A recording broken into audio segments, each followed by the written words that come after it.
Mic check. Mic check.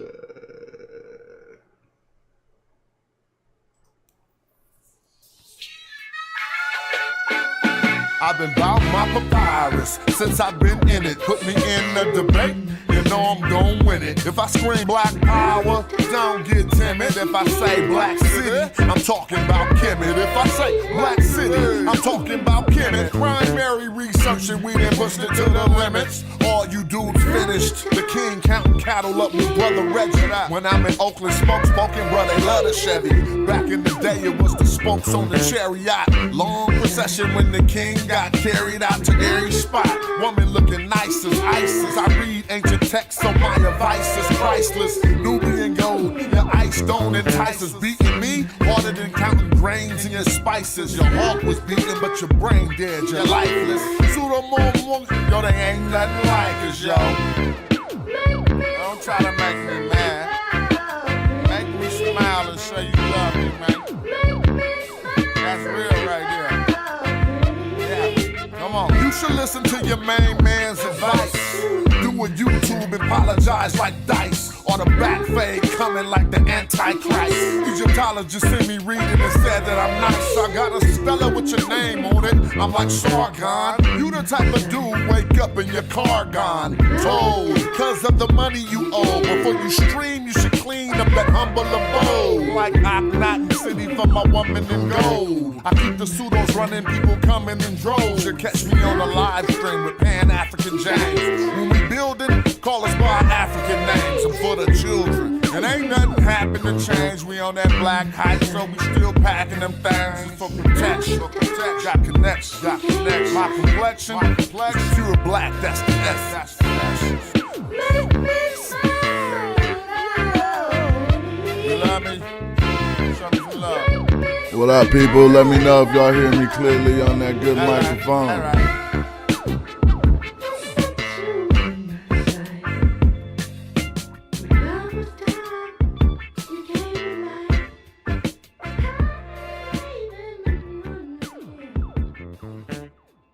Oh yeah, we about to get into it live. Don't even trip. We just gonna, hey, do me a favor. When y'all tap in, go say something in the chat. What's up with KH00? What's up with Marlo?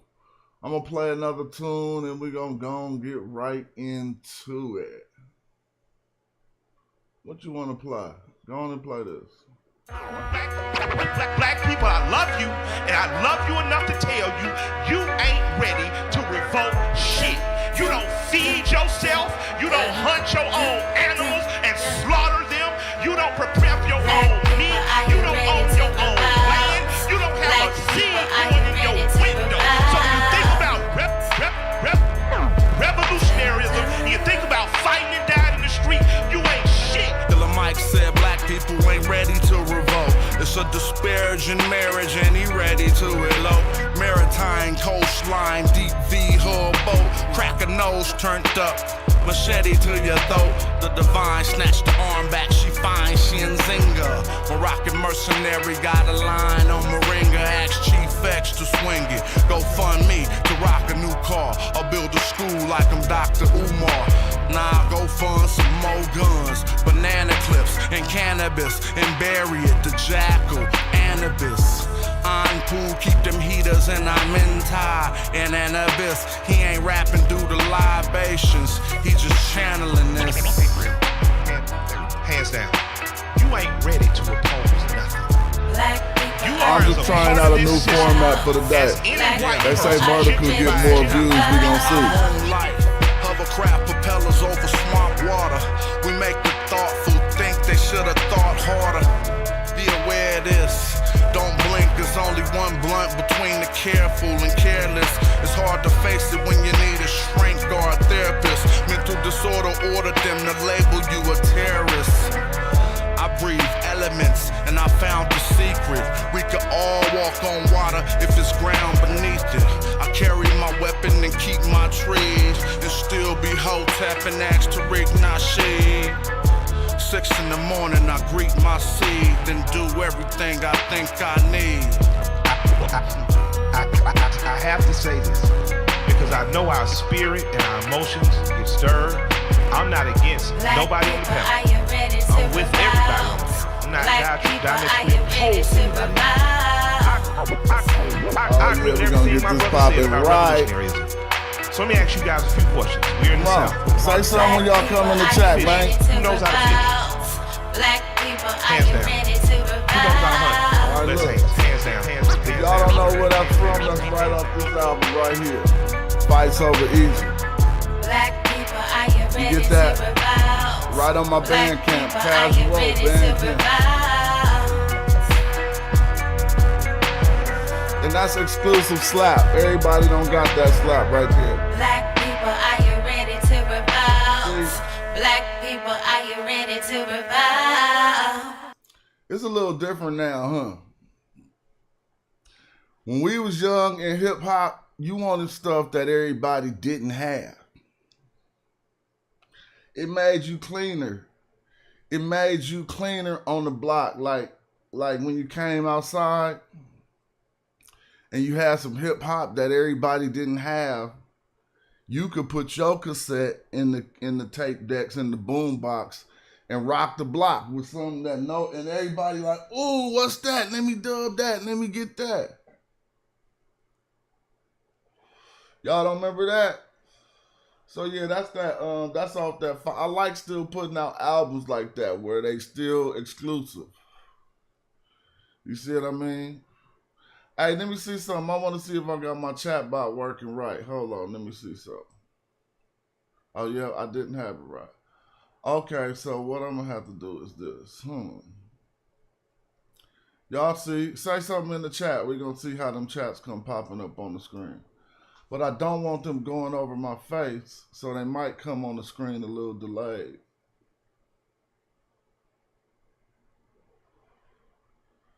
But yeah, man, go on and support that old school thing. The title of this video is Kemet and Black History.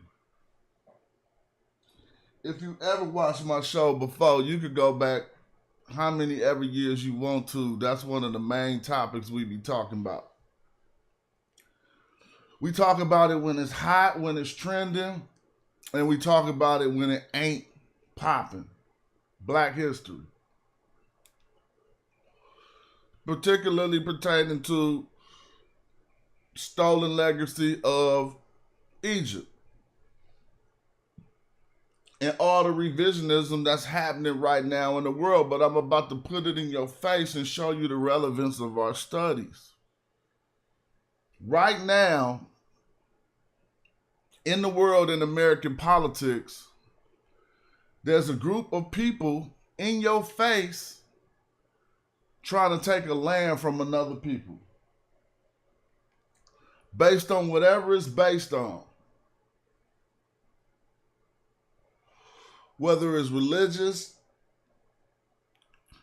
whether they got any type of basis to what they saying, we're living in a time where a land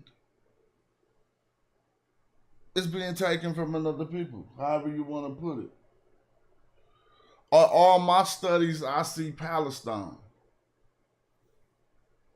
We was just going through ancient texts yesterday, and we just stumbled across Canaan and Palestine in the text of Ramses yesterday. You feel me? So motherfuckers be thinking what we doing ain't relevant, but right here in your face, you seeing people take a land from some people. Imagine 100 years from now, if they successful, what it's gonna say in all the history books. And there's gonna be some people like us saying that history ain't true. They're gonna be saying, nah, it was Palestinian people in that area. And people are going to be like, what are you talking about? There's no books that say that. There's no history that say that. And so knowing your history is relevant too. How come motherfuckers want to know history in everything but life? You can tell me what a 64 Chev, you can tell me what a 1967 Camaro looked like. because you know the history of Camaro, you could tell me who won the Super Bowl in 87. Because you think the history of sports is relevant? Then motherfuckers get to talking about black history and motherfuckers get to acting hella stupid and shit. Like they don't know where that fit in their life. But you be having moments in life where you ain't got shit to say. You be having moments in life where motherfuckers is talking some other shit that you ain't used to talking, and now you just shy out of the conversation because you ain't well versed in those areas. That's not a critique. That's just us observing ourselves. You know that time when you ain't got shit to say? You don't be reading and shit.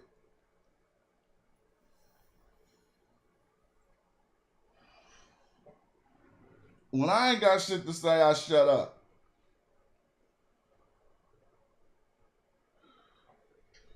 And I might shut up and learn from the person who talking.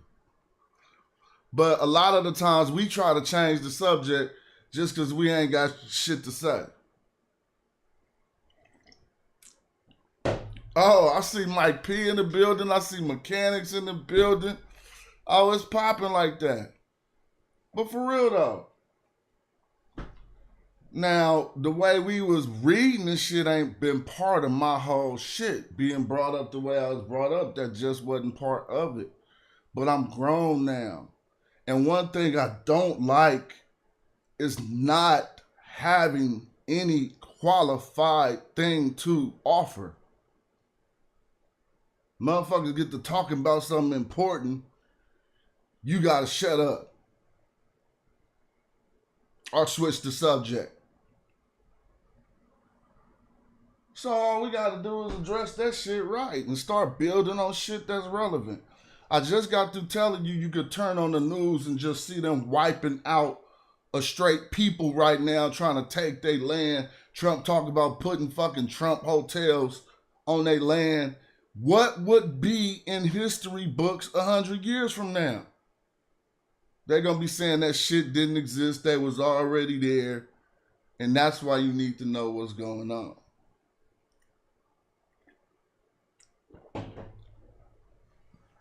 I hopped on YouTube talking all that shit about Black Egypt. Could nobody knock me down. All in the public forum. Anybody in the world could come holler at me and embarrass me and make me look hella stupid all on YouTube. Why that ain't happen? Don't play yourself and think motherfuckers ain't watching.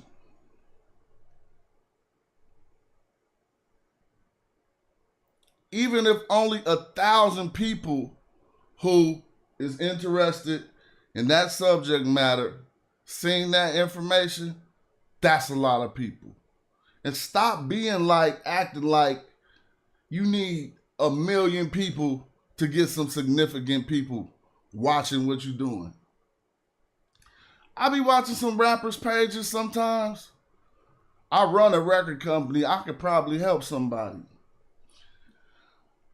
They might have 5 people in their video, and they don't know that I'm one of them 5 people. And I'm not going to tell them. I'm just going to watch. I don't care if it's like 1,000 motherfuckers. I'm just going to watch because I'm important. And that person on the other side of the YouTube probably don't even know he discouraged because there's only 5 people. Nigga, that could be 5 bosses.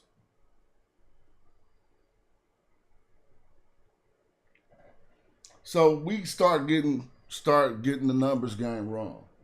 Now, I told you I hopped out here after years of studying and correcting hella fake shit they've been teaching. And what did black people, some suckers on, not everybody, but some suckers on YouTube, what they try to go do? They went hiring, let me get my phone to show you how much noodles these cats is. They went and hired white Egyptologists to try to come on YouTube to discredit me.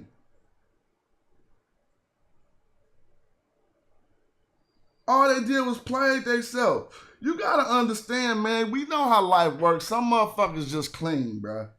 Like, you know how this shit work. We could go bowling. If we start applying ourselves to bowling, nigga, I'm gonna start throwing strikes. Eventually. Like, it's just like that. These motherfuckers gonna act like I'm just like a rapper, like trying to talk some shit and not really doing my studies and shit. And what they do, they played themselves, blood. You never seen nobody play themselves harder than that. I'm going into my phone, into my personal pictures, just to show you how much noodles cats be. Let me see. I do this often because it's fun to put this in their face. Like, how you gonna go, so you trying to say a brother hop on YouTube and he teaching that the ancient Egyptians was black. You black, you mad he teaching that, so you go and hire white Egyptologists, right, to discredit him. Where they do that at? And then all you did, you sent them my videos and every response was like, oh, no, he right. And so since y'all breaded them people out, y'all had to still post the videos. So the videos was hella Egyptologists talking about I'm right. Then guess what they start doing? And I'm about to show y'all live in my phone. Then guess what they start doing? Look at these dudes as suckers, y'all. This is what they start doing. They start making friends. You can't make this up. You can't make this up. They start making friends because them Egyptologists start hitting me like, man, you got that work. You want to come talk at my university? Stop playing with me. So we told them ancient Egyptians was black. Just like hella people told y'all before, but we put that extra work in and gave some extra information that they didn't have. We went up into Egyptology and questioned all the things that, not all the things, a lot of the things that had not been questioned. All of the strong suits that they was hanging on and hinging on to try to steal that legacy, we addressed them. We addressed them. Yeah, that's hella wild. You feel me? And we from East Oakland. Y'all know how that go. You never about to, bro, I open up my email. These dudes look stupid. Dude, the Egyptologists be like, casual? See, this is why you dumb, and I'm not going to hinge on this for too long. But you got to be stupid on an earth called Earth, right? And it's some rappers called hieroglyphics. Then you think it's some white people who went through school, through an institution in that country and never heard of the rappers called hieroglyphics, but they're studying ancient Egypt. How much of a possibility do you think that is? All of them know about us from hip hop. And when they find out that I'm doing the knowledge, bruh, that's why I be like, these dudes is hella dumb. But anyway, I ain't even staying on that for hella long. Brother Reggie told us the other day he had more good information about that pseudo. They talking about, oh. See, when you start talking about Kemet, they gonna start telling you hella shit to erase the blackness of it, because for some reason the Egyptians was like, fuck it. We just got to go on and say black. We just got to put it on everything. So you heard from hella people for hella long that the name ancient Egypt, it ain't even no ancient Egypt. Egypt is just a name that white people, the Greeks, made up, right? Egyptos, and just said this area was called that. But what they called it was Kemet. And we all heard this before. Now, even you're in Egyptology, if you go ask a simple question, what does Kemet mean? They're going to have to tell you the black land. But what they did was change the reason why it's called the black land and say it ain't because of the people. So it's strangely enough, Egypt borders the Sudan. When not even ancients, when Europeans entered the Sudan and Arabs entered the Sudan, they were clear with what they call it. The Sudan means land of the blacks. But that's the Sudan. Think about this. I want y'all to trip off this. All this shit that don't make sense in the logical mind of a human. So there's a line that really ain't there, but it's a demarcation line between two nations, the Sudan and Egypt. We all understand what they call the land of the blacks as being the Sudan. But we're supposed to think that they crossed this line, which was a border, and once they crossed the line, it's not the land of the blacks anymore, it's the black land now.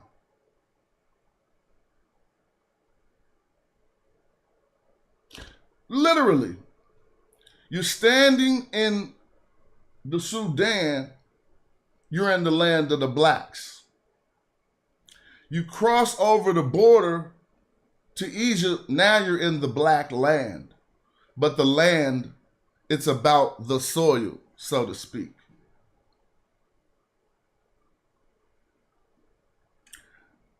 That already sounds stupid. How do that work in real, actual life? When a person was on their horse and they was traveling, going south, or we're in the black land. Have we reached the land of the blacks? No, we're still in the black land. It's just stupid. Furthermore, you could go look at E.A. Wallace Budge and all of them, and they said, bro, what we call the land of the blacks in old time, that started up higher. It started up higher in Egypt. It wasn't all in the Sudan. It went as far up as Asut. Maybe about the 9th, 10th known. Right?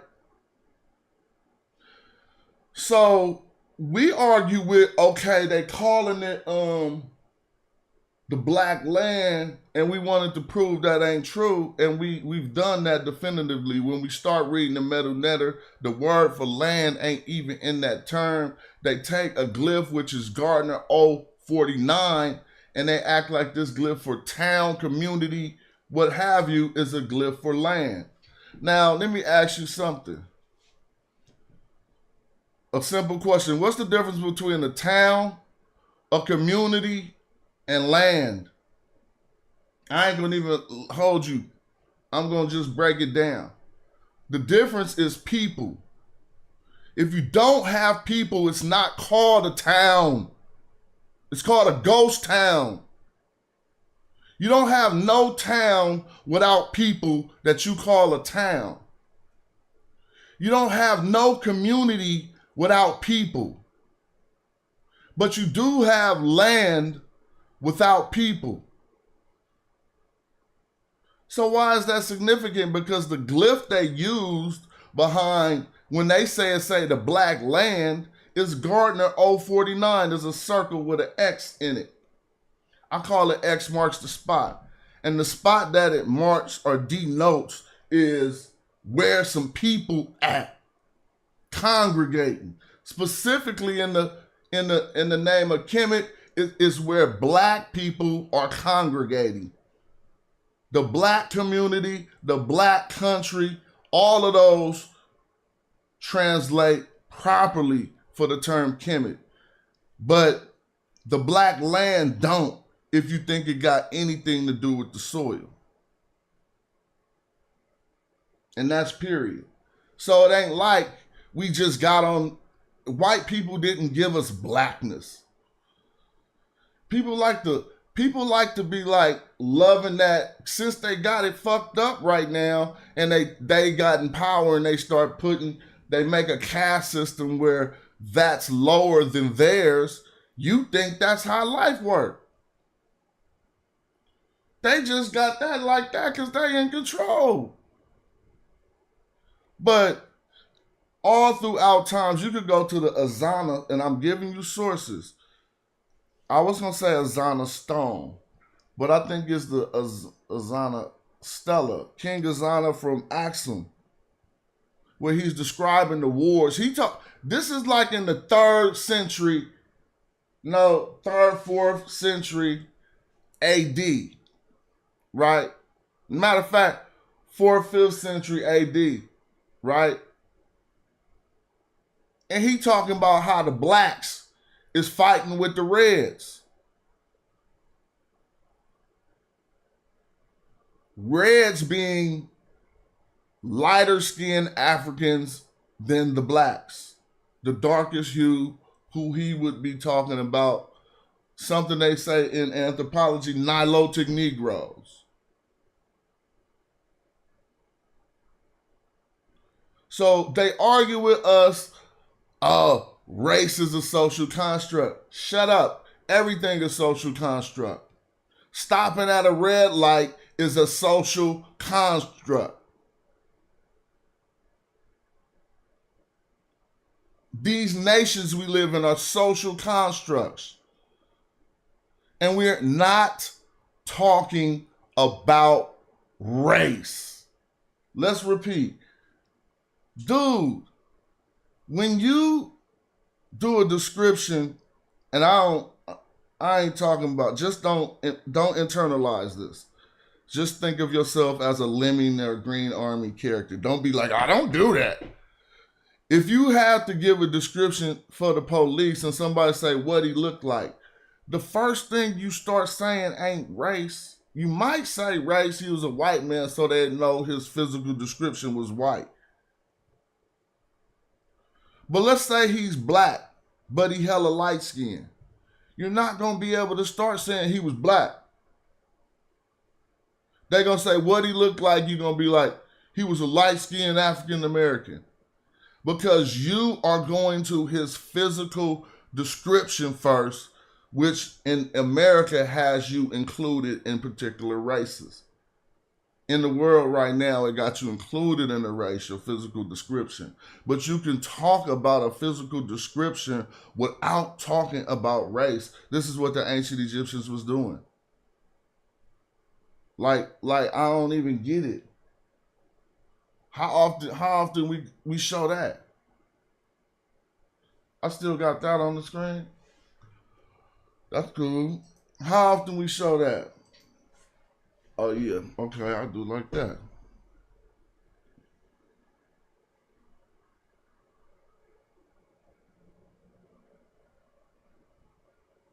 See, it's people like Nick Fuentes, some young white dude with a Mexican last name who be acting like he hella white and shit, and he like the newest era of racism. He come on YouTube and be like, black people, they really never did anything. I mean, what have black people contributed in the history of the world? And he be getting millions of views and shit.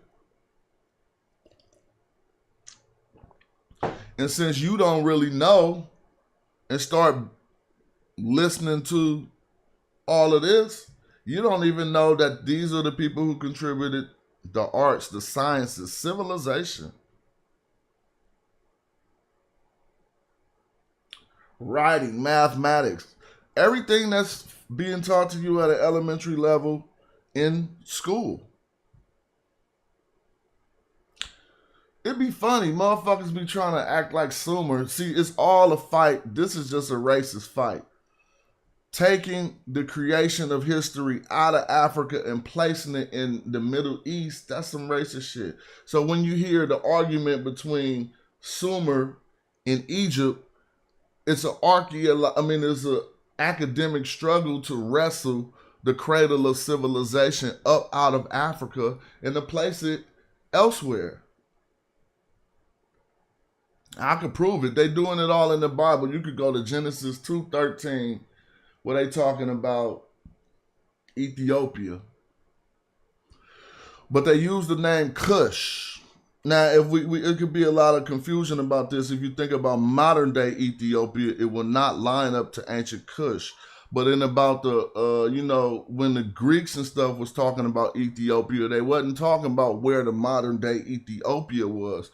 They used to call everything south of Egypt Ethiopia. And if you go south of Egypt, you could run into Cush, the kingdom of Cush. Man, why they don't want you to... All we know about Kush is OG Kush, some Gary Payton. That'd be helping me freak it in my rhymes and shit, because you think I'm talking about weed and I'll be talking about African history. What did I say? I said something about the Kush, but I was talking about African history. But anyway, man, in my understanding of a Kushite, you would call it somewhat of a fundamentalist of Egyptian culture. Those who wanted to stick to the book about how things used to be done, right? They don't teach it like that. They teach shit like the Black Pharaohs. See, this is all, y'all gotta be peeking game. I be dealing with words every day. I'm a rapper, dude, and I like words hella much. If you say the Black Pharaohs is the 25th dynasty, you're not saying that to acknowledge some Black Pharaohs. You're trying to exclude blackness from all the other dynasties. Oh, yeah, there were some Black Pharaohs. The 25th dynasty. Please. Just like the Almoravids, when the Moors took when they took the Iberian Peninsula, I was going to say Al-Andalasia, when they took the Iberian Peninsula, right? They was in Africa, and you damn near could see across the strait, and they like, look, we about to go take this Europe shit. They over there living foul. Now, here goes something you gotta understand, bruh.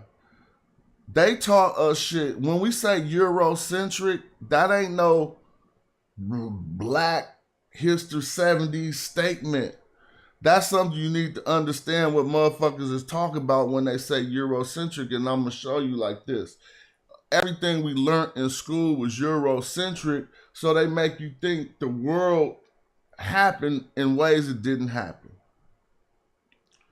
So when you hear about the Ice Age that Europeans went through, not old ice ages as that the whole world went through, you be thinking the whole world went through that.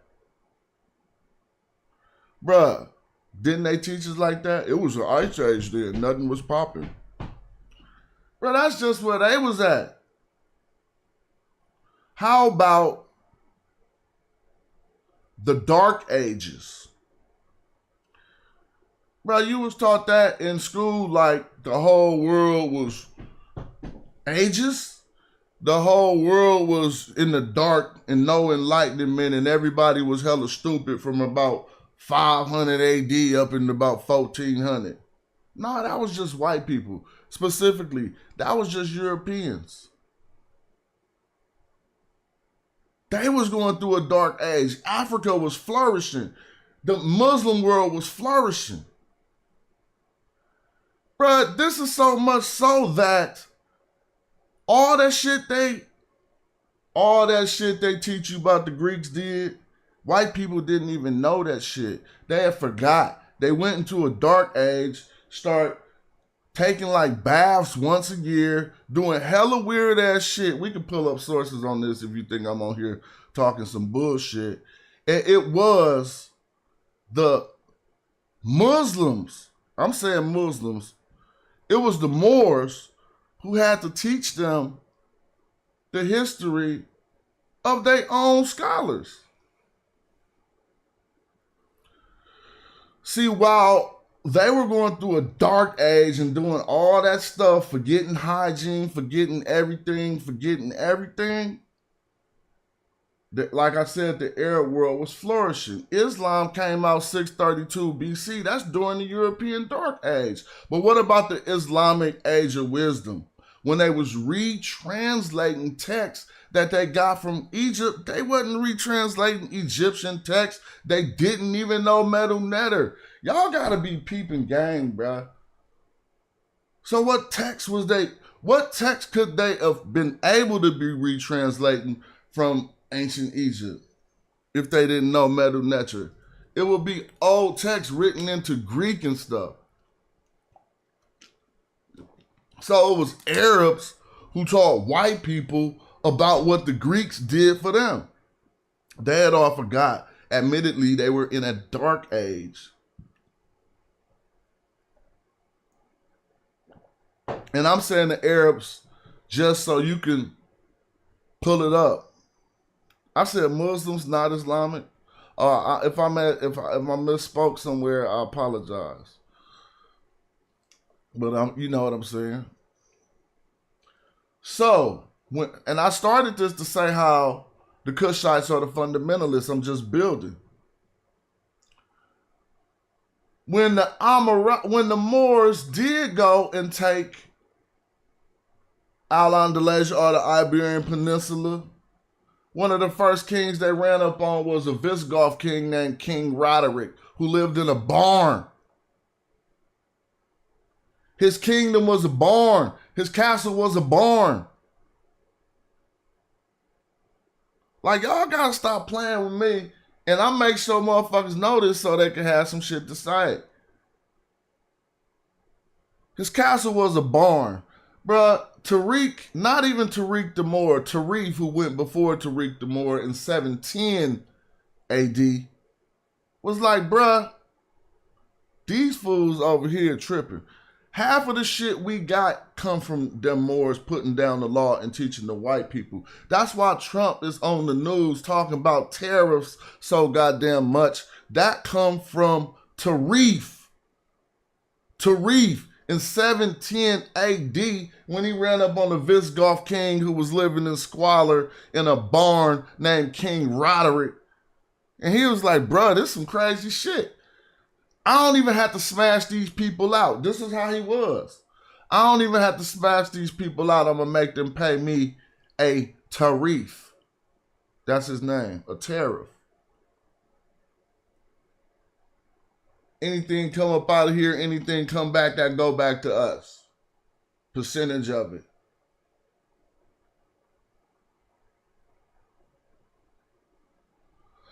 $7.11. After Tarif got back and told General Musa, man, them boys up there living in squalor. Let's go take that whole shit. General Musa was like, all right, and he sent Tariq ibn Ziyad in 711 AD to take Spain and the whole Iberian Peninsula. See, you don't be knowing why motherfuckers hate you to this day. That shit be kind of in their DNA. Genetic memory of the Moors ruling their land and they fighting for 800 years to get that shit back. Then why, if what I'm saying ain't true, then why the fuck this shit stop? Excuse my language. Then why it stop? I said 800 years. 711 AD to 1492. Now, how come you know that year, but you don't know shit about what I'm talking about? How come you know that year, but you don't know? Because that's how they do you. Blood. They start in our schools at 1492. Christopher Columbus sailed the ocean blue. Please. That's because when they finally got them Arabs and them Africans up out of there, up out of Spain, then they could start to expand. But it was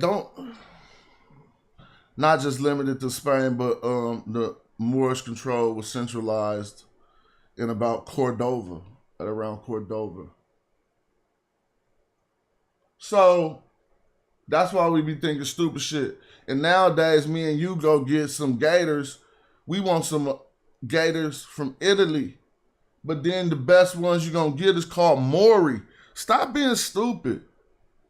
What do Mori mean, the Moors? You thought it was alligators in Italy?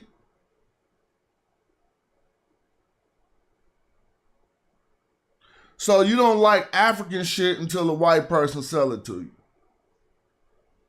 Because gators and shit, it was the Moors putting alligator skins on their feet. And this is why the best gators you could buy in Detroit today, it's called Maury Gators. Mauri.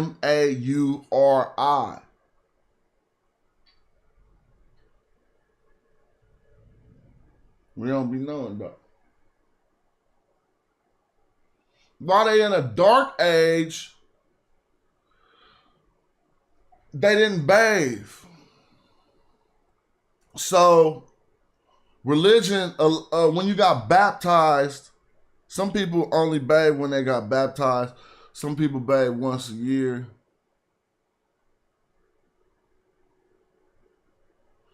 It was crazy. At the same time, I'm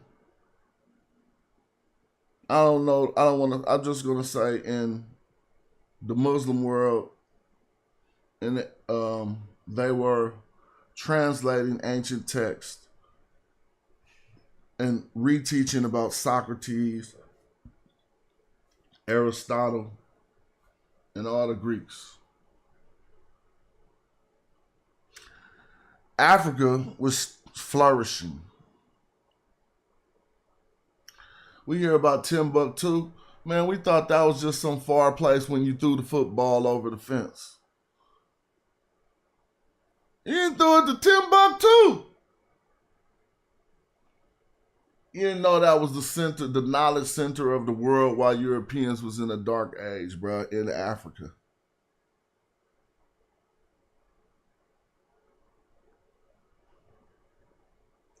So it'd be crazy. It'd be crazy. Maury Gators fresh is out. Shout out to the D. Yeah, what's up? What's up with the chat? Teaching history, hip hop, and life. That's what's up. Christopher Columbus, the con artist. Yeah, man, a lot more happened during those 800 years. And so what the war was called, if you want to study it from now you understand how Catholicism plays a part in some of the torture of Africans during American slavery. You gotta connect the dots. This is why they wear the caprio. Why you think the Ku Klux Klan wear the same damn hat as the Catholic Church? The caprio, this hat that comes to the point, the dummy hat, the dunce hat. Why they wear that hat the same way? It all come up out of fighting. So these is wars between Moors and Europeans for 800 years before our nation got started. 711 AD, 1492. And from the European or from the Spanish perspective, their war to take their land back was called what? It was called what? Somebody help me out. It was called the Reconquista. So if you want to see it from their perspective, them fighting off the Moors and fighting Arabs and black people back into Africa and into the Saudi Arabia, what have you. It was called the Reconquest. Now, what's up with this? Because it's a lot of religion at the heart of the Reconquest, and we got a trip off that. And so Catholicism becomes intertwined with their movements. I mean, it was just like that, even thinking about, what was his name? Not Christopher Columbus. Constantine. All the way back to Constantine. The same thing. Where they fighting wars and the religion is all part of, intertwined to help them win wars. They're getting more religious people, blah, blah, blah. Well, once they were almost done with the Reconquest, a historical event called the Inquisition started taking place. Maybe it was after the end of the Reconquest, but I think it was kind of like towards the end of it. To where people start getting tried, the Inquisition, where people start getting tried for heresy because they wasn't basically doing Catholicism right, or they wasn't worshiping right. They was doing that. If you wasn't doing it by the canon, by the book, you get witchcraft up. Are you doing something else? And then they went and they just started, how they started calling it, like everybody was just getting hung for witchcraft. But look, now in the Inquisition, they started developing these torture devices. Well, they probably were developed, a lot of them was probably developed in the dark ages of Europe. But they started to espouse or push forward these torture devices. You see these wooden devices with a man head going through the wood and his two arms are shackled up and he can't move. A lot of that stuff you see from slavery pictures was first used in the Inquisition, in heresy trials, not even trials, like trying to make people admit that they was a witch or something, you know what I'm saying, and tying them to the stake and all the stuff you see.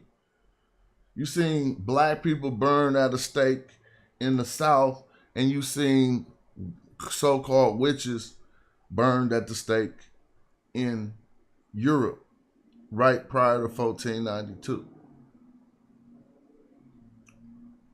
You can look up the date of the Inquisitions and y'all can put it in the chat. So a lot of that propensity towards, first of all, we could talk about whether some of that propensity towards violence and torture has anything to do with genetics. I'm not well versed in that, but there's certain things we could talk about.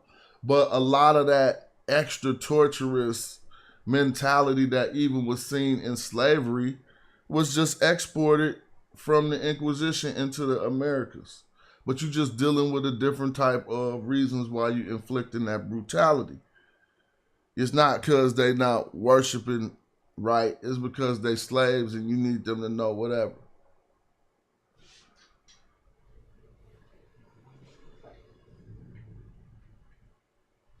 Tell me I'm wrong, where I'm wrong at.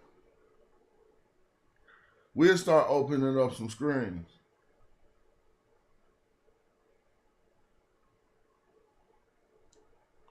Where I'm wrong at. I mean, we can make mistakes. We allowed to make mistakes. The overall premise of everything I'm saying is right on point. Did y'all know, I see my man, I just was on the Delta with my man. We boating through the Delta chilling. Shout out to Pickle Man. Did y'all know the first steamboat, I'm saying it over and over. I'm going to say it till you know it in your memory. The first steamboat that ever sailed on the California Delta was owned by a black man. But if you go right now, it damn near, you ride by, you damn near feel like it's races out there on that water. You pull it up riding by through the wake zone, they gonna scream at you, slow down. That's not because you black, not because you white, it's because you probably going too fast in the wake zone. But what I'm just saying is people don't even respect game.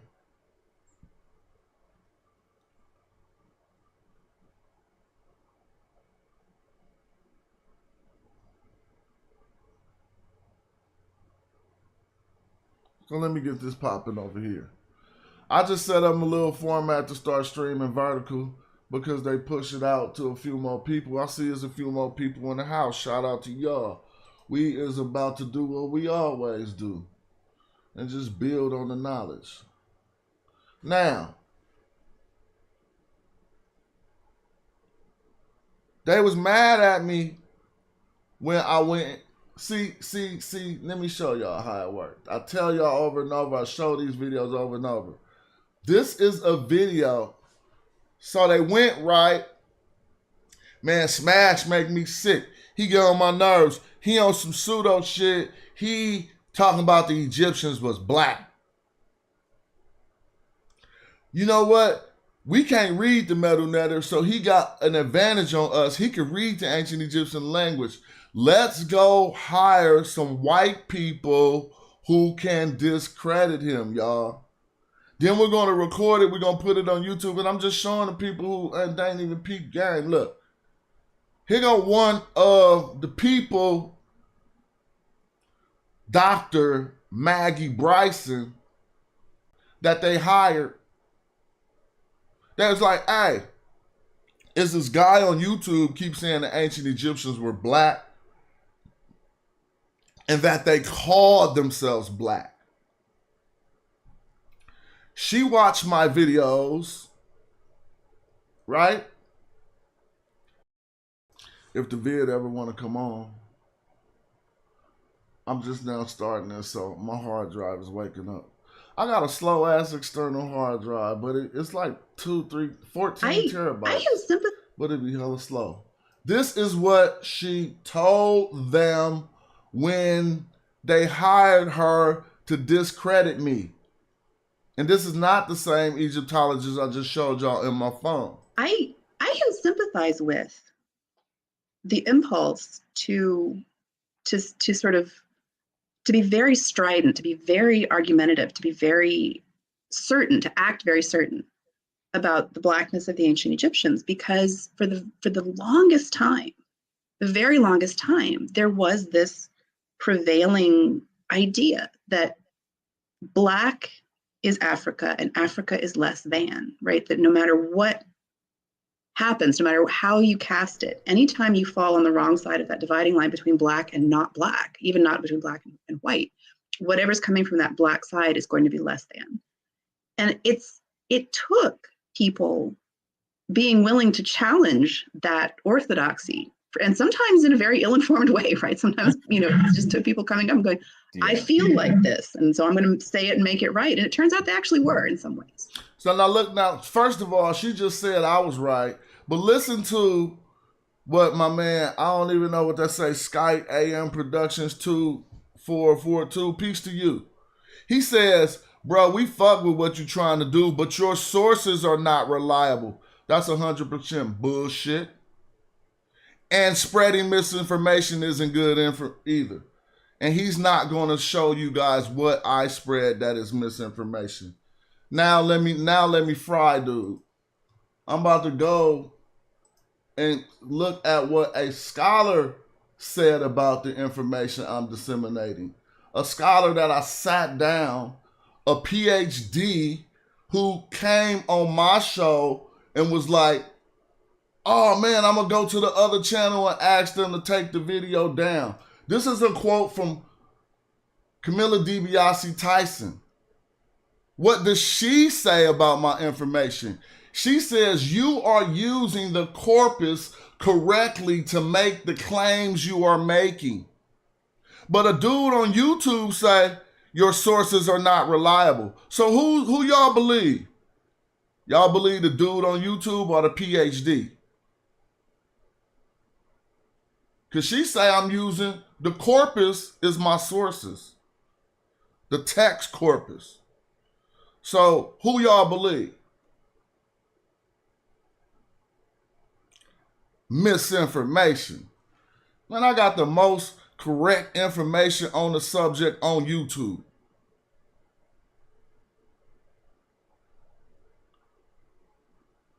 Let's read what she said about my work. See, this is another one of the scholars that they hired. This is another one of the scholars that they hired to try to sit me down. This quote comes out of an email correspondence where I had to teach her about Kemet.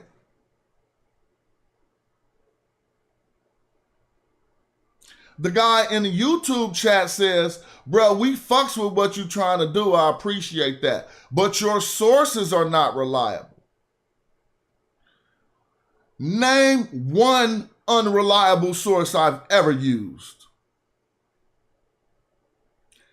Do you know some people got catchphrases and shit that people who ain't in the game, they might think you know you talking about something? Unreliable sources and spreading misinformation. To the layman, it sounds like you know what the fuck you talking about. But to anybody who watched me, they know I primarily only use one source.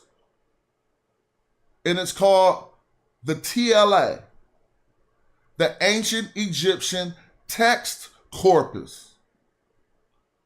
I don't be using too many other sources, secondary sources. If I include them, I preface it like that. Y'all know how we do. My claims about ancient Egyptians calling themselves black far before any social constructs of race as their physical prescription were put in front of another PhD, Dr. Camille DiBiase Tyson. She made a video saying that my stuff was incorrect. I contacted her and we had an email correspondence.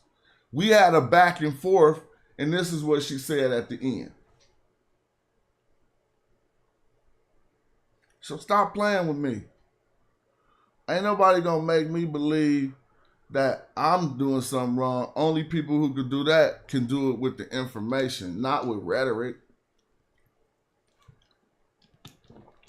You feel me?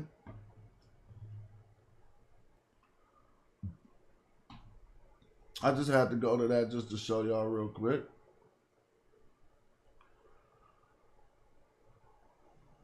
I'm about to go to an old school presentation.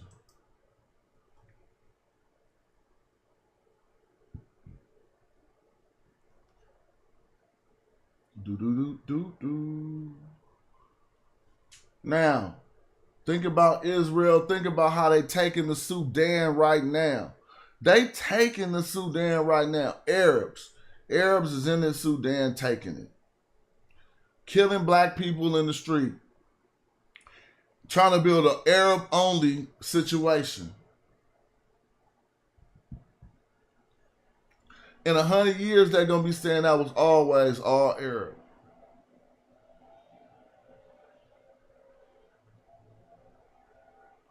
I'm looking for some old school presentations. Don't even trip. You might learn something. In the presentation, you might see some good secondary sources. But that black thing was real from the ancient Egyptian perspective. I wrote a whole book on it.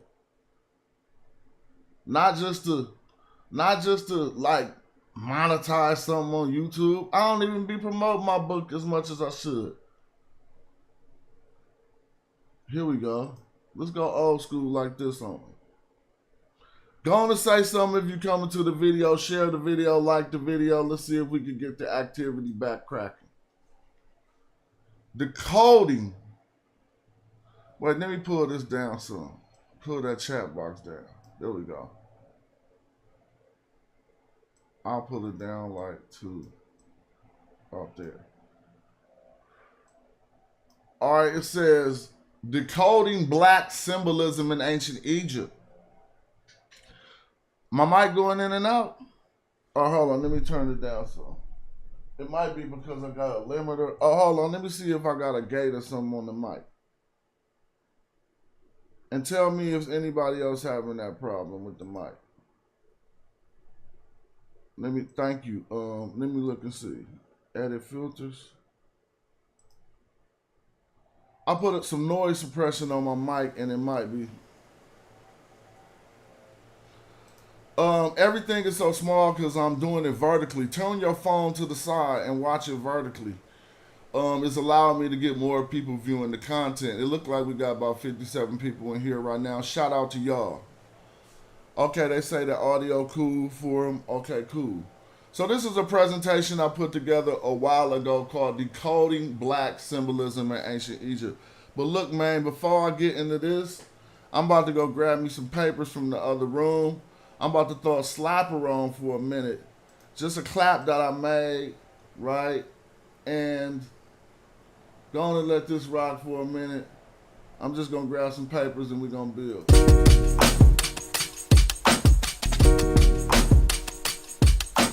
But I gotta change the sequence before I go. Ain't that funny? That's the producer in me. Let's go.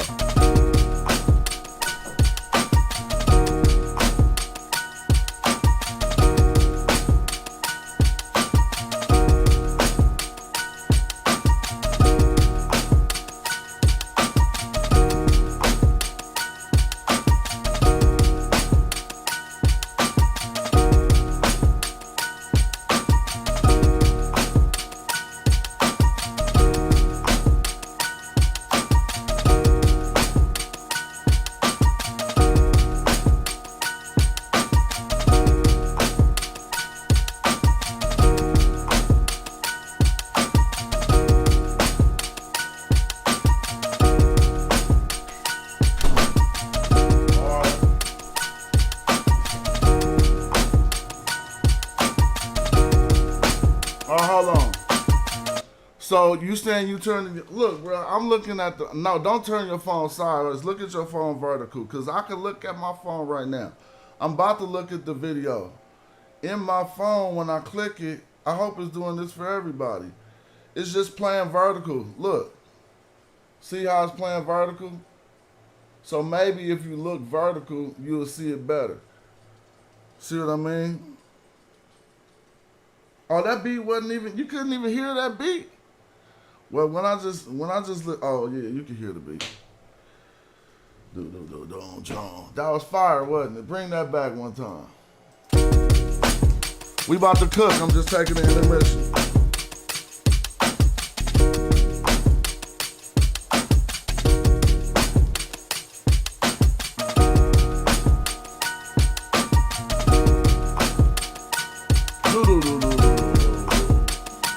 First of all, these light-skinned cigars get on my nerves, bro. Because you gonna roll a blunt and it ain't gonna even hit, and then you wasting your smoking. You can't smoke that much, goddamn. Like, people wonder why I don't hit their blunt, cuz, bro, I don't even smoke so much, bro.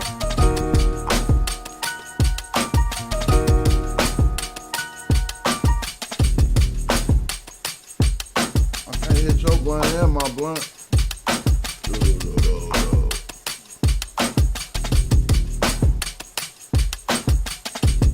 Alright, we about to go in on this Black Egypt one time.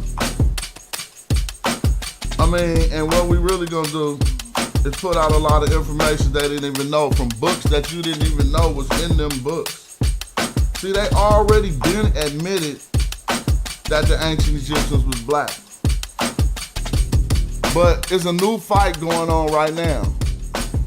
So did y'all hear how Netanyahu is putting up like $7,000 a post to their influencers who put up pro-Israel propaganda? $7,000 a post. Some of these posts you be seeing is paid posts and they state sponsored. So think about that.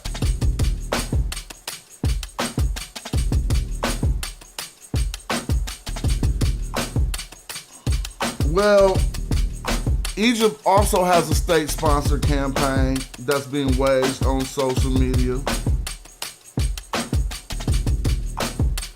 And it's about attacking Afrocentrism. I think you need to change the sequence right there.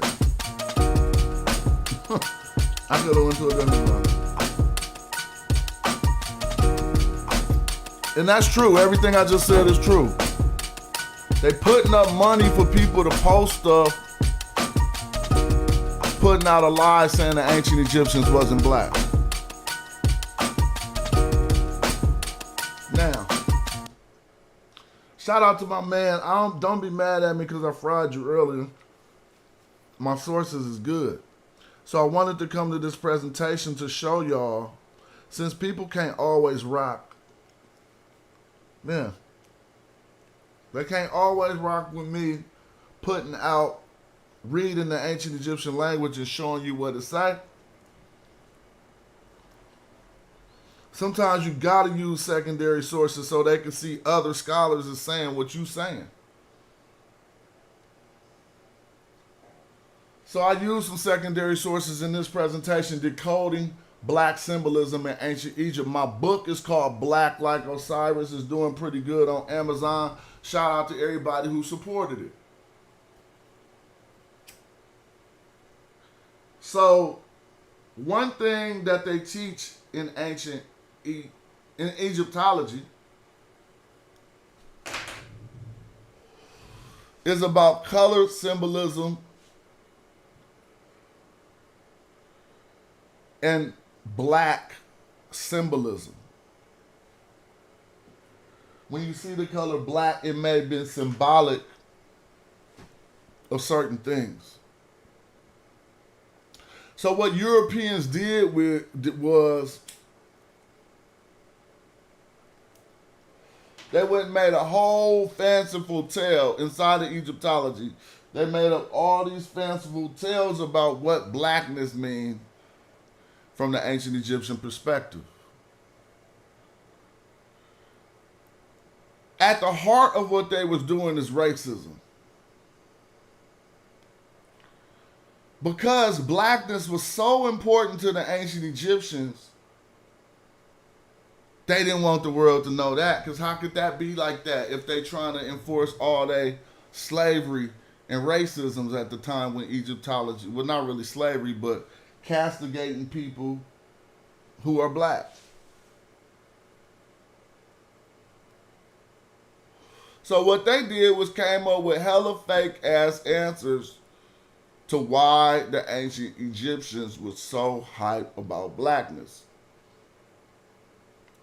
Now mind you, the new state-sponsored attack on Afrocentrism and us teaching this information is not coming from the American government. It is coming from, particularly no European entity. It's coming from the Arab world and the government of Egypt, who has what they call a neo-pharaonic movement, state-sponsored neo-pharaonic movement. Pharaonism started in the 1920s, was a move for the modern Egyptian to say, hey man, let's start saying we attach to the ancient Egyptians. See, y'all thought that was just some truth that they would disseminate. No, we know when that came out. We know when they first started saying that. And they first started saying it in the 1920s when a pan-Arab movement was taking place. And Egypt wanted to be separated from the pan-Arab movement, so they came up with a movement called Pharaonism. What is the movement? To say that we are the ancestors of these statues that are in the land of Egypt. So when you know when some shit came out, you got them.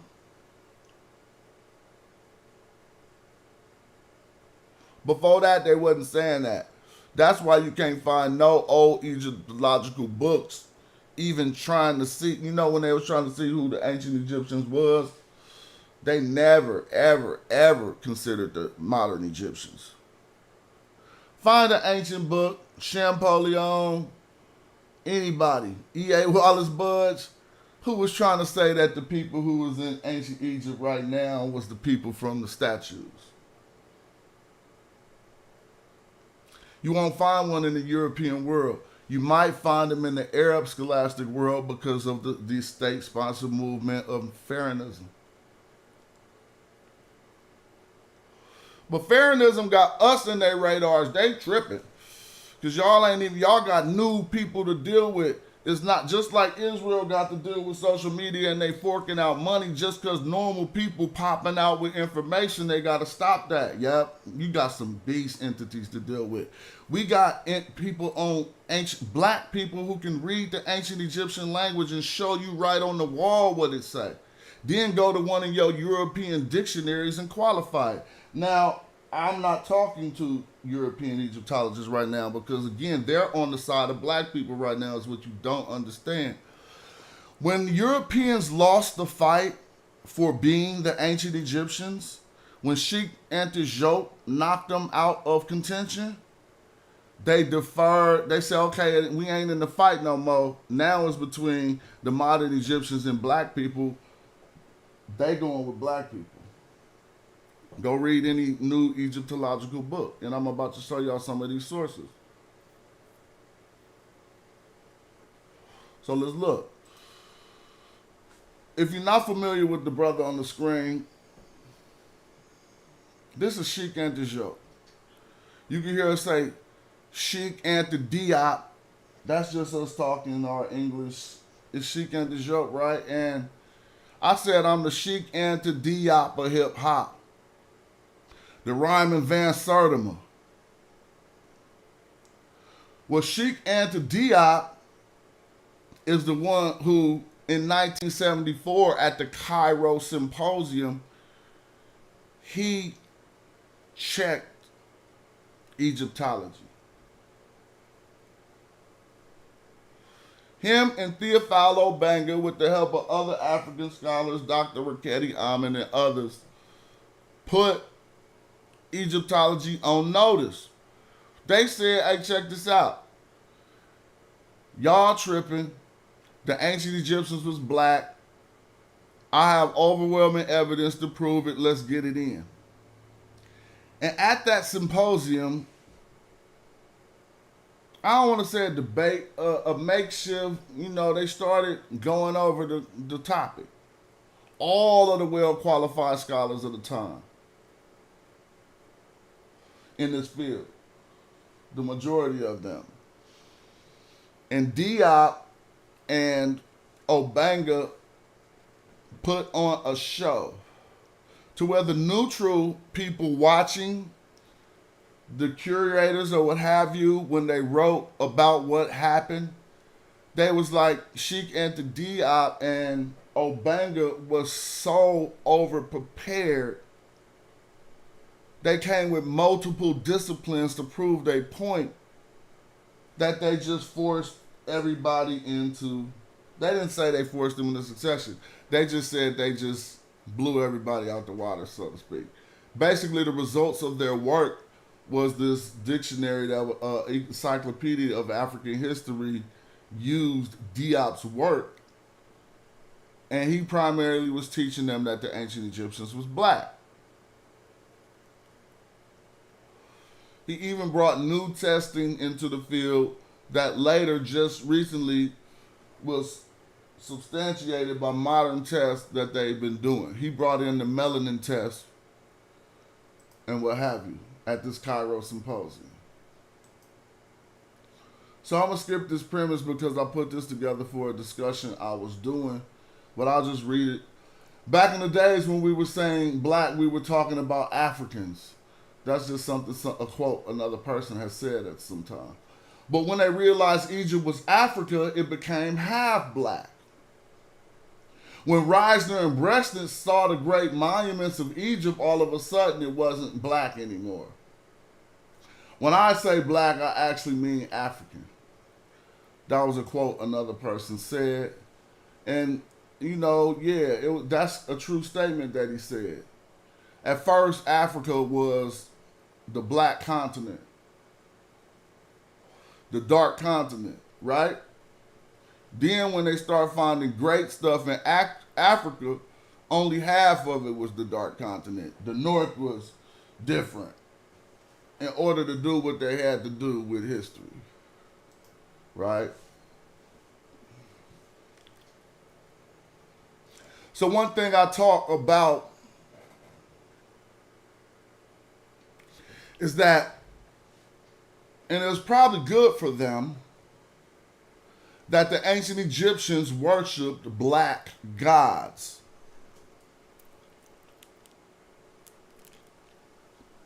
Ancient Egyptians did not have nothing that didn't look like them and saying it was the supreme being.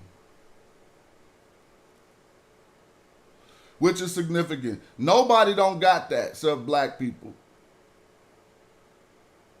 Thinking, all right, Buddha looked like them. Buddha looked Asian. Jesus looked white.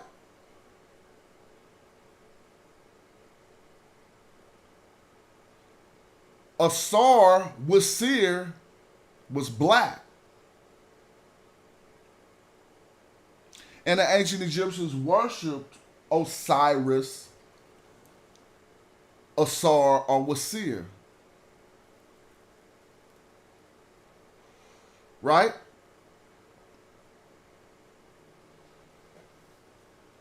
My phone going off. I ain't tripping. His wife, his consort, his counterpart was black. So here is an article written by a brother named Lord Abba questioning what they taught in the communiversity back in the day, talking about Osiris was the Lord of the perfect black. This is a statement taught by Osra Kwesi and a few others that Osiris was called the Lord of the perfect black. And what that meant, nobody really knew what was up. He challenged it, and I went and found it in Greek text. This Lord of the perfect black. And we can start to see how they was not really understanding what was going on either. But there is truth to Osiris being called the Lord of the perfect black, but what he was actually called was Kemet. You see Kim here. So, you know, the name Kim, from the African perspective, means black.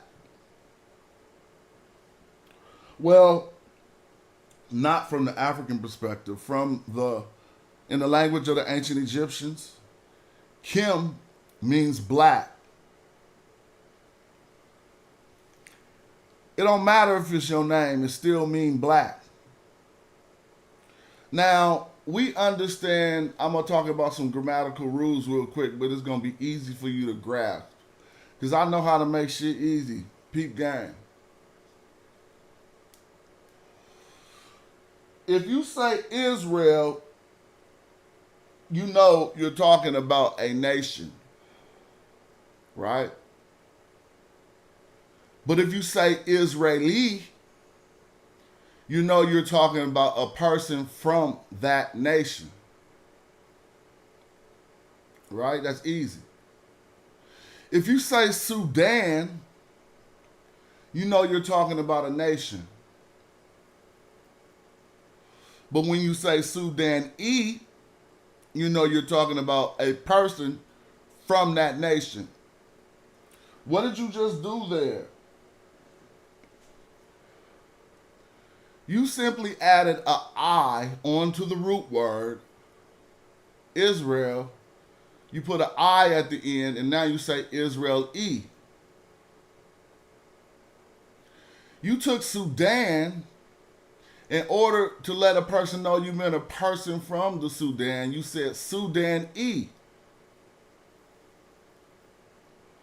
That's called nisbation, or more properly said, forming a nisbah. A nisbah is taking one thing and turning it into an entity. Right? So that's hella simple. Pete. Now look. Kim means black. But Osiris is, and I can show you another rendition that doesn't say Kim-er. One of his names was Kim-e. All right? So, Asba, Nisbas form nouns of relation. That dude is related to the root in whichever way. And Kim means black. So this is why, I know you can't see it here, but this is why his name, Kim-e, the black god Osiris, is defined as the black one. One who is black. Kimmy.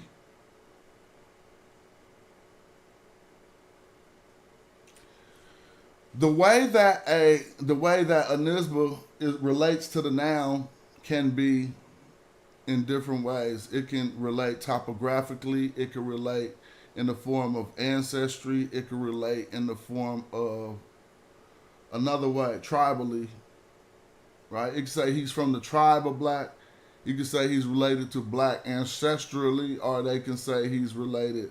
And when I say ancestrally, sometimes they use these as like a surname or what have you, a way to say you're from that tribe. But it's not just him being called the black one, seeing that they worship black gods. If you come to his counterpart, Aset, we looked in the Vertible, right, by Aldorf Erman, and we can look at an attestation he has right here for Aset, for Isis. And what does it say right here? Schwarzer Frau. Schwarzer Frau. Sir von Isis aus Schwarzer Frau. This is Isis as the black woman.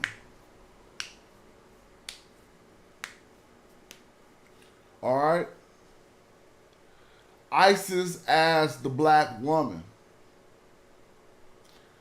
Now, if you look at the Medu Neter here, you'll see it says Sat Kemet.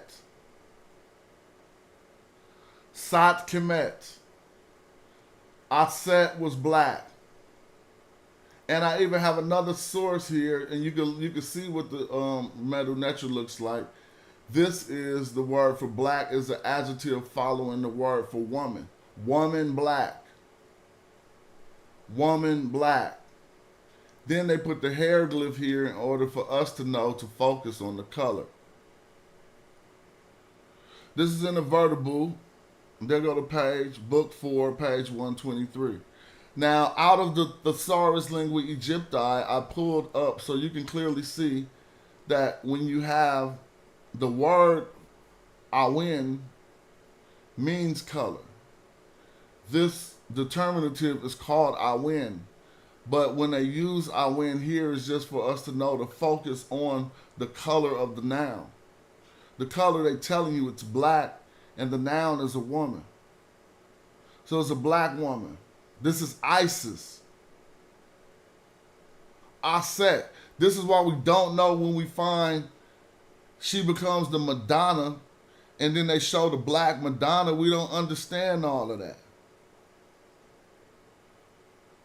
She does become the Madonna through the worship of the cult of Isis spreading from Egypt to Russia.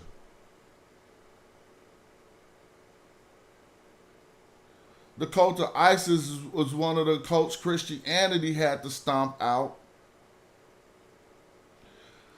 And so since people were so used to celebrating Isis holidays, they just took hell of the holidays and shifted them over. Took hell of the events and shifted them over and made them Christian events. Catholic events. This is why when we talk even about Mardi Gras, we start talking about Isis.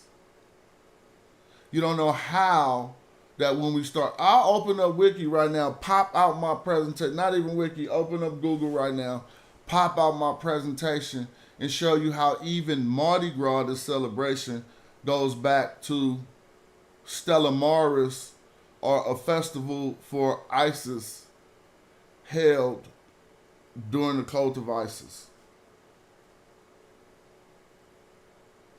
And so when I show you Stella Maris, I'm going to show you her now. And all you're going to think is you looking at the Virgin Mary. Look what I type. STELLAMARIS. Enter images. You're going to think you see the Virgin Mary, bruh. Golly, I'm trying to tell y'all. This ISIS. You thought you seen the Virgin. See, they took all that and made that into that. I hate when people talk like I just did. They took the imagery of the Queen Mother Aset and morphed it into the imagery of the Virgin Mary.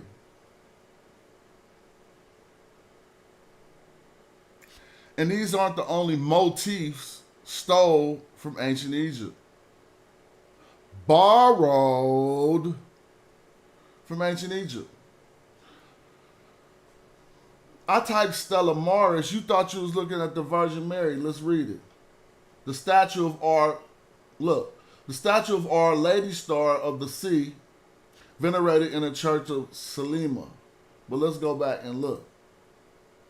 Our Lady Star of the Sea is an ancient title for Mary, the mother of Jesus. The word Star of the Sea translates to Stella Maris.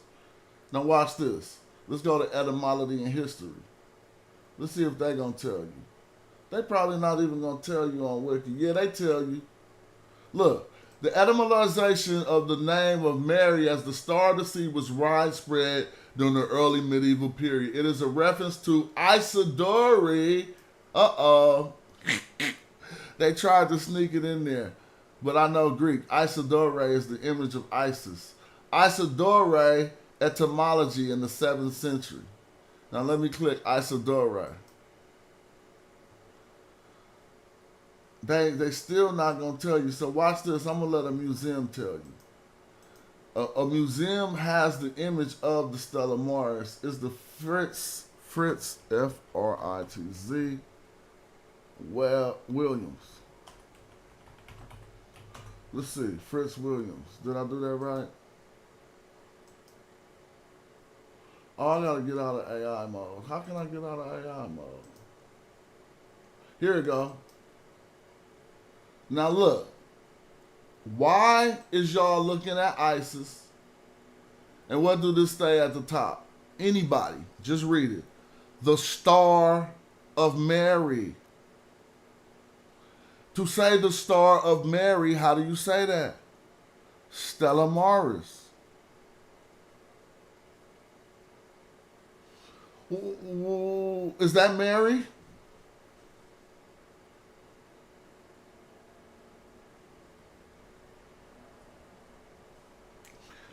What I'm telling you is what they're telling you. The Star of Mary cloak alludes to a popular medieval Latin hymn in which the Virgin is addressed. Here is the hymn. I'm not going to read it. The Latin word mare, C, was a pun on the name used Mary, and the phrase Stella Maris is a mistranslation of the Hebrew form of her name, Miriam. Now let's just read this closing. Interestingly, Stella Maris was originally an epithet for the goddess Isis in Roman religion. But guess what? The goddess Isis ain't Roman. Romans was practicing an Egyptian religion. So they took these images, since it was moving around so strong, they was like, man, we got to make that. We got to reinvent Isis into Mary. And she turned to Mary. This is why it's clearly in the museum as the Star of Mary. But I'll get back to the presentation. So now you see why the Black Madonna be black. Because they're trying to stick true to what they learned. But I gave you a scholastic source on that. Let's go. Now, if they had If they were physically black, like I'm black and you black, if I have a black woman and we have a child, our offspring is going to be black. Osiris, which is Wasir, Kemi, the black one, his wife, his counterpart being Aset, we showing you she was black. So we should be able to find that their offspring was black too. Their offspring is the natural Horus. Heru. Let's click. So first of all, here's another source on Aset being black. It comes from Plutarch's of Isis and Osiris, where he states, this is page 451 and of this publication. Well, 451 it states Daumus, reading the Dendera text that reads, Aset was born a black and ruddy woman, endowed with life, sweet of love. And you can find this in the publication of Egyptian Research Account, Volume 9, page 29. That Aset was born black. She didn't get it through no black symbolism of being in the Osirian cult. It's nonsense. I don't know of an ancient Egyptian counterpart who is in the cult of her spouse. That's stupid. Nefertari wasn't in the cult of Amenhotep the first, who was not her spouse. It was her son, but they had cults running at the same time. A cult is the root word for culture. Deities ain't in these cults. Humans are in these cults. So Isis ain't in the cult of Osiris. So she ain't black because of that. But if she was black because of anything genetic or anything else, and he was black, then their offspring would be black. So let's see if we can find that Horus was black. Horus was black. To cause to be black like Heru, or red like Sutet. In this text right here, they're telling us they're going to cause one to be black like Heru, which means Heru was black. His physical appearance. So we ain't talking about race. His physical appearance in their theology, because these aren't real characters. Just like we imagine characters and we give them colors. You think Superman got a color.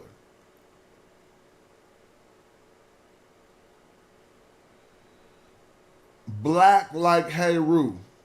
So there you got it. There you have it. You can check the sources. Who earlier tried to say, I ain't got sources? Do they know who they talking to? They just tried to see. That's why people don't pop on my page talking shit. Because don't nobody be going this deep.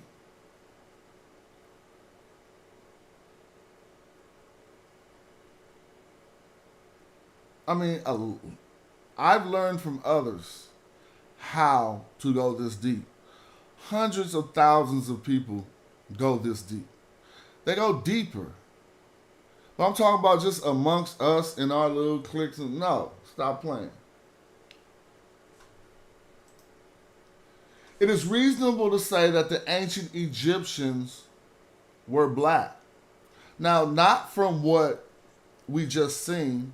From what we just seen, it is reasonable to say the claim I made before I showed you those sources, that the ancient Egyptians worshipped black gods. When they said, please, Lord, they seen something black. when they said praise the Lord, which is a statement that came from ancient Egypt. First, you'll find that in ancient Egypt. When they said that, they seen something black. But it is also reasonable to say that ancient Egyptians were black. Now, if I just used my limited knowledge of the ancient Egyptian language to make my case right now, y'all would be trying to be like, how I know he could read that for real? He could just be So, at this point, I'm going to point you to some secondary sources that you might not have even seen. Some well-qualified sources. Don't ever say nothing about my sources, bro. I got sources. As a matter of fact, let's start with the Oxford Encyclopedia of Ancient Egypt. And while we at it, we'll also look at the Oxford Handbook of Ancient Nubia. Encyclopedias, not Wikipedia. Encyclopedias. Do you hear pedia in there? That means children, kids. Encyclo is a circle. Encircle the children. But you don't even know that.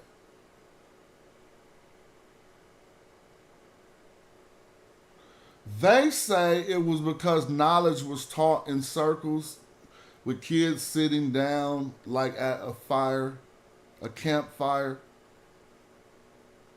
Encyclopedia, pedia, file. It's still pedia. But anyway, sometimes the encyclopedia or that teaching it is to keep knowledge in these circles just the way they want it. But that's not the best time to talk about that because I'm about to rely on the knowledge in these encyclopedias to prove you something.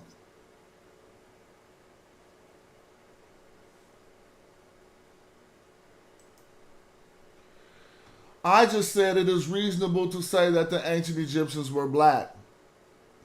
In the Oxford Encyclopedia of Ancient Egypt, in volume 3, on page 28, we read this. Thus, by the modern American standards, it is reasonable to characterize the Egyptians as black, while acknowledging the scientific evidence for the physical diversity of Africans. So that's like they ain't gotta just look like one thing. You acknowledge the physical diversity of Africans, it is reasonable to characterize Egyptians as black. How's that for a source?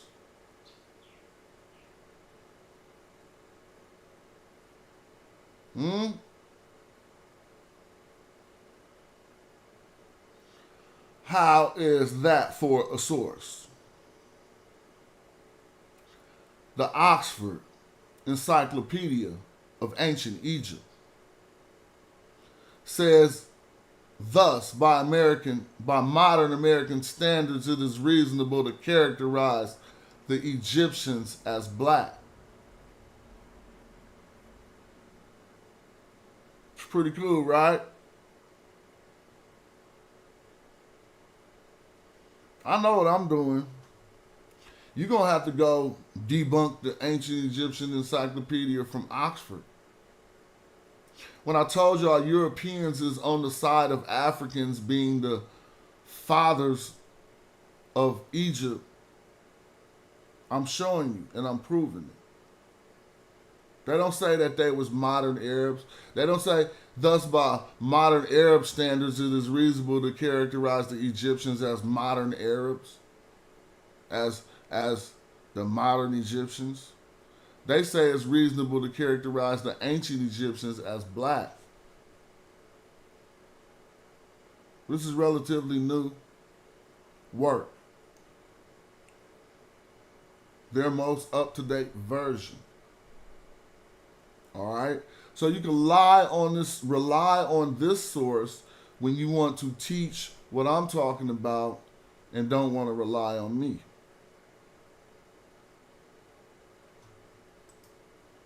Mentuhotep the second. See how black they made him? I'm not one of the first, but whatever I'm trying to say, I took on the daunting task of saying, nah, man, he's not painted black because of Osirian symbolism. He's painted black possibly because he was black. Before I had the source material to corroborate what I was saying, it was black people coming against me, arguing, saying that I was pseudo and that I was wrong. That he's only painted this way to show that he is divine and down with Osirian symbolism.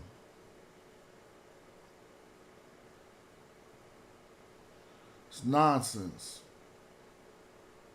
I don't want to say it's complete nonsense, but I want to show that what I said is corroborated by academic scholastic sources.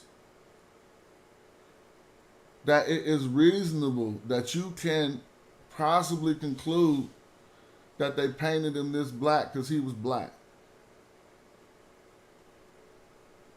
I'm talking about a lot of Africans are black, but we have to acknowledge the physical diversity of Africans.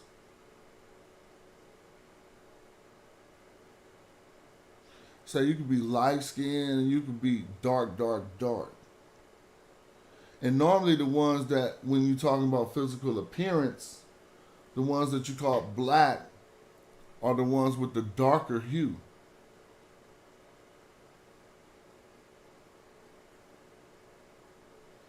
Even in our culture, Black Rob, Black John, Black Mike, those are the darker brothers that we have amongst us. We all black, but we'll call somebody black. So Mentuhotep could have been painted this way, especially because of the political things he was going through in his time period, to show that he was from a Nilotic, dark-skinned, black African tribe. Do you think I can find scholastic sources that corroborate what I'm saying? So that people can't argue against me. You have to argue against the scholastic work. I'm about to stop and go get a water. But you'd have to argue against the scholastic work. So I'm going to put it on the screen. Now, here we are, back at the Oxford Handbook in Ancient Egypt. And on volume 3, page 29, we also can read, the last one was page 28. Here on page 29, we also can read, a statue of the Middle Kingdom founder Neb-Khepri Mentuhotep with black skin may point to Nubian ancestry.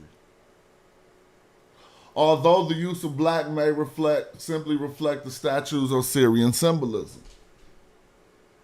Well, listen to what they say. Artistic and physical evidence suggests that his wives Ashayit, Henenet, Kimsit, Sadeh were probably Nubian. So even in these encyclopedias, They say, nah, he was probably painted that way. They don't even say because he was black. They say because he was Nubian. Which they want you to think is synonymous with black because E.A. Wallace Budge translated it as Negro.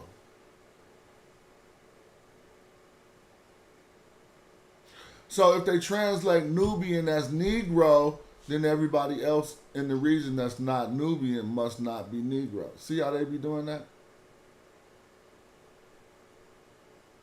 But Nubian doesn't mean Negro, and Nubian isn't an ancient word, and Mentuhotep never in his life heard the word Nubian.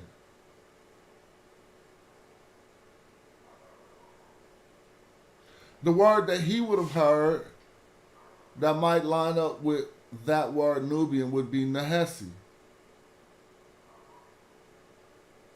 And that, from his perspective, don't got no color. It don't got nothing to do with color or race. But there's the source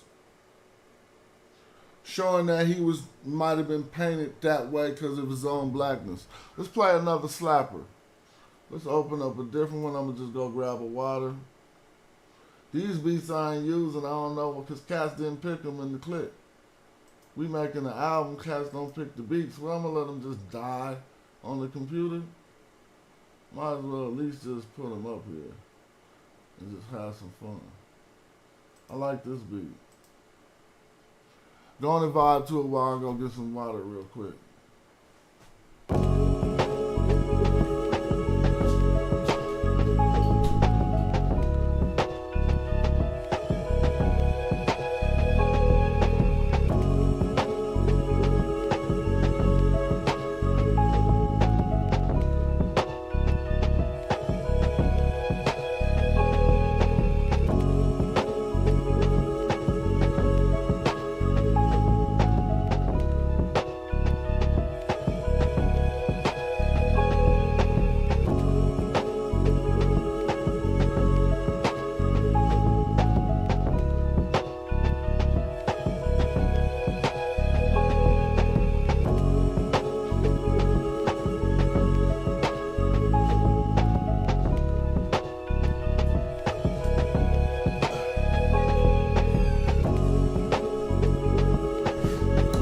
Yeah.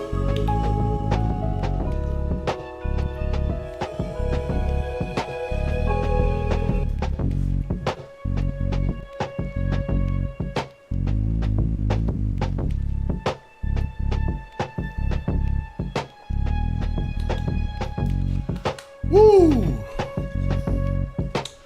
All right.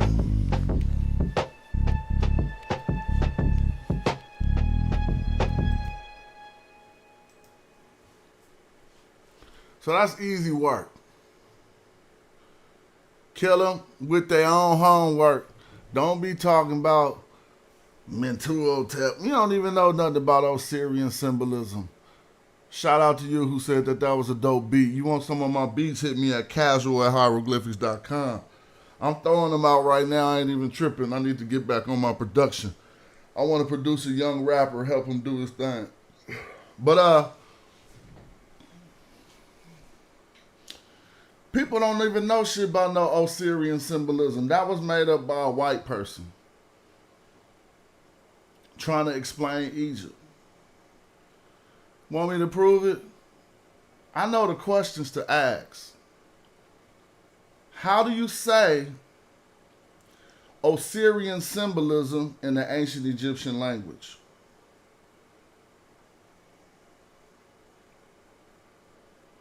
Bup, bup, bup, bup, bup, bup.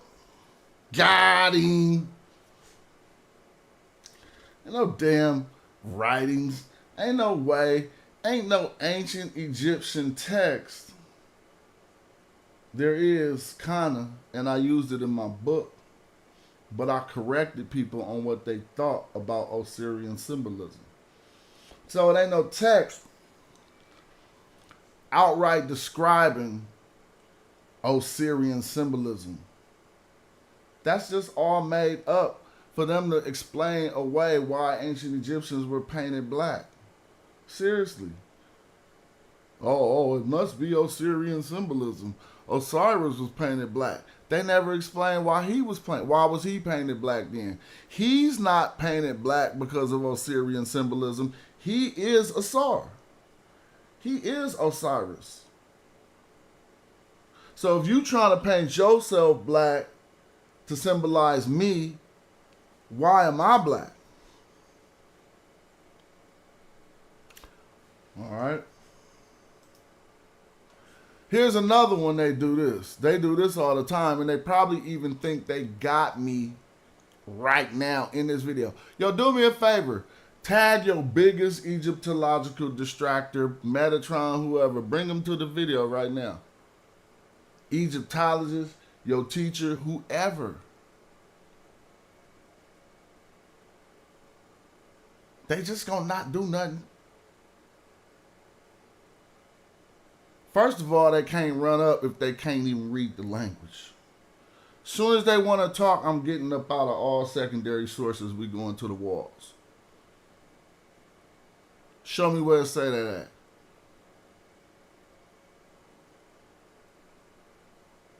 Amos Nefertari. We know her as Amos Nefertari, Amos Nefertari. They work because the vowels, we don't even know what the vowels was anyway. Amos is born. Mes means birth. Ah is the moon. Amos. You can say born of the moon, however you say it. Amos Nefertari. I don't know if that means she was born on a full moon. They had lunar months, right? I mean, we do too. Not lunar years, but I'm saying we do too. Like every month, one cycle, we get one full moon a month. But I don't know. So if this is what I'm trying to figure out. If they got the same thing, right? Why would they call her born of the moon when we see a lot of different phases of the moon? I probably would think it might have been talking about a full moon, but nevertheless, Nefertari is no, that's not Nefertiti. So Nefertiti would be the beautiful one has come. Nefertari would be the beautiful Ari. I don't know what the Ari is giving us right here, but I'm just going off my limited knowledge. Now, there was a cult. There's a lot of stuff they do with Amos Nefertari that's kind of crazy. But there was what we know as a cult of Amos Nefertari. Now, they say the reason why she's painted black is for the same reasons. Because of Osirian symbolism, because she was deified, right? And they paint her black in everybody's tomb to show that she was deified as a monarch in the afterlife.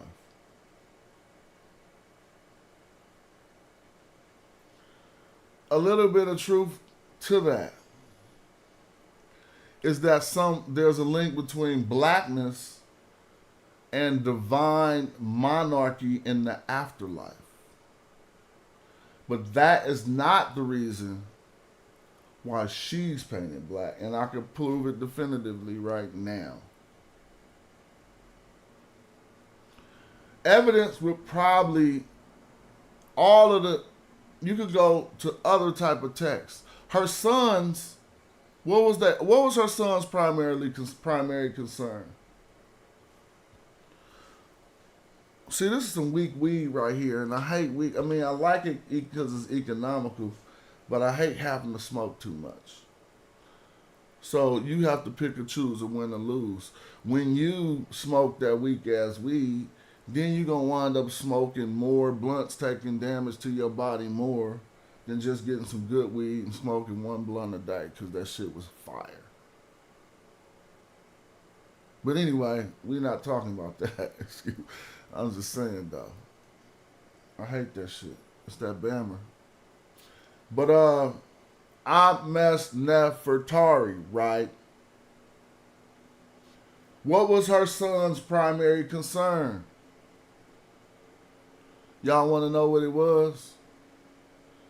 And this is what's hella funny to me. Her son's primary concern, they got killed doing it. At least one of them did. Getting the Asians, what they call Aamu, and sometimes translated as Asiatic sand dwellers, getting them out of Egypt.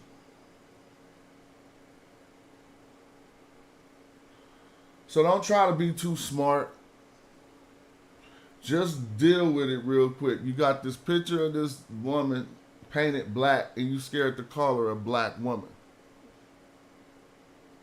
You got this picture of this black woman who had 2 sons, whose primary concern was getting people who were not black on some Trump shit up out of Egypt. You could say on some Trump shit or not, I just did, just to put it into perspective. But see, Egypt was theirs. And the Asiatics were seen as invaders. So her sons was like, fool, we getting these fools up out of here.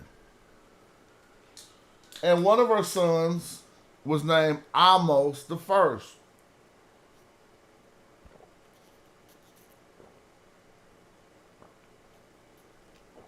And what are they known for? Just like a lot of ancient Egyptians, fighting the Asiatics. Now here's something that happens in Egyptology. In order to make you think the Egyptians felt the same way about Nubians as they did about Asiatics, they put the spotlight on insignificant wars that were had. A lot of them were commerce wars too, because all the gold was in Nubia. They put spotlight on the insignificant wars that happened in the South, and they don't put no spotlight on what the ancient Egyptians said about what their biggest problem was for national security.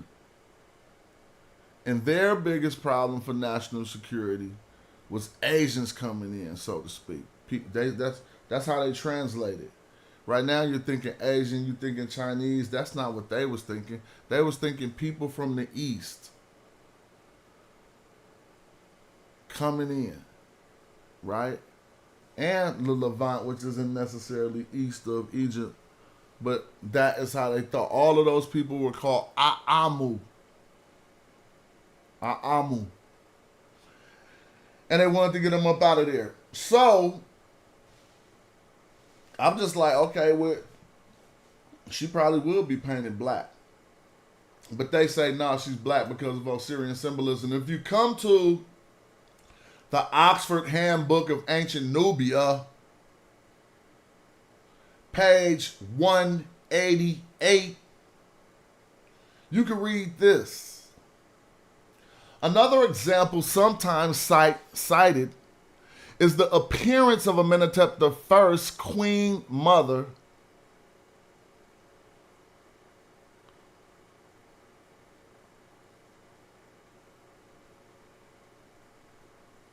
I'm silent right now for a long time, because I'm thinking about the history when they say Amenhotep I's queen mother. And I'm just going through my head, and we can pull it up.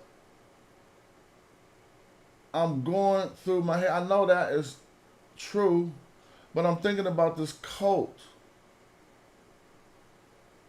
I was just talking about. I got all of this stuff in the slide in this presentation. I'm going to read this and then I'm going to straighten up what I'm thinking about.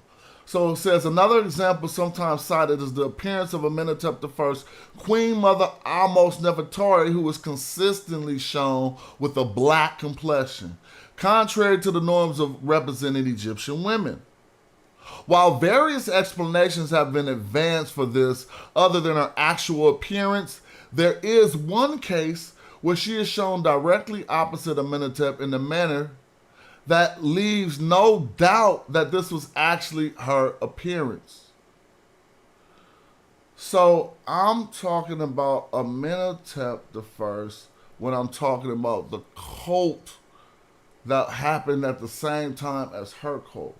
But we're going to go into the lineage and talk about what we was talking about, the sons, and see if I said something wrong or not. There's no information to indicate whether she was a Cushite herself, the child of a descendant of a Cushite, or whether she might have come from some other southern group.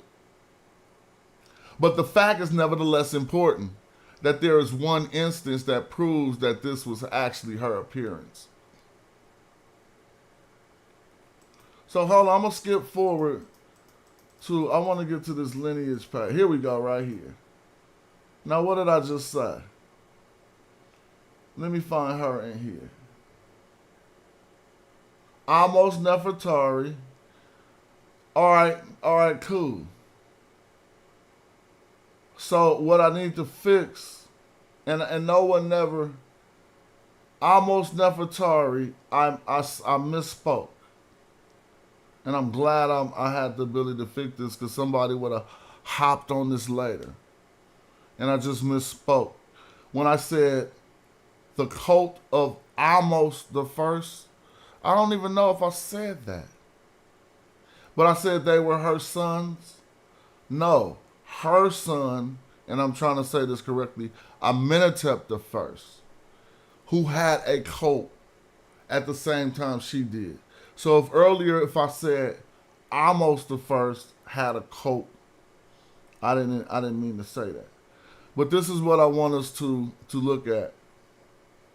That Ahmose Nefertari had the cult of Nefertari running at the same time as Amenhotep I had the cult of Amenhotep I. So the people who argue that this was Osirian symbolism, they argue that she's black because of that. And that when you get deified in those Assyrian symbolism, they draw you black. But remember, there's two cults running at the same time. So let's check this out. Ahmose Nefertari, yep, I got it right in the presentation. I just misspoke. Ahmose Nefertari and Amenhotep I. Showing this is the same stela, right? They're both deceased. And what do you see here? One of them is painted black. One of them is not. So this stela debunks what Egyptologists tried to say about the reasons why you paint somebody black. Both of these individuals have a cult. The cult of Ahmose Nefertari, that means she's deified. The cult of Amenhotep I, that means he's deified. They're both deified. So this proves, just like Oxford said, they said there is one case that shows directly opposite of Amenhotep in a manner that leaves no doubt that this was actually her appearance. Do y'all hear that? This was her appearance. She was black. And hella dark. Now, the instance that they're talking about is the one I'm showing you. And so that means the Oxford Handbook conceded to the theory that I'm talking about.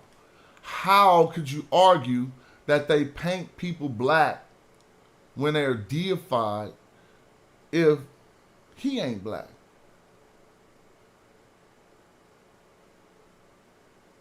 Got to throw that out. We got other instances of this. And notice, here's another example. Oh, it says another example sometimes cited is the appearance of a minotaur. Yeah, well, this is the same source I just read on the other page. You see her here, black, but you see him here with just the brown skin, like me and you, or whoever. And then they just got the brown skin. But these people down here are alive and worshiping. They're venerating. These entities have passed on. One of them is black. The other one is brown. So you can't argue away from that. You cannot argue, oh, they paint them black because they deified and they deceased. Both of these are deceased. Both of these are deified. Now let's show her in another instance. She's black, not because she's related to Osiris or Osirian symbolism. Just throw that out. That's over. Peace to the chat. How about this one? This one isn't even in color, and I didn't fill her color in black. It was Lepsis who did this. So you notice here, every one of these seated individuals is deceased. This is a Amenhotep up here.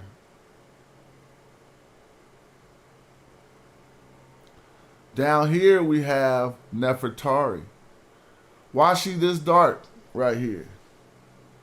But everybody else wasn't even dark enough to draw in their color. And so if what they were saying was true, all of these individuals would be painted black because they're all deceased Osirian symbolism.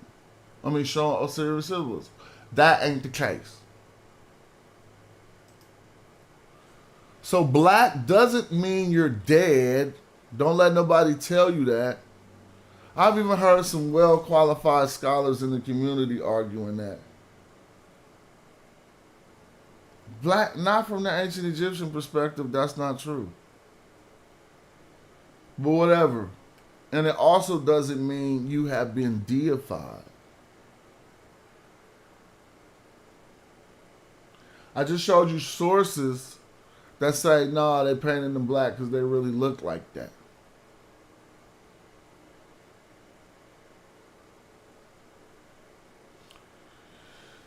In a lot of instances.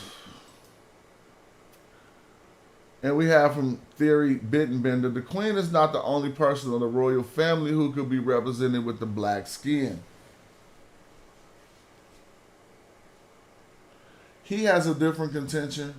So using that quote without this sidebar would be kind of dishonest. But so I had to add that sidebar. Now these are representations of statues. They could be in most instances. Even right here when you see Amenhotep, right? He's on a platform that these people ain't on. But they paint them black. You see these ancient Egyptian black statues and we wonder what's up with that. That could be where we start to get some type of something to question. Right? But we got to understand dual imagery from the ancient Egyptian perspective. And we'll talk about that in the morning. A lot of people had dual images. 2 images. In one of their images, they look brown, and one of them, they look black. There's one person, I think Hakkad Nefer, who sheds the light on why they was doing this. Ramses II and Tutmos I. I said Amenhotep, this Tutmos I, and Ramses II. their black effigies and statues. But let's read about Senku and Rattau. And you can find this quote right on Wiki. Harrison Weeks noted in 1973 that his entire facial complex, in fact, is so different from other pharaohs, it is the closest, in fact, to his son Amos. Don't you remember that Amos is the one who wanted to get them, the Asians up out of Egypt? Now his face is closest to his son Amos, and is so different from the other pharaohs that it could be fitted more easily into the series of Nubians, into the series of Nubian and Old Kingdom Giza skulls, than into that of later kings. So they say, man, his skull is so African that we got to group him with the Old Kingdom Giza skulls. So this is a crazy admission, because the Old Kingdom is when Egypt starts, you know what I mean? And he's saying them skulls look more Nubian. More Nubian would translate to Negro in their lexicon. Old Kingdom Giza skulls. It'll fit more into a series of Nubian and Old Kingdom Giza skulls than later Egyptian kings. Various scholars in the past have proposed a Nubian that is a non-Egyptian origin for Senku and Rattau and his family. But who is his daughter? Amos Nefertari.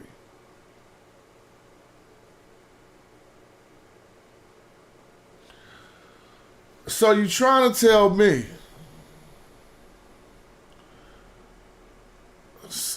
it's his granddaughter? Because we got Senku and Rattau and Senku and Rattau II. So you trying to tell me something happened where she ain't Nubian and black no more?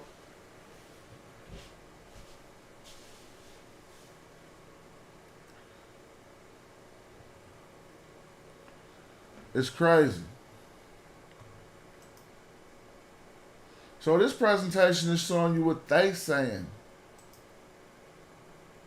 And you could go through this whole family lineage and see how they represented themselves.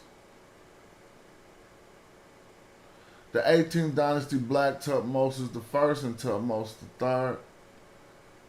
This is them representing themselves, I guess, if you listen to Egyptology, in Osirian symbolism.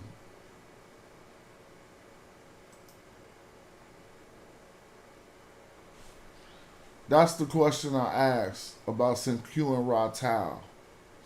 If the father of the 18th dynasty was Nubian, then how was his family not? Suppose he married somebody that wasn't Nubian, then his first offspring would be half Nubian, half whatever else. You would not just be able to throw that away as we go into the 8th. Now, I called him the father of the 18th dynasty because look at this. Look at all these people who come after him. They not acting like, see, they got him in the 17th dynasty, which would mean 17th family. But look at the bloodline. Senku and Rattau.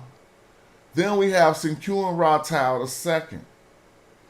He has Amos Nefertari, who has Amenhotep I, who has Tutmos I, who has Tutmos II.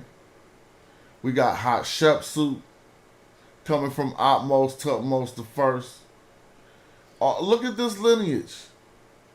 Then we got, from Hatshepsut, we got, let's say, Mentra Hatshephet or whatever, and Tutmos III. Now, how did all these become the 18th dynasty, acting like they're a different family, all the way down to Tutmosis, Amenhotep III, Akhenaten, Tut, Amen. That's supposed to be the 18th dynasty. But the progenitor of the mother of that dynasty, Senku-Ra-Tau, the son of Senku-Ra-Tau, this Nubian dude who should have been fitted with the old kingdom pharaohs. See how Egyptology has just messed stuff up in order to take the blackness out? Explain who they was marrying to make their seeds not be black no more.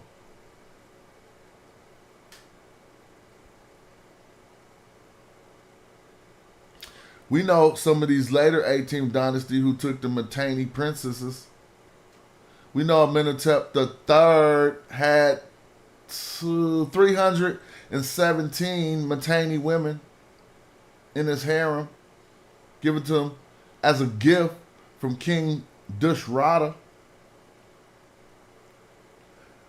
Imagine if you got a gift and it was 317 Mitanni women. Because you was balling that hard. The women was happy to be given as a gift, I would presume, because of the way the world was. Imagine you was being sent off to live with a king of a nation while you living in the bushes. And you're going to be part of the harem, the untouchable women of that nation. And he probably didn't even have time to get around to you but once a year or something.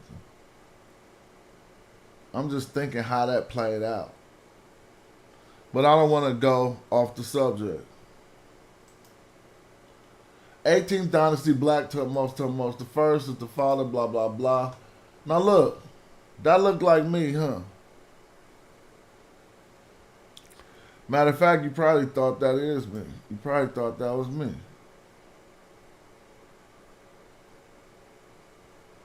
But that ain't me. This is my cousin. My younger cousin. I ain't even never met him, but some of my family members in this part of the world posted his picture to our Facebook family group. And all of my family on the West Coast was like, damn, we got some strong genes. Y'all that far separated and y'all look dead on each other. So keep that in mind when thinking about the lineage of Senku-Ra-Tau and his offspring that went into the 18th dynasty. This is simply just a Martin family look coming up out of Mississippi. I'm from the Martins in Mississippi. He from the Martins in Mississippi. We look dead on each other.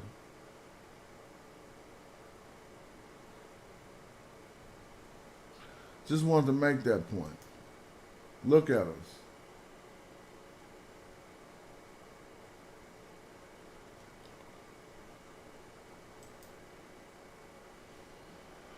So we got various depictions of Egyptians with black skin, and there's a lot of sources to say that some of those depictions might be because they was actually black. But look at her and her gold effigy. Right?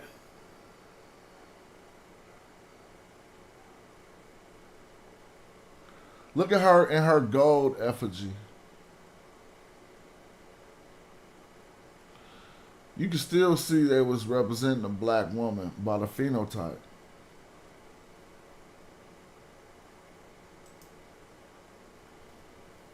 Now, we was talking about this the other day. This is from the term Tomb of Ramses III. And some of us arrogantly call this a mistake.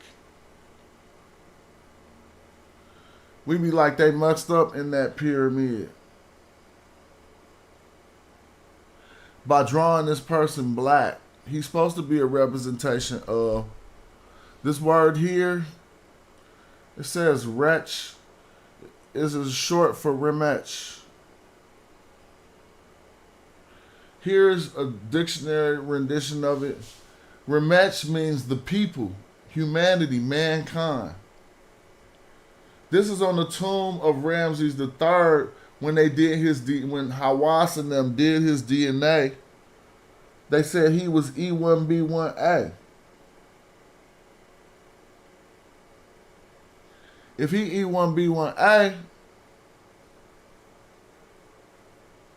he got African DNA. So for a pharaoh who was E1B1A to represent the people, humanity, humankind, looking the way he would have looked,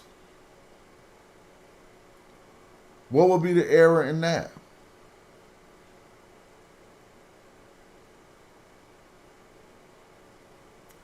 The reason why they call this an error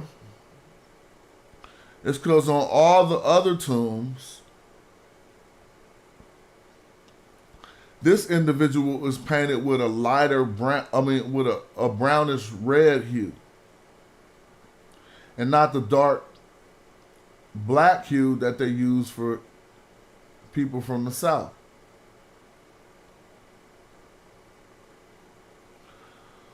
So my argument is that no, the reason why Ramses the third was different is probably because he had the DNA, the E1B1A, that rendered him a darker African. And the cold part is I just noticed this person, this Nubian image got bracelets and earrings though. But made him a darker African. So when he in his tomb represent the people, humanity or humankind, he drew a person who looked. He didn't draw it. He commissioned a person that looked like himself. I would say that that is more plausible than the artist made a mistake. You don't think there was no oversight?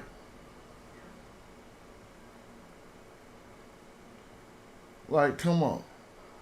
But this is how Ramses III depicted humanity.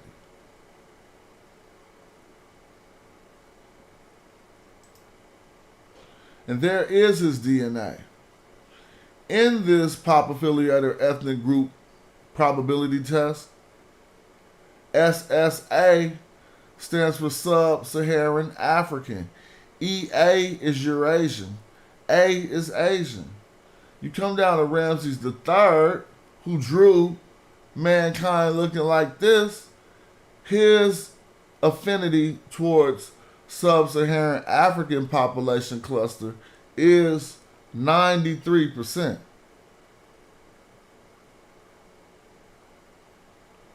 So that's quite plausible that a person who who population affiliation is 93% Sub-Saharan African would probably draw himself looking like that. Or draw mankind looking like that.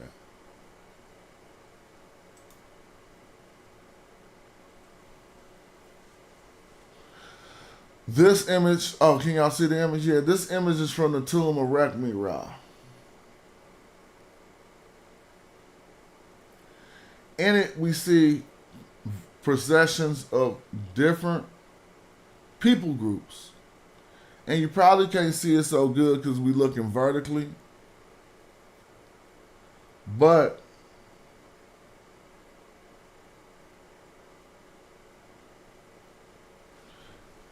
if you could see it, you would see that the people got different skin colors.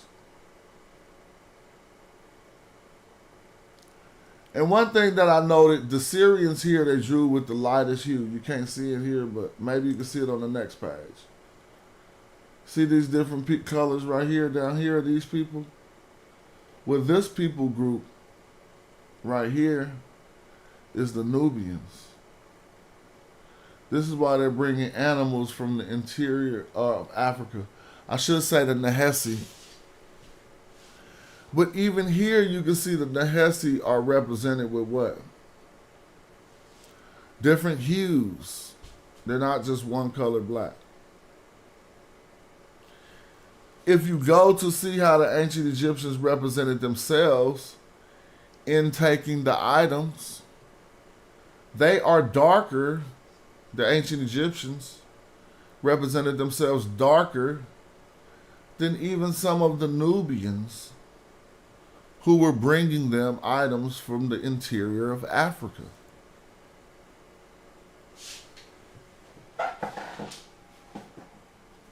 You can see that, right?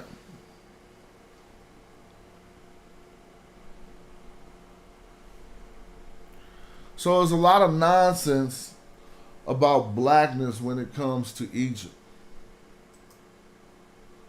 Now, here go those Syrians I was talking about. You probably can see them up close. You clearly see they use like a pale, a flesh. I don't even know why they call it flesh tone when black people's flesh is a different tone. But from what they call flesh tone, they used it on these pale Syrians,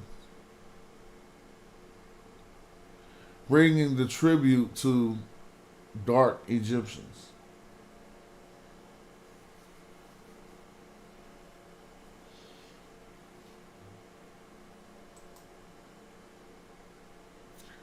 Take a look at this screen right here.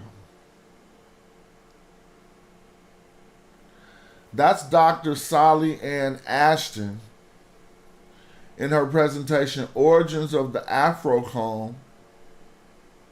That's right, Origins of the Afrocomb, 6,000 years of culture, politics, and identity. Now, what she did in this slide is show the haircut of a Watusi general. This is how they cut their hair. And she compared it to what the what Egyptologists think is an ancient Egyptian crown.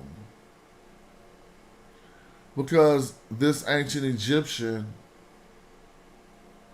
got on what looked like a hat, if you're not familiar with this type of haircut or style, or that hair could even do that. And she's saying a lot of these things that we thought was ancient Egyptian crowns was just African hairstyles, afros cut in a particular fashion. Other people's hair don't even allow them to do that.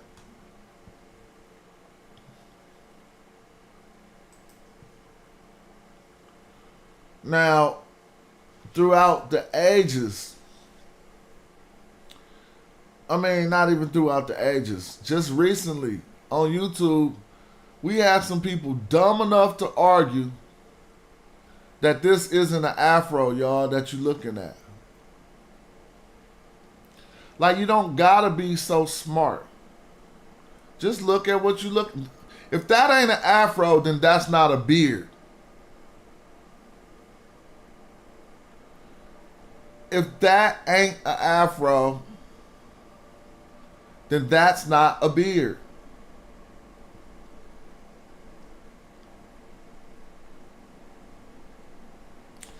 I had somebody come on the page and argue and say that this right here was his Nubian wig.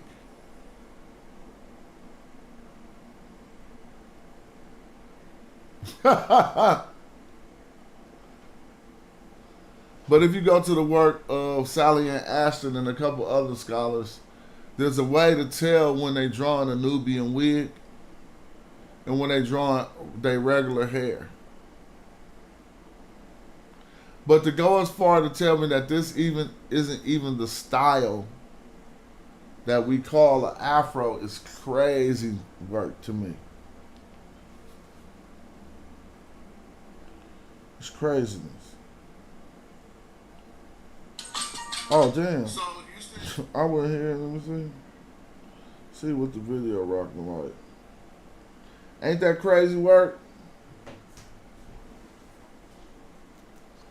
If you looking at that image and you think that's not an afro, Tell me how you reconcile it. You're gonna say it's a Nubian wig? A Nubian wig could still constitute an afro. Because Nubian is a pseudo word that translates back to Negro. So it's a puffy Negro wig that ain't an afro. Then what is it? An afro, by definition, is a hairstyle worn predominantly by black people in which naturally kinky or tight and curled hair is styled into a round shape. But this ain't an afro. I don't argue with stupid people no more.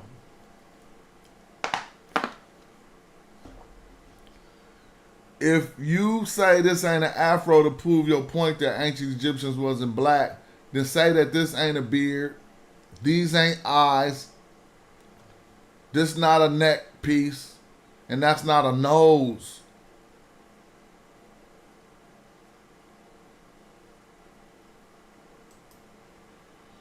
Now, we was talking about this the other day. A lot of people talk and don't show you their damn research. This is my research. I have to give credit to Brother Netter Ned for this particular slide. He showed me this research. And I'm helping us to understand what it means. So you see this dude back here? This is Amenhotep III, one of the most prominent pharaohs of Egypt. Him, with the fro. Right?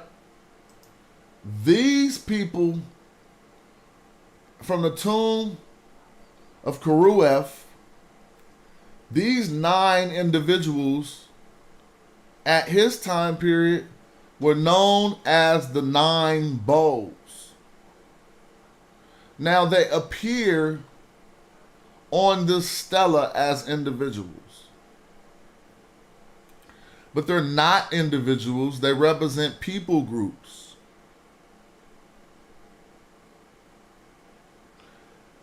The 9 bowls was who you had funk with.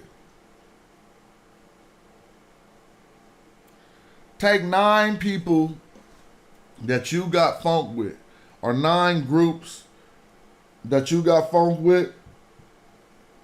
That's a lot of beef right there. I would hate to have beef with like 9 people.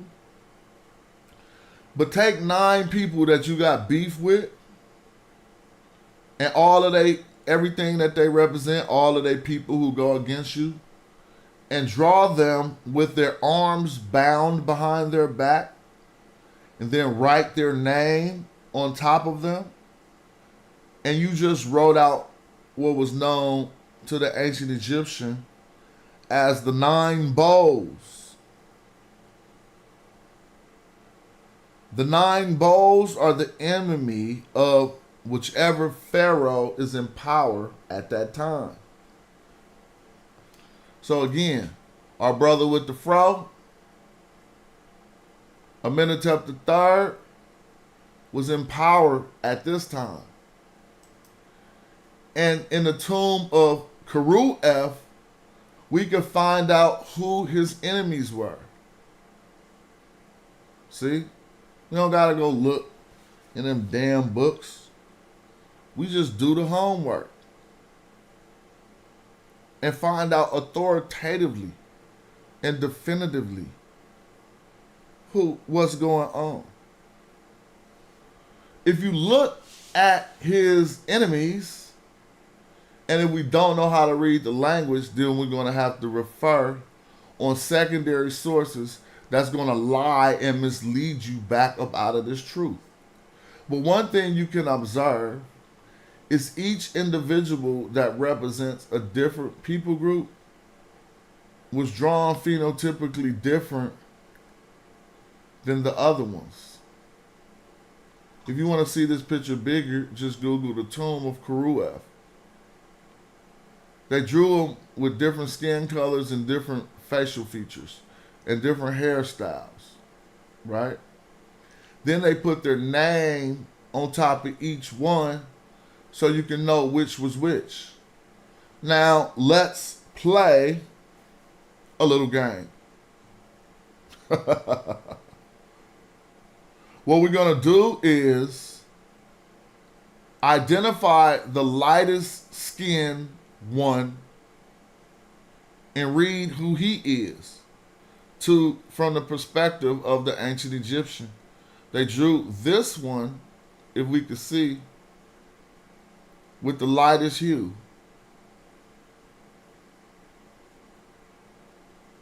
And it is gradiated. And they drew this one right here with the darkest hue. This man with his arms behind his back. You would think the one with the darkest hue, from the perspective of this brother with the same dark hue, if Egyptology taught it, this one would be the Nubians. But that ain't the case. And this is very, very interesting here.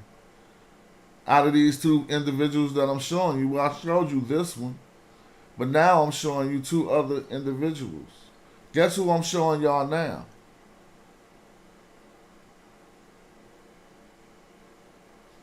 The Nubians. This light red brother right here, a Nubian. And this is what we call Aun to you Bowman. Remember we was talking about that word the other day, Aun to you? These fools ain't even from Nubia or nothing. The word translates to a Nubian bowman, but he's from the area of Heliopolis, or I should say on. See, the people that Amenhotep III was fighting was from inside the borders of Egypt. A lot of them. And we can prove it right here. Because the dark one who we thought would have been the Nubian is not the Nubian. And you can find this in a chapter in my book called Red Egyptians, Black Nubians.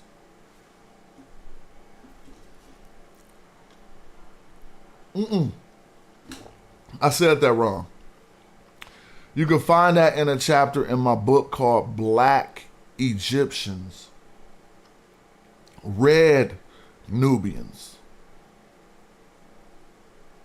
As I'm showing you here, the Nubians are painted with a red hue. But when we come here, we'd have to understand how to read this.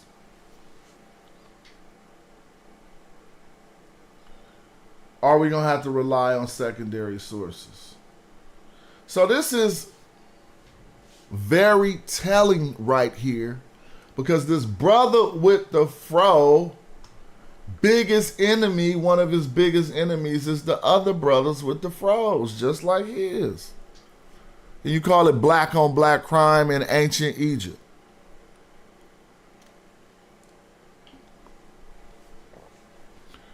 They had beef. Now, this is about to be crazy. Who did Amenhotep III have beef with right here? What does this say?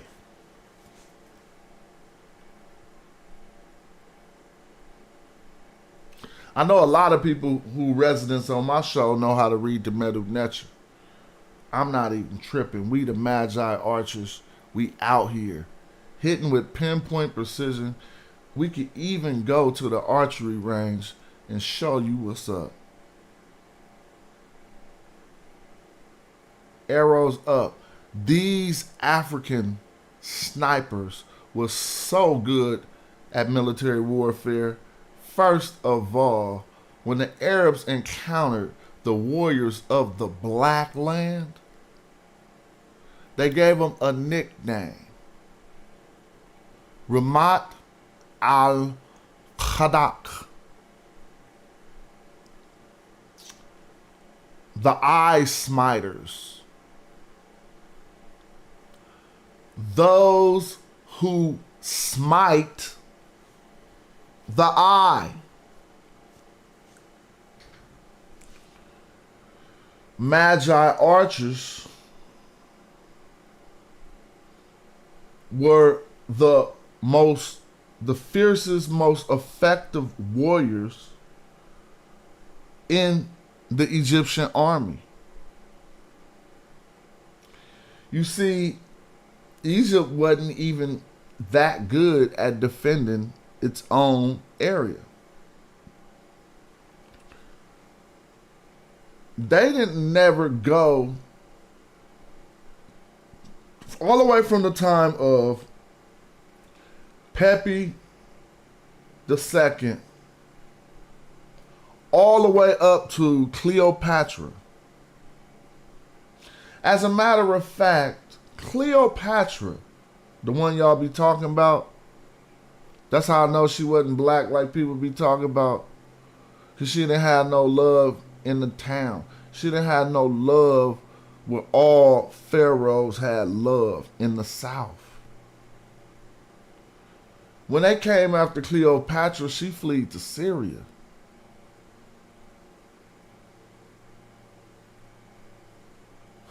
How you do that if you African?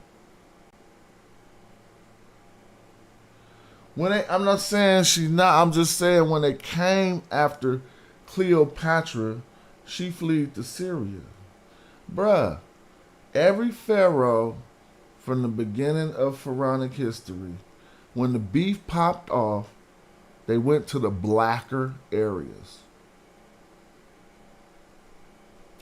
They got up out them Delta marshes, went down to the heart of Egypt, down to Kemet, the black land.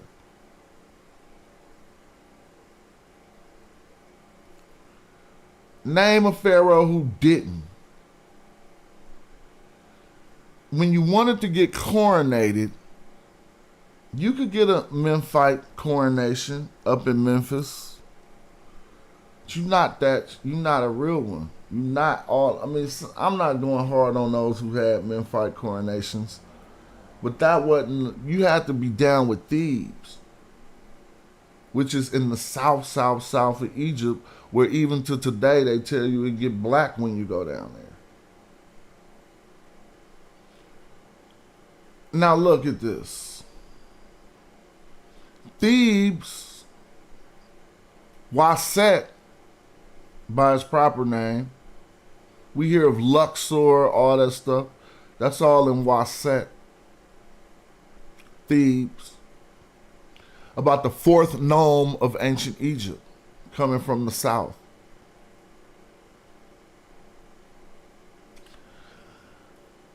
This area, the greater area, is known as Ta Shama'u.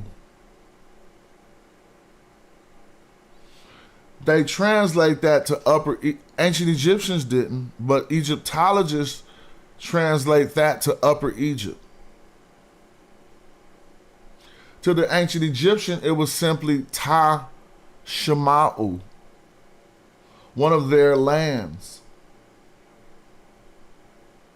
The heartland in the south, Ta Shama'u. I can prove all of that. The north, the areas of Egypt closer to Europe, closer to the Delta, was called Ta-Mehu. And those areas during the founding portions of Egypt was way less significant. It was down in Black Egypt, in Kemet, where everything was founded, set up, put together. The majority of things we know. I'm not talking about where all these monuments were built. I'm talking about the civilization that came together that even could build monuments at a later point in time. So, yeah, it says Shama'u on the screen. King J. Ta Shama'u. In Egyptology, this would be Upper Egypt. So what is Amenhotep III telling us? that in his time period, the people of Upper Egypt looked like this. Just like him. Furthermore, he telling us that this is the Upper Egypt. They're darker than some of the Nubians. That's not what he's saying, but by default, we can deduct that since they drew the phenotypes of these people out, the darkest one he was dealing with was his own Egyptian people.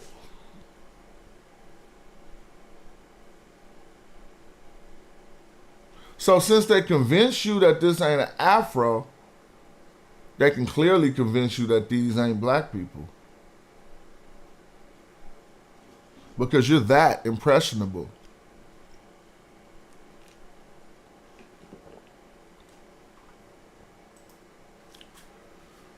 You see this? This is an image. Shout out to my brother Jay Mill, who went and got these images for our own research. And this is the one that most propagandists share. What it looks like is a brown-skinned Tadak Amen on this horse over here. You can't see the whole image, but the majority of what you see is dark-skinned people being trampled.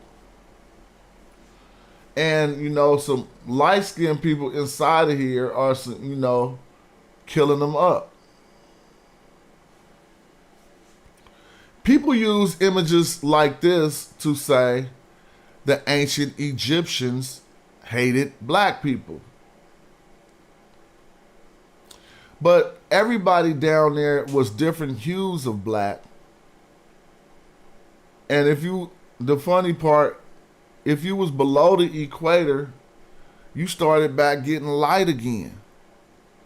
Just like if you was above the equator. So Kush ain't necessarily on the equator. Kush is south more of the equator. And some of the Kushites always represented themselves with the brown hue. You can find them sometimes with that dark black hue. But they would represent themselves with the traditional brown hue of the ancient Egyptian. The Nilotic dark skin that we see here represents people who was trapped in between the northern Egyptians and the Kushites on the equator. Called in anthropology Nilotic Negroes, and called in Egyptology Nubians. Nubians and Kushites ain't the same. But if you ain't well nuanced, in this, then you're gonna call them the same. But they not. Ain't no such thing as Nubians. There is a such thing as Kushites. I can show you the word Kush in plenty of ancient Egyptian texts. Kushi, one from Kush. There's no Nubii. And so they deceptively use images like this to make you think Egypt fought against black people, and look at them crushing all the Negroes. But on this same war chest, that's the army doing the crushing.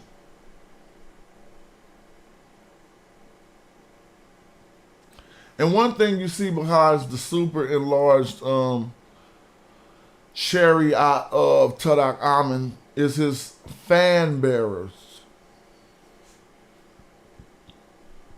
That sounds like a punk job, right?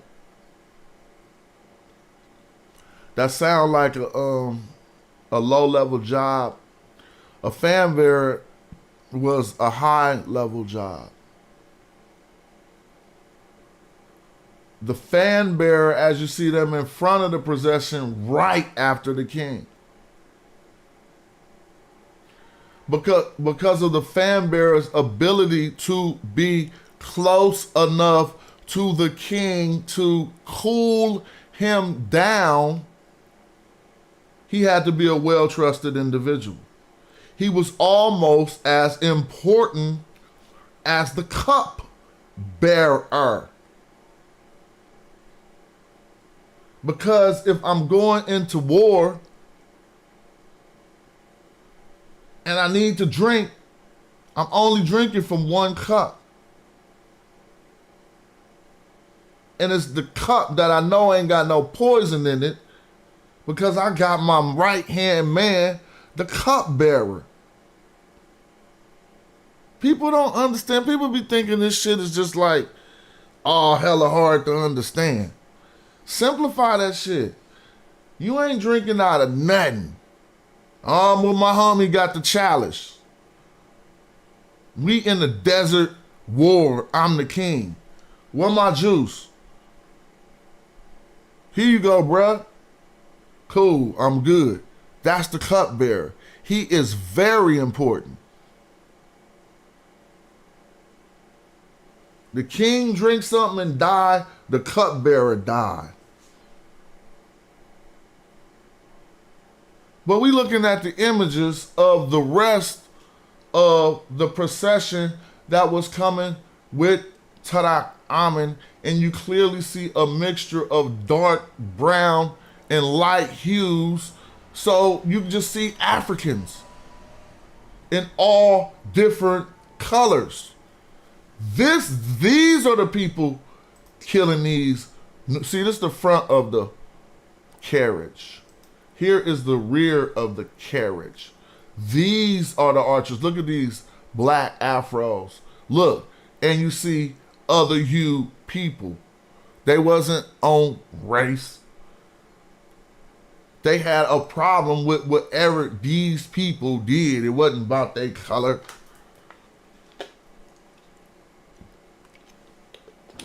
But if they screenshot this or whatever and only show you this portion, they could tell you a fanciful lie. Shout out to Willie Sexton who liked the information. Appreciate you. Right? They could tell you a fanciful lie about how Egyptians hated black people.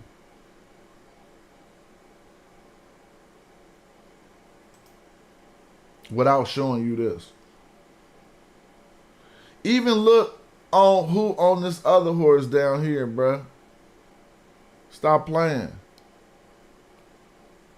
But we can continue. Now, the image of this is an image of Amenhotep. This isn't cartoonized. This is really, I just cropped it out of the drawing that they have in the museum. You see how he represented himself? They'll fool you into thinking this isn't an afro. And then they're going to want you to believe that this isn't a beard. Let them do that. If you're that impressionable, you have no chance. The text that we are looking at is the Pert M. Heru, one of the best preserved books, what we call the Book of the Dead. They do that type of shit, like, to me, be scaring you and stuff. Like, who want to be studying religion from something called the Book of the Dead? That ain't what it was called. You want to know where we get the Book of the Dead? Because when they were pillaging the tombs of ancient Egypt, they found certain scrolls in tombs.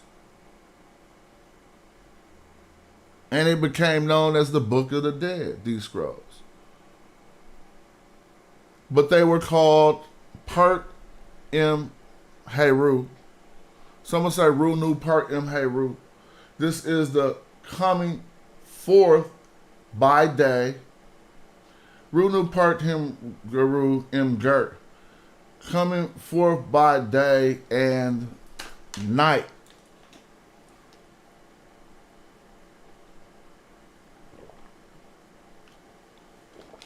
Look at this.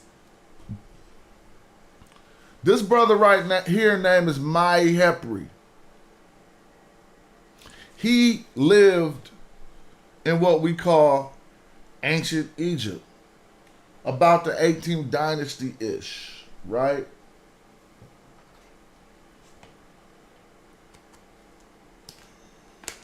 Do you see how he represented himself? Do you see the image he had commissioned in one of the most elaborate tombs left from ancient Egypt? One of the most elaborate, well intact tombs left from ancient Egypt is from the black man Ma'i Hepri.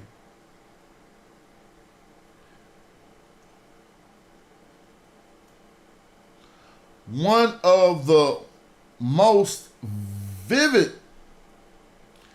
This text is over 30 meters. I hope I didn't say that right. It may be 30 feet and 10 meters.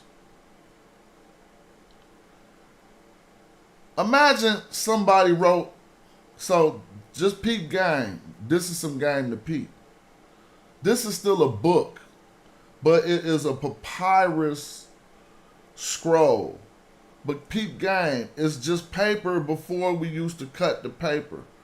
See, look, we start cutting the paper down to 8 by 11 sections. And then we stack them on top of each other and we make books. If you do the same thing with this long ass sheet of papyri, to where if it's like 30 feet long and you cut it down to 8 by 11 inches, you probably have a 200-page book. You feel me? Or however many pages. Y'all can probably really do the math on that and tell me how many pages. How many 8 by 11s fit into 30 feet? But I think this text is 30 meters. It's hella long, bro. Like, it's hella long. So,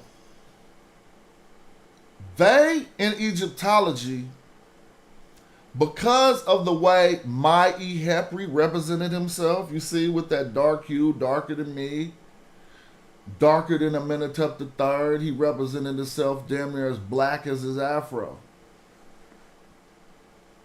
Because what he left to the world after that was found by people who was not as black as him, they make up lies about him.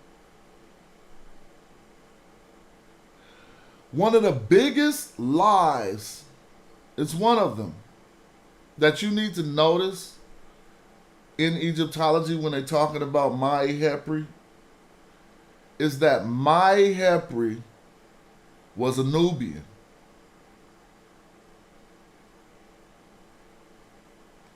That right there is a white supremacist lie buried up under a hella shit. You don't see how. Because it was when Egypt was being battled for by white people, when they were saying, hey, we the ancient Egyptians, that they made up the theory that the word Nubian translates back to Negro. So therefore we got a device to separate anything that looked black found in Egypt. If we find it, we call it Nubian, and then we get to separate them up out of Egypt. Oh, that's Nubian. Oh, that's Nubian.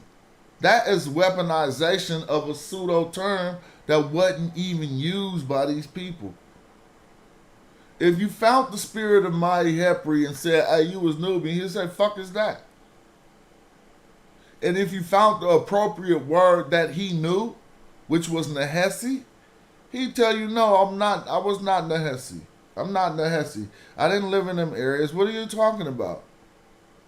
Like, why are you saying these things? What language is this? The language is called Rani Kemet. It's the ancient Egyptian language. The script is called Medu Neter, but this script in particular is a Medu Neter hieratic. It's Medu Neter.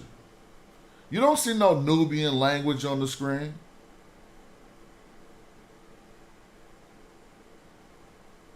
see the ancient Egyptian language.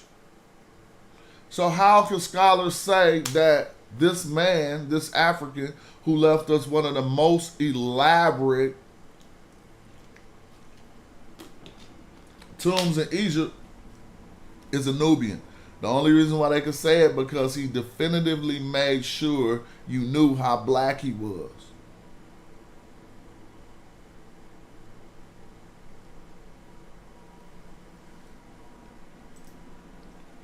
Now look at them three images.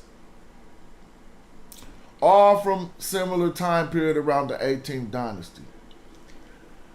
This was the pharaoh of all of Kemet, Amenhotep III. These were some of his enemies who lived in Upper Egypt, Tashama'u, looking dead on him. And this is a text, a papyrus, a clip from a text of Mai Hepri, a person who was buried in the Valley of the Kings. You know they had regular cemeteries, right? For normal people who wasn't getting buried in the Valley of the Kings. How you getting buried in the Valley of the Kings and you some foreigner Nubian who didn't have no clout? Huh? They would like to, so don't fall for that word Nubian. The word Nubian, no ancient Egyptian ever heard it. And it was weaponized by Egyptologists in order to separate what you see as people with the darkest hue out of Egypt. Nubian. Oh, that's Nubian. No disrespect to the brand Nubians.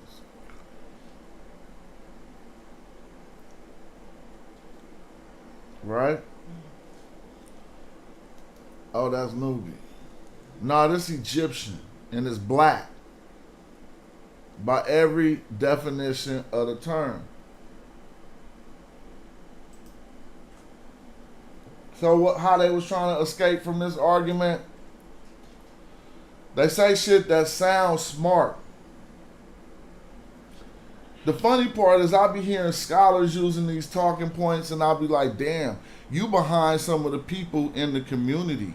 Now, first some of the people in the community used to try to say what scholar was saying, then we got all up out of their canon, meaning when they in school, somebody wrote a syllabus and they gonna teach you what you gonna learn from that syllabus. We hitting shit that ain't on their syllabus and they don't be knowing about it. They ain't learned about it in 4 years, but they still got 4 years of instruction from the syllabus though. So that's why we've been out here on YouTube and affecting academia from these type of platforms. Because they don't know how to address this information that wasn't in their syllabus. Don't no university teach for 4 years on the meaning of Kemet. We done sat around live looking at everything available to the information superhighway about this word.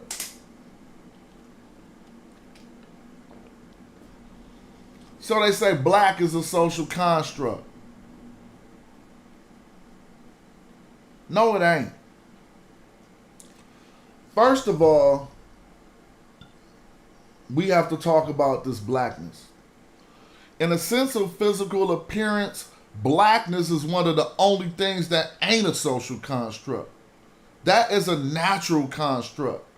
That is a universal construct. The fact that you turned out black just like the night sky cosmos, that is not a social construct. You don't ever have to construct anything socially, you'd be black. If you can identify and classify colors and sounds when you start to make these social constructs called language, then you pinpoint what you call the darkest hue, and you say identify as that, then you can start saying that's a social construct. But we are born this way. How that's a social construct? People be stupid.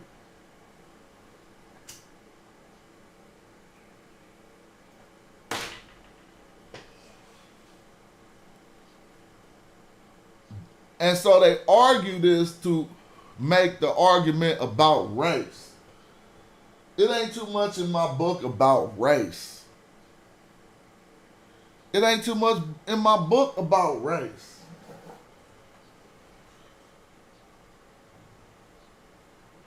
What's in my book about race?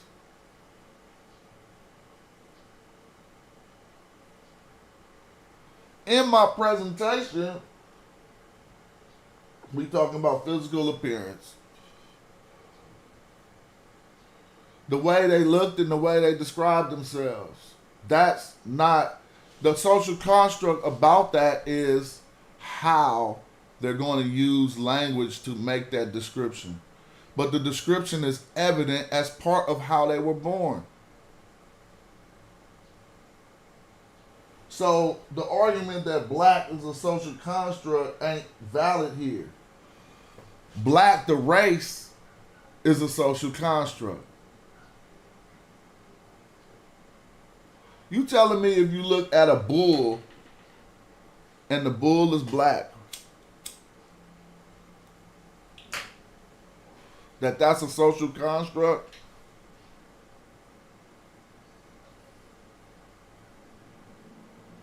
That's why people just don't know what they're talking about.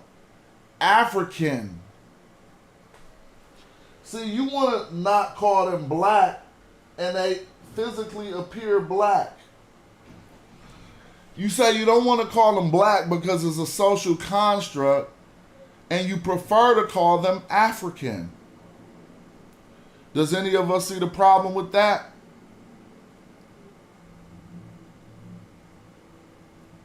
Let's say you don't want to call the ancient Egyptians black because black is a social construct. So you prefer to call them African. Can somebody write what the problem with that is in the chat?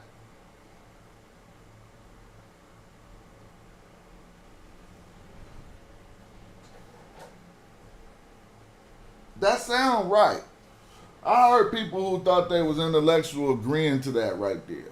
Like, yeah, that's how that go. Yeah, you know. Yeah.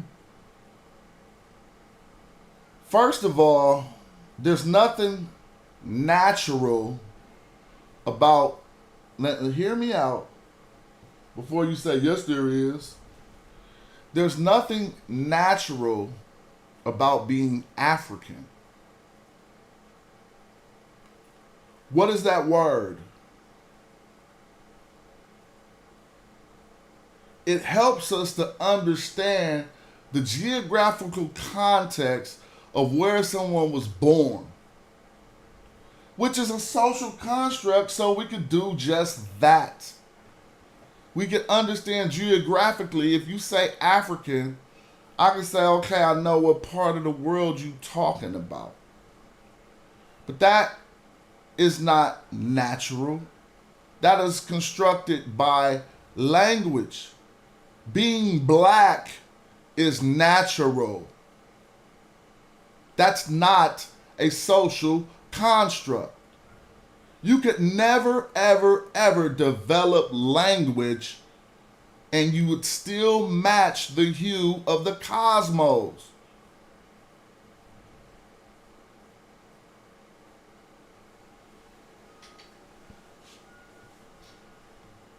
Social construct. I hate fake smart shit. It's shit dumb people say when they ain't got nothing to say.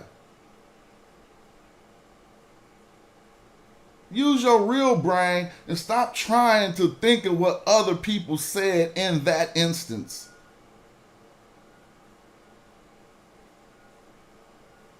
It's a social construct.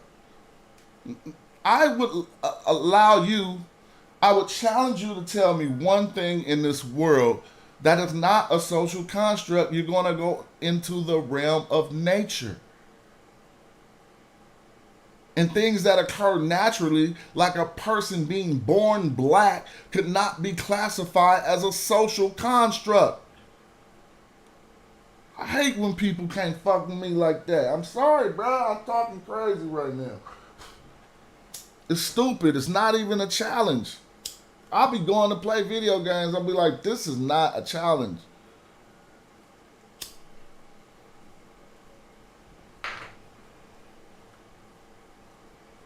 Get that social, take that social construct shit and shove it right up your anti-black ass.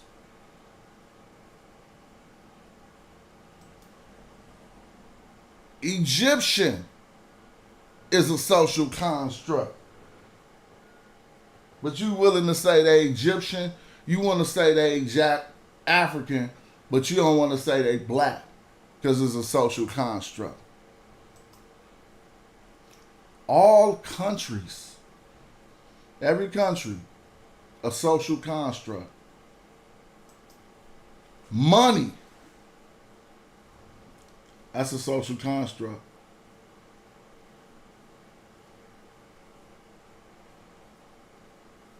So take your social construct and do what you want with it. But don't say it kept ancient Egyptians from calling themselves black.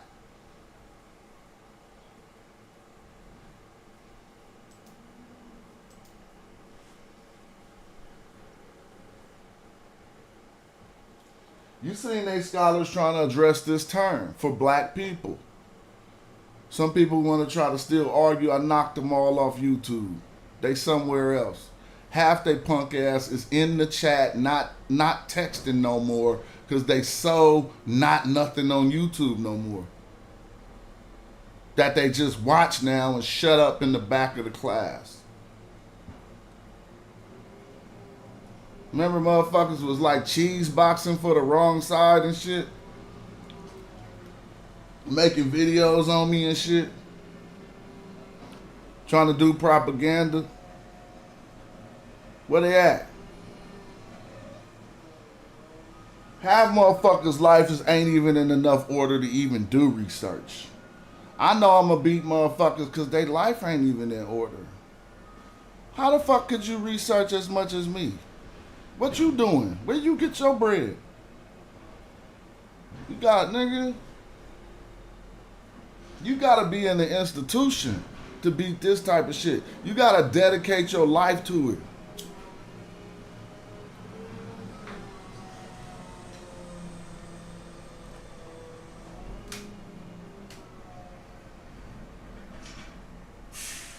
And this ain't even nothing. I hope you don't think I'm over here thinking like, I'm just doing, we be lazy. I'm just doing what anybody could have did. Learn that shit and tell the truth.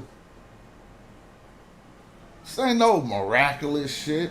Learning how to read a language and then telling what it said. We be so full of a bullshit ass community that you could just go to school, go learn the shit that's in college, and come back to your black community and be a master teacher. Ooh, he know everything. Ooh, man, he learned this shit right out of school that anybody could go to. So don't think I'm on my shit. I pop my lips, my LIPs, because it is what it is. Everything I'm saying, facts. I don't know, I ain't got to speak on that shit all the time. But motherfuckers be talking shit. Motherfuckers be on the internet and they don't even move me. Not even in their own life. They be no dad and shit. I told you I'm not no dad. Ask any of my siblings, am I no dad? No.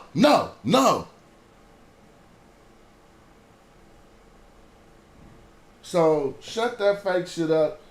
Next motherfucker, I debate, prove your life is even in order first.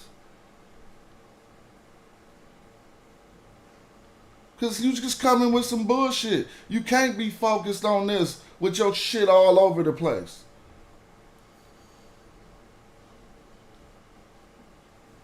You just making up shit trying to hang with me. This is why when we put this image in their face and they took it to every Egyptologist, let me show you the video. You can say that, but you can say that, right? You can say that, though. Hey, let me tell y'all, you can say that, though. I'm sitting here telling you, bro, this say black people. No, it don't. Shut up. You started to do all that pseudo shit. They take it to a white person. The white person say, damn, who told y'all that? That motherfucker sharp. You can say that say black people. Then hear this motherfucker come back with this. Let me show you. Where's the video at? Right here. The pseudo-killers and Bro Garfield have maintained that Egyptians were not black and that they would never call themselves that. After their statements were disproven, they went on a rampage contacting white Egyptologists to try to get these Egyptologists to say Egyptians were not black and they would not have called themselves that. This effort backfired tremendously as Kara Cooney told them that Egyptians were black, and Dr. Maggie Bryson said they would call themselves Kem, the Black, frequently. Now let's watch Brother Onk switch his position to agreeing with Smash. He knows now Egyptians were black and they called themselves that, confirmed by his experts.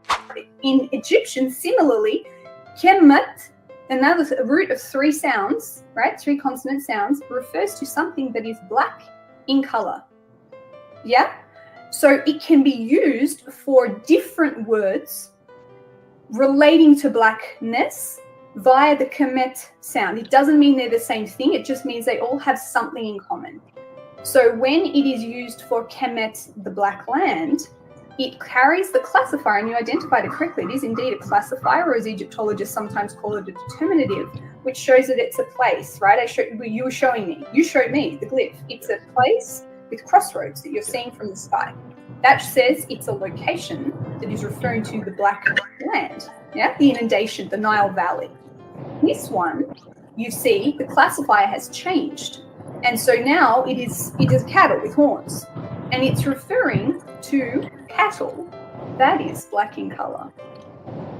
Okay, so it's not the same word.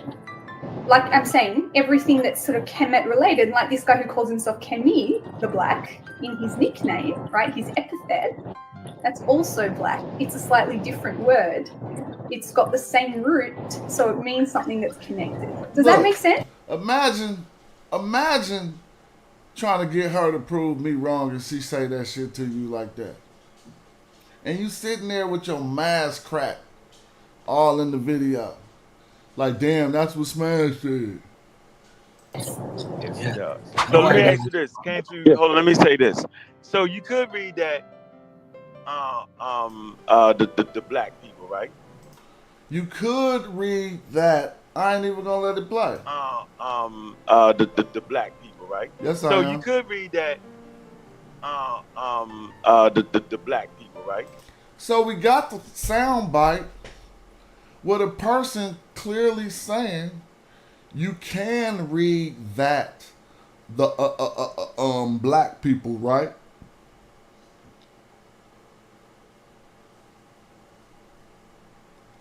So what the fuck? Well, why would you even listen to that person anymore? They sat all for years telling you this don't say the black people. Then they went to qualified Egyptologists and they told them, no, you can read that to black people. Then listen to how they come back stuttering, trying to clean it up. The black people, right? The black people, right? You could actually say that. I'm telling you, yo, the expert said you could literally say it if you wanted to. I'm telling you, yo, the expert said you could literally say, which expert? Me?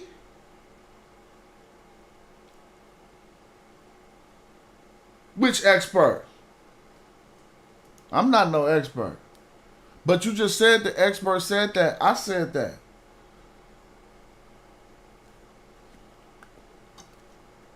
that this could indeed say the black people.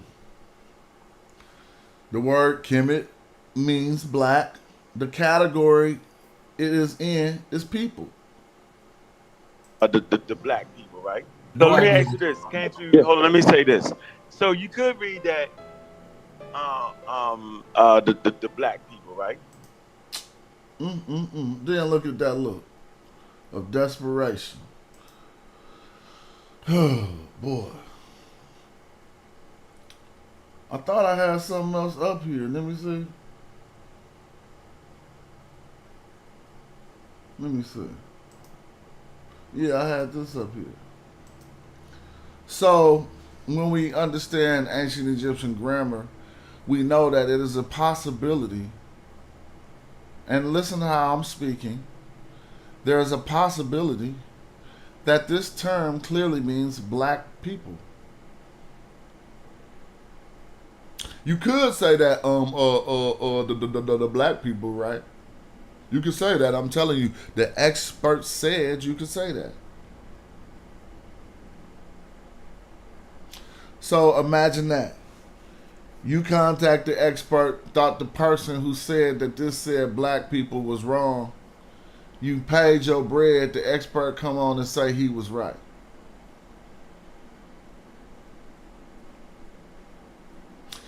Well, let's talk about what we see on the screen, because this is a variation, and the Egyptologists will even tell you, for the name of Egypt.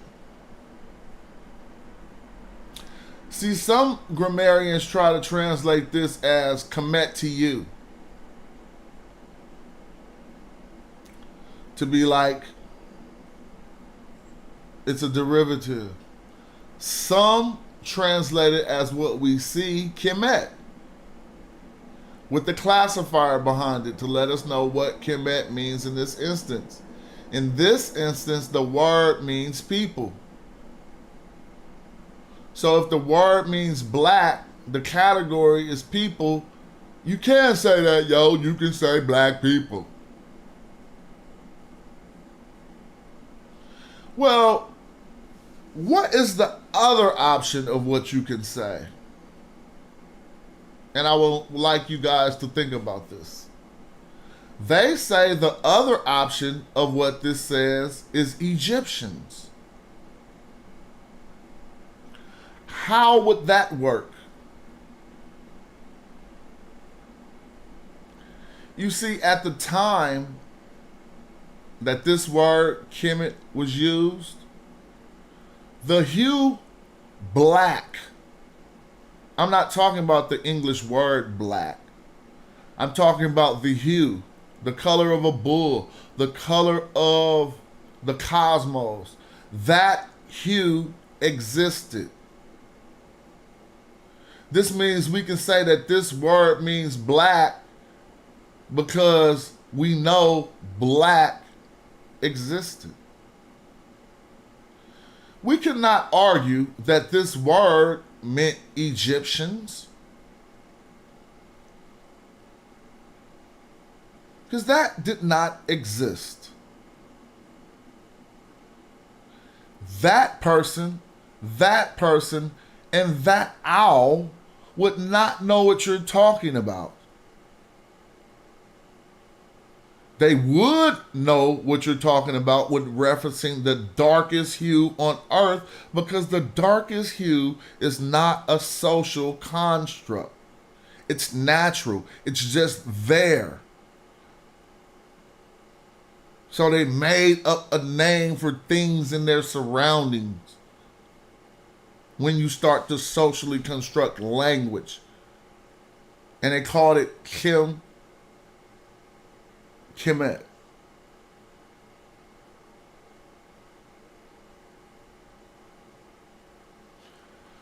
So to argue that the only other option besides black people, they have people related to the black land. They don't say black land here. They say black.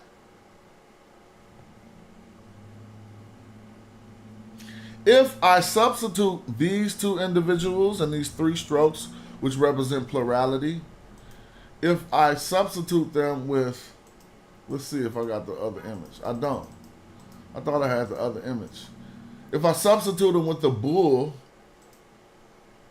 if I substitute these people with a bull and leave the 3 strokes, it would mean a black bull or a herd of black bulls. If I substituted these people with a jar, it would mean black jars. But when you put people there, they try to say it doesn't mean black people. But then they found out you can say that, right?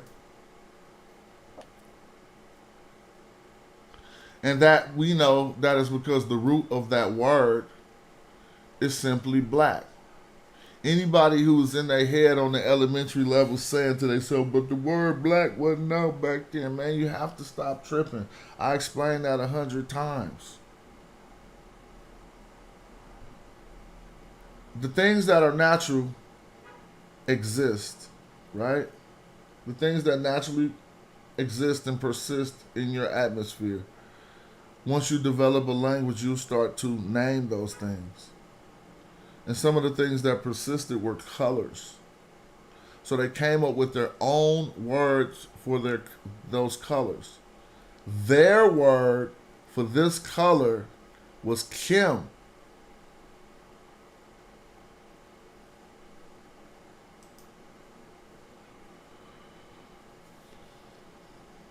This is the 049 glyph we was talking about right here. That make it so that you're talking about a place where people gather. Not necessarily what they translated as land. They take this and translate it as land. When I talked to Dr. Jonathan Winterman, he came up short, but thought he didn't come up short. It's like when you shoot the shot and it hit the net and you don't know if it went in or not. That's what happened to him, because he thought he answered my question off the top of the head. My question was, what other words do we take the 049 glyph, this glyph, and then say that this means land? And he was like, I hope you'd be very delighted to know that I can provide you with a word that does that right now off the top. I said, for real, what's that word? He said, ta mehu and ta shama'u often have the 049 glyph. I said, hold up, bro, stop playing with me. That ain't fair. Why isn't it fair? It's not fair because those terms that you cited have the word ta in them. The word ta means land, not 049. So if you take ta mehu and ta shamahu, and that's your answer for which words use 049 and translate it as land, you're incorrect. The term that is translated as land in those terms is ta. I didn't want to persist, but I told him that, and he had to peep game. Show me a term that only got this signal, and you say it mean land. The reason why they have to do that is to take the blackness away from Egypt and make it be about the soil. So what they do is they constructed a fanciful tale that has no primary attestations to it. They make up all this shit about the soil being magical, and Egyptians thought it was so magical that they just loved the soil so much that they named their whole country after the black soil. It's nonsense. Things that Egyptians, even some of the smaller things, Egyptians had, Kemetic people had thousands of netures. A neture would be something venerated that was a natural earthly property or quality. Like the river. The river nature, the deity that represents the river, is happy. Moisture, Something as simple as moisture. They say, oh, this shit important. We need to make a god for it. Moisture's nature is Tefnut.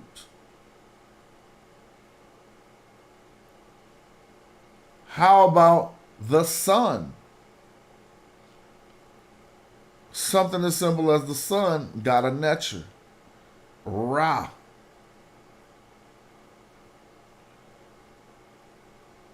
Why can we find a nature for the river and not find a nature for this most important, if it was so important that they named their nation after it?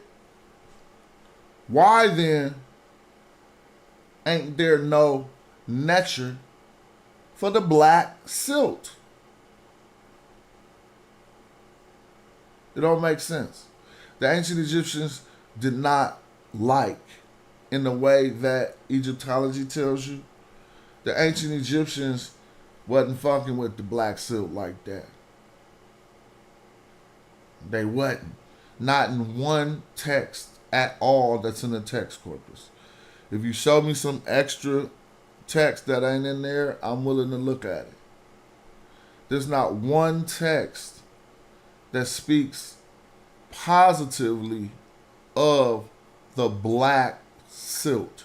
It doesn't have a nature. It don't got nothing. But you say they named their whole country after it in order to wrangle the fact that they named their country after black people. And I'm just showing you direct evidence of it. The word black and people.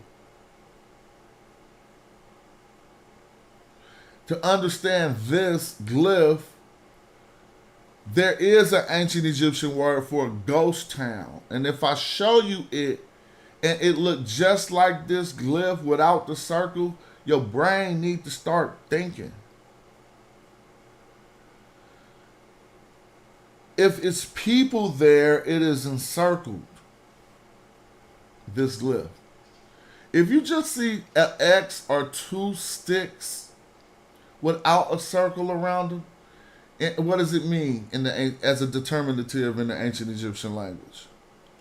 You should be able to deduce by what I'm teaching.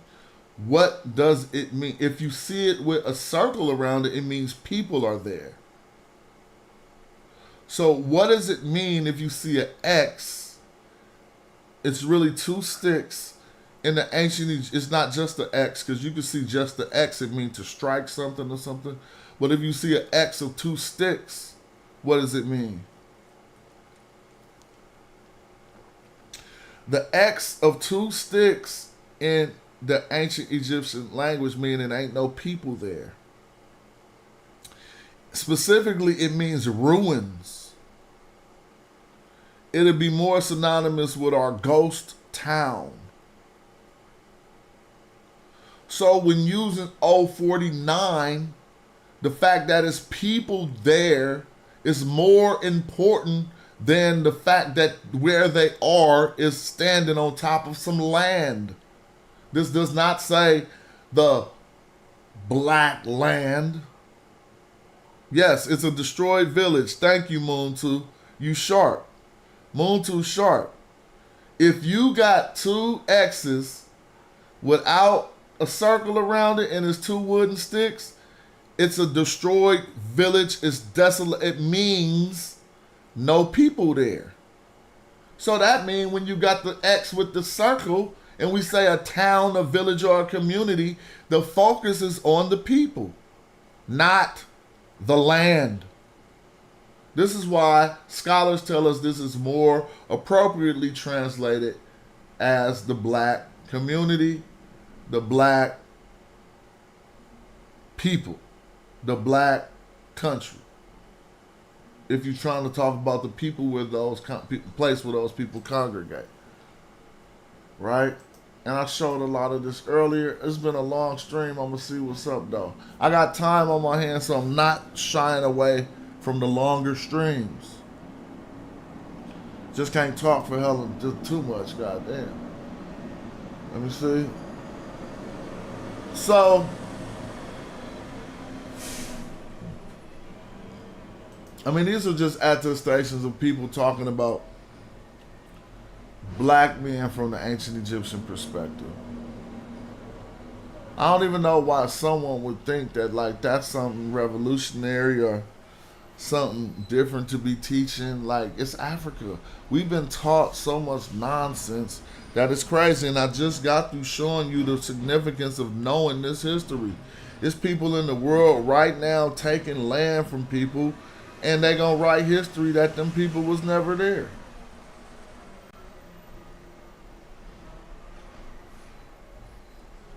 Is that not facts?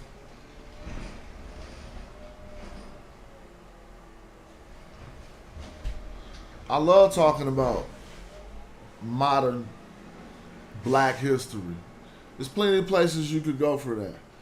When it comes to me, I like talking about the areas I live in now. I research history. If you want to talk about something of today and it's about what my people was doing before I was on this earth, that's significant. It's just like you joining a hoop team, bruh, and you don't know that they run the triangle. The only way you know they run the triangle because you know the history of that team. Like, let's stop being immature. That shit is valuable. Like, it's so valuable, right? History. And I'm never going to shy away or be intimidated by dumb niggas who be thinking some shit ain't valuable or important. I'm the leader. Fuck what they talking about. If you think what you think, then you just push me to the front. If you on point and you on more point than me, then I fall in line behind you, bruh. That's some real man shit. You don't be trying to be in the motherfucking front when you dumb to the motherfucker. Don't study nothing, but you want to be talking about it the most. I hate that shit.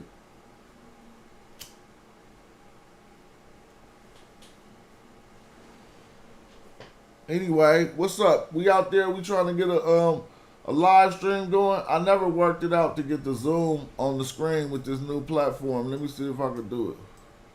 I mean, it's easy. I'm just going to do it live. Open up a Zoom, right? And then let that pop on the screen. It should work. Let me see. Yeah, look. Wow, we got the Zoom popping. What's up? Let's get it popping. Anybody watching, whether you agree with what I'm saying or not, this is the part of the show that if anything I'm saying is pseudo and you could beat that, then come on, man. Stop even playing. Like, don't sit back with your armchair suspicions and all the bullshit and acting like I'm not doing that work. Come prove it. Come prove it. Right now, live. Or shut up and listen. As far as a name in ancient Egyptian, I can sympathize. Oh, we're going to talk about some genetics, too. If James come on here, we really going to talk about some genetics. I'm just trying to share the video. Hold up.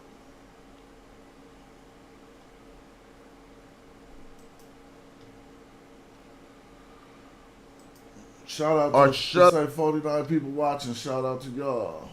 Peace to the chat. All right, I just posted the link. Something was happening yesterday, and people was just coming in the stream. I wasn't even clicking the link to let them get in. I was like, what, they took my permissions off? But please hit the link if you want to build on the matter or you got something to say about it. It's all good. My rant is over. I don't feel like I was ranting. I feel like I gave out some information that you possibly could use. A lot of my people who watch the show know a lot of that stuff already. We already know. But y'all got to understand, you be having to go back over stuff so people could digest it. So how y'all feel? How did what I said made you feel? If it made you feel some kind of way, you could come express yourself, and you're going to find scholastic contention. I greet people on the grounds. Most people are respectable, which keeps me respectable. You never in my life seen me extend no disrespect to a respectable man. You never seen that. That's just stupid. You gotta be some type of punk if a motherfucker being respectable to you and you start trying to take advantage of that. Like, that's how I know who can't fight and shit. Like, people do that, they be getting knocked out, bro. Straight up, dog. They in elementary and shit, those was like bullies and shit. But people who do that, like, in the man world, that's be getting knocked out. You know what I'm saying? Like you not showing a man respect for no particular reason. Please. Them motherfuckers get knocked out. Not even by me. I'm too old for that. I'm just telling you the reason why people be getting problems is because we just can't even greet people with the mutual respect. So what? You contend against what I'm saying. You still got the flow. You still can pop it off. When you start getting greasy, you taking me back to my nature. Then I'm going to beat you at that. So I'd rather not even go there. Like, you know what I'm saying? Like, my whole life was set apart, oral discourse and prevailing and getting my point of view to win. Like, that's what a battle rapper learned how to do. You think it don't apply to other shit, then good. Go win an argument against a good battle rapper. His brain already thinking the shit. We have to rhyme to win our arguments. We have to come up with the same amount of facts and shit, but we gotta rhyme them in a split second. Well, if you would acknowledge that there are some other mental practices that would be good in debate, in scholarship, and all that stuff, if the only thing that you acknowledge is stuff that come out of academia, then you probably don't think I got a valid point. But if you know that there are other things that also could assist you in discourse, how about practicing thinking of deep thoughts and saying them to a beat and rhyming them? Please, that's one of the best shit to come up with witty thoughts hella quick. So I don't even discredit myself or none of my upbringing or nothing. Ain't nobody hit the link yet, though. What's up with that? I'm not inviting, like, a debate or nothing. It's all good. Let's build like we be building. If y'all get ready. If not, I'm going to keep bumping my gums till it's over. Because I really ain't tripping. When I get some time on my hands, I can stream more. I can stream all day. People don't be doing 8 hours. I still don't mind. I do 8 hours. I let the homies do 4 hours. I do 4 hours. It's nothing. What? It's good information. I ain't sitting here talking about no stupid shit. It ain't all for everybody. But sometimes you listen to something that ain't just for you and still know that you hearing some useful shit. It just ain't your necessary cup of tea. Because motherfuckers' cup of teas is hella stupid. What's your cup of tea? Cat's cup of tea don't even be having that nigga.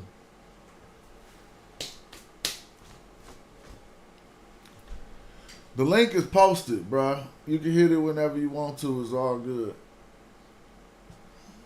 Alright, I'm going to have to play some slap then when we in a little intermission. I do got blap, though. I don't even be playing my other blappers, though. Why I don't be playing them? Because on this show, all I play is the Fights Over Egypt album. I didn't even make this album for hip-hop. I made it for the conscious community. So when you just chilling and vibing and want something to be, you know, just these subjects that we talking about, you want to knock some music that is on them subjects, go get the Casual Fights Over Egypt album, bro. Stop playing. Made it just for y'all. And I know we be broken shit, so I don't like asking for support. What I do is show motherfuckers how to get some paper, so then you can support. Man, if I'm sitting here showing you how to get some motherfucking paper and you can't support, then you just wild out of pocket. You feel me? But yeah, I know we be going through shit. I got my financial up and downs too. Some days I wish I would support. I gotta support these vits. But other days, I got a generous base to where I could kick it and be myself more because I'm naturally generous. Whenever I got paper, Pats be around because they know I'm naturally generous. I ain't even tripping, bro. Let's do it. This shit gonna come back like it's nothing. Anybody who feel any other ways, we don't even be clicking that good. But yeah, that fight's over Egypt. It got some slap on there. None of these raps were written. Did I write? Oh, I think I wrote The White Crown because I wanted to spit like some bars. Let's hear it. Upper Egypt, boy. Got that white crown, Upper Egypt, boy. Babylonian bars, you can really spit it, get it dagger on me. That harpoon, it ain't for abalone. Phoenician pieces made of Nubian gold. Antediluvian scrolls hit the Dubian pose. And if you wanna debate that, you'll get truly exposed. I'm like the king of Axum, bring the maxims of Patar back to action. I actually swing my axe, so y-axis 32 degrees west on the y-axis. Try and catch us. I freestyled most of this, but it ain't like a freestyle. I wrote it in the air, right? Sometimes you can write in the air and you ain't using a pen. And then if you ain't using a pen and you writing in the air, I don't like to fool people like it's a spontaneous freestyle. Because I could do that too, and I want you to know the difference. So no, that I don't call it free. Just because I didn't write it, I don't call it freestyle. But we just building, family. I mean, if you just go back anything I just put in that presentation, you see why we could just chill this hard, right? Like, just like Black Caesar on Ocracoke Island, bruh. When they was chilling just so hard with Blackbeard and them other pirates. Because they do work, bruh. Could nobody fuck with them. Right? They celebrations is the most festive. They chill is just most cracking. Because can't nobody fuck with them. Like, it wasn't no armies, wasn't nobody who could run up on them. So they took a whole island in the United States. And all the people on the land was just like, you better not go to that island. That's a pirate island. I wonder how many, I bet you if I picked 10 people and we had to hit a pirate island the same way that Blackbeard and them ran up on Ocracoke Island, so many niggas would get us whooped, bruh. Like, so much bad character and all type of stuff would start happening, we'd get whooped. But they pulled up on their pirate ship. Blackbeard, nothing. We black. We really black. I guarantee you they was saying that shit. Blackbeard, oh, only his beard is black? Nigga, come on. We all black. And we pulling up. And they pulled up. And nobody can mess with them. Until they got their game together. But it was a long time they couldn't mess with them. I'm telling the story of the black pirate, Black Caesar. I got repeat things, please believe. It's stuff I want people to really know. All of the Florida Keys, black pirate, don't even come in here. Navy, what is he talking about, Navy? See, technology developed and we wasn't working. But we had that was all locked up. And then shit started coming out, new steel boats, new all kind of stuff. And we just got blew back. Right? But technology isn't, oh, he said the link ain't working? Maybe that's what's going on. Let me see. I'm about to click invite. Look. Copy invite link. Then all I'm doing is pasting it into the YouTube. So that if it's not working, I don't know what else I could do. I'm posting it again. Pasting, and then I'm about to. And if it don't work now, then I'll start a new link. Replace pinned message. Bada bing. But I see people study and get pretentious. They be acting like since they study, they better than somebody or some shit. That's that old fake shit. That don't even really pop no more 2020. Just get on your information, put that out right, and just be humble. Like, yo, that ain't gonna stop you from popping your shit. But when it come down to it, you put down all the popping your shit, right? And you just get humble and tackle the homework. You see what I'm saying? Because people don't know that we on the platform where popping your shit will take your channel further. I don't know what you seeing, King J, but I can't work it out for you. All I did was share the link the regular way that I share the link. I appreciate you trying to click it though. But maybe you could work it out. Right? It's all good though. I could be making some music. I could be doing whatever. I could be fishing. All right, now it's time to talk about them chest pains that you be feeling and you be thinking you're going to have a heart attack. Shit black people don't talk about. It might not have never happened to you, but it happened to me. And I'm going to say I'm so proud that I've been able to conquer that. Now, you don't know what I'm talking about exactly. Definitely try. Oh, I'm sorry that it ain't working. I don't know what, King J. I just put up the regular link. Bro, you can have, all right, let's talk about something. It's called what? Something that I was going through very recently. So, all right, this is why people be needing therapists and stuff, right? Because you like need somebody to talk to who could keep you on track if you mentally start going off. But we learn if you developed a mind that's like a steel trap or some type of steel resilience, you've had adversity in your life that has caused you to learn how to be self-therapeutic because you couldn't do nothing else. And you wasn't about to go crazy. You just way too tight. So you know what? I'm about to figure this shit out. You feel me? And maybe you have or maybe you haven't. But I know a lot of people have because I'm cut from a cloth that some other black men is cut from. Right? And so maybe it was you stopping drinking, stopping doing the drug, or whatever it was. You showed that resilience, and shout out to you. But what I'm talking about right now boils down to it's health issues, right, that might manifest in a way that you don't know what's going on with your own body, right?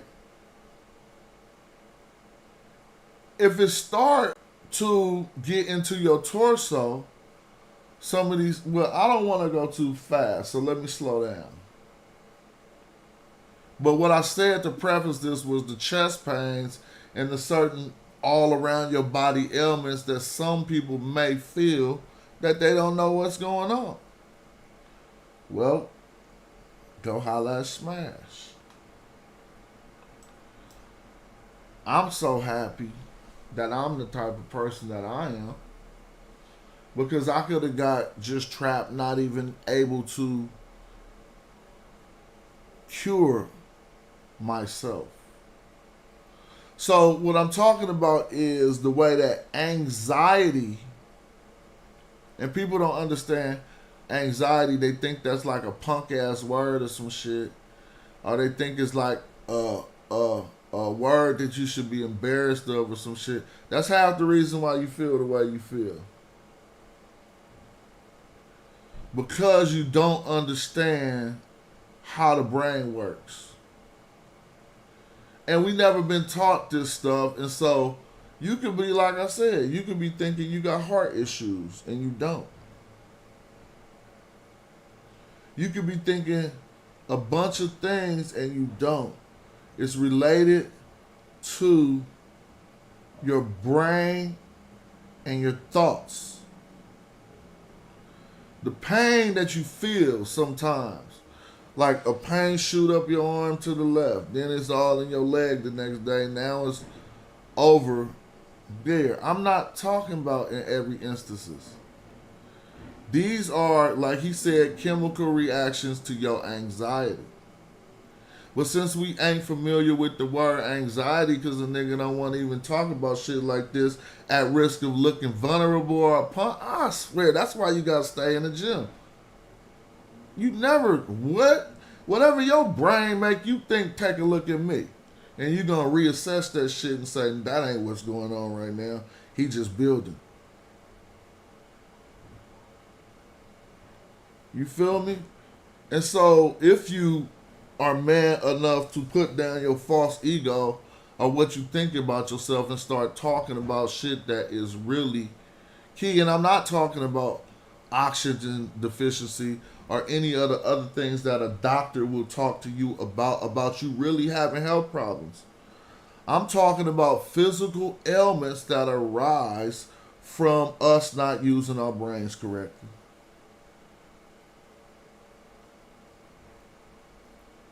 And so let's talk about it. You see, before civilization, before all of the contracts and agreements that were put in place by mankind that we call civilization, that's all that shit is. It's contracts and agreements between each other to say this is how we gonna be so we can avoid the savagery of having no rules and stuff. But you were born into a naturally wild world. Civilization is a concept of man, but your body ain't wired for civilization. Your body is wired for if civilization collapse. Just hear me out. When I say your body is wired for if civilization collapse, because you're born into a natural world that only got the rules of nature. It don't got these agreements that I'm not gonna kill you just to eat you or whatever. You feel me? You go into nature, you got different laws. If you haven't conquered nature yet, then you have to submit to a lion that's chasing you. I mean, you know what you gonna do. You just gonna be ass out. And so really, we understand civilization is the agreement and contract between men to participate in the society a certain way, right? Before that, we was wired to deal with wild shit. Now, some of that wiring includes anxiety when anxiety was useful. So still, people don't understand that word, so let me just talk about it. It is anticipation of future events. All right? That manifests in your thoughts negatively, it creates anxiety. All anxieties, the majority of anxieties we talking about boil down to the anticipation of future events turning out negatively. It's called anxiety. Financial anxiety. People suffer from that. The fear that one day you're going to be broke. If we don't talk about this shit, you can't rewire yourself. You can't fix yourself. So if you just listening and you experience some of the shit, but you ain't on the level to even, you just want to hear it in private, fine. It's still going to be the answers. It's all in your brain. What I mean by that? Well, it wasn't just anxiety that we were wired with to deal with wild civilization. We were wired with All the things that ain't useful no more. Stress, anxiety, fear. These are things that were very useful, right, in a wild world. They're less useful in a civilized society. So what happens? Since we wired with them, they part of us. We don't need them no more, but they still active. Right? And so what'll happen? You might get a civilized situation, like having to pay a bill. These require contracts and agreements between people. You got to pay a bill. That's a civilized situation. But your response to it might involve financial anxiety because you don't got no way to pay that bill. If you are one who is responsible and concerned, some people just say fuck it. And the people who say fuck it live some of the best lives. All of my homies that just said fuck it for the last 30 years, they don't got gray hair. I'm telling you some shit. Look at your homies who just be like, fuck it. I ain't even tripping. Just gonna do what it do. And look and see if they got gray hair. And you're gonna be like, damn, he telling some truth. You ain't never met nobody who be like, I ain't even tripping, fuck it, and they got hella gray hair. If so, they kind of like faking a bit, a little bit. Right? I don't know how you know that's right. I'm not finished. So, what happens when you meet a civilized situation that preys on your primitive wiring? You start to get the effects that used to be useful for you when you heard a lion stomping through the trees and you knew what that sound sounded like, right? Anxiety kicks in for your anticipation of future events so that you can respond to it. You're not like a cow. A cow has no anxiety. It hears the marching of a lion and it'd be like, oh, what's going on? Oh, it's all good. Oh, I'm not even tripping. Dang, oh, so the link ain't clickable. How can people say the link ain't clickable? Zoom been messing up on me lately. You see how shit be messing up on me? All I did was open the Zoom, bruh. Like, golly. So I'm just gonna stay on by myself. It's all good. Probably ended in like the next 30 minutes. But we're gonna talk about this because it could help some of my brothers who think they're going through some physical ailments and they're going through some mental ailments. I know because I cured myself. And I ain't never felt that shit ever again. I always go into my brain and fix stuff. I don't know if people know how to do that. But I learned when I used to take shrooms. I learned when I used to take mushrooms.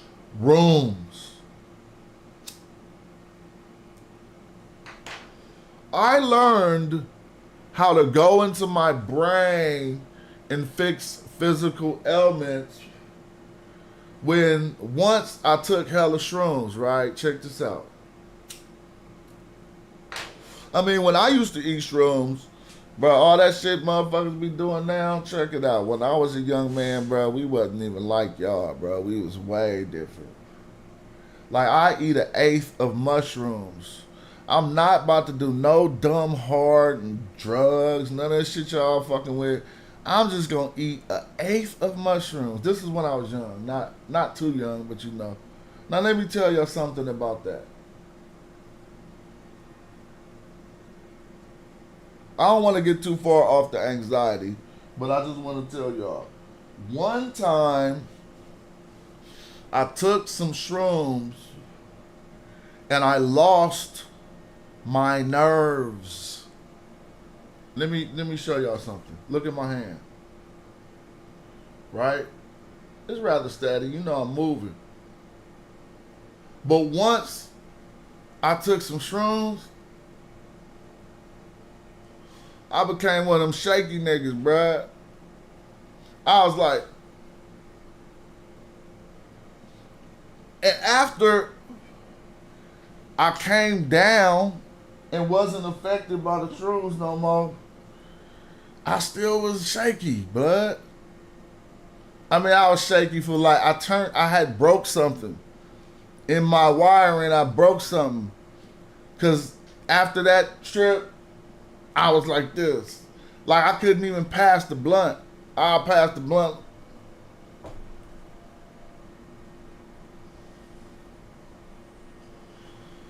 Most people would have been like, fuck, I did the mushrooms, I just messed up my life, because now I'm a shaky motherfucker. Right? Excuse me, I'm not just being disrespectful, but I'm just saying this was my own personal experience. I'm never touching that. Mushrooms again is what most people would have said. That is not what I said. I sat down and started thinking, this was not a problem of mine. And I lost my nerves on a high. So guess what? The Netaroo, everything, guess what it said? It said, go get high again and find them motherfuckers. Swear to God, I put that on everything. So I said, oh, that's what I gotta do? All right. This is young. I'm talking about, look, I told you this is when I was young. Bruh. So I said I need another eighth of shrooms. But on this, all right, I'm gonna put up another link on a minute. But on this time, all I did was practice. I mean, I'm high than the motherfucker. Off mushrooms, hallucinating. Guess what I did? All mental exercises. All I did on that high was practicing the stop and shaking. And I swear to everything, at the end of that trip, I was back. 100% back. 100% back. Whatever I had lost the first time and I turned shaky, I went back and found it. So now I'm not talking about anything like that. But if you listen to Thomas McKenna, who was big on mushrooms back in the day, I used to listen to him too. He just talking about how you can rewire your whole life on a shroom trip. This is little kid shit. I'm 50, bruh. If you like never experienced what I'm talking about, this ain't the time for that. You see what I'm saying? I'm talking about shit from my 20s and 30s. You feel me? Don't get it twisted on this TV or screen. Now you find that shit all up in these stores and shit. I'm cool, no. I learned that when I was a kid. Terrence McKenna talk about how you could rewire your whole life on a shroom trip. I did it, and now I don't do those drugs, right? What I do is still retain the knowledge that I learned, and one of the things I learned is you can fix yourself, bruh. Like, you can fix yourself with your brain. If you think you can't, you tripping. So I'm telling you how to do it with anxiety right now because this is valuable, nigga. I don't want motherfuckers walking around thinking they about to die and shit. I was walking around thinking I was over, bruh. I was walking around just being quiet thinking I could just fall down at any moment. Hell no, I'm healthy than the motherfucker. Doctor like, nigga, doctor like, bro, you out here good than wood. The doctor had a good ass talk with me and he brought me back.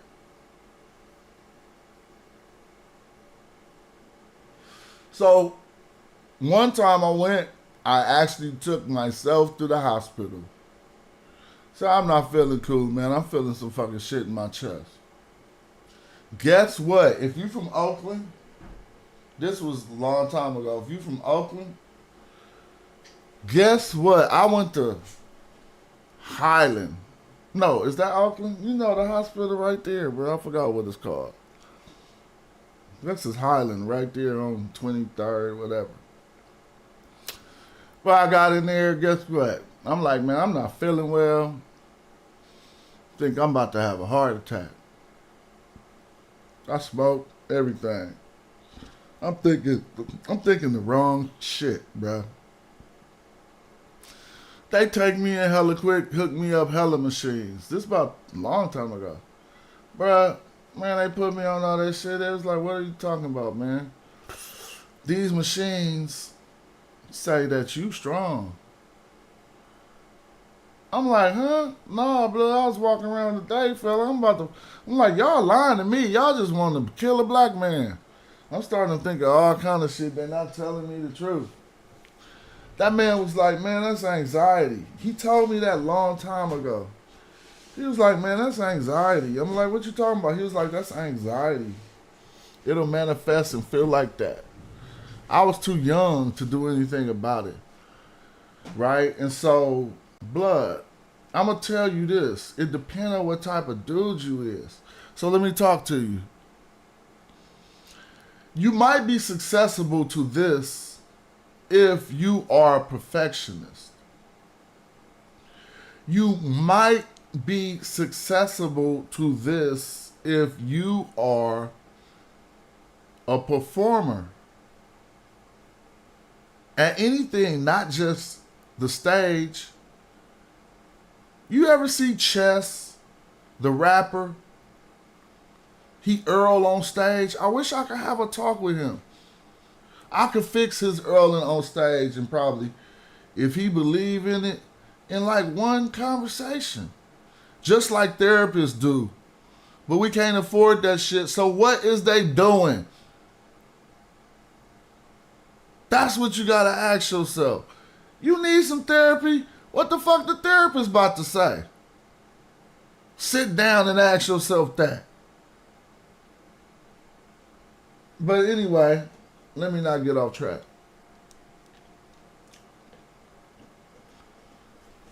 I recently, and before I just got back in the gym, because not being in the gym is just some stupid ass shit.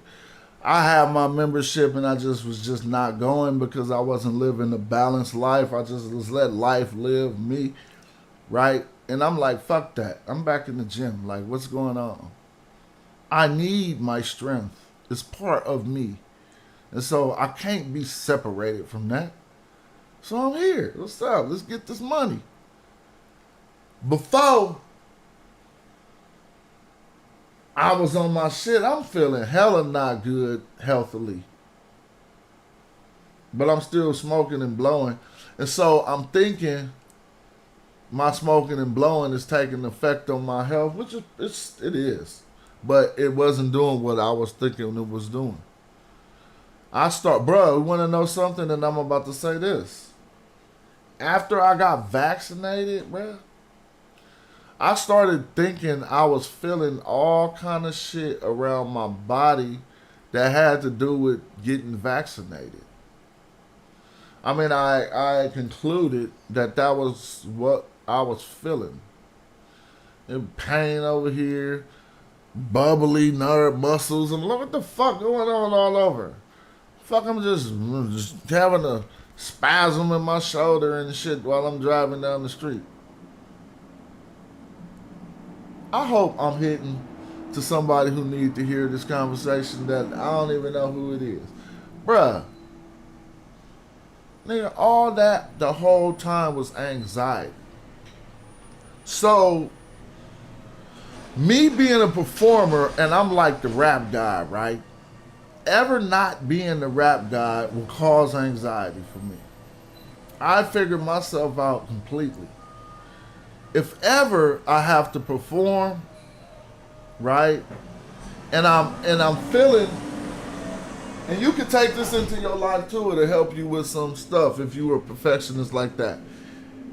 Preparation and being unprepared, if you're a perfectionist, is going to create anxiety.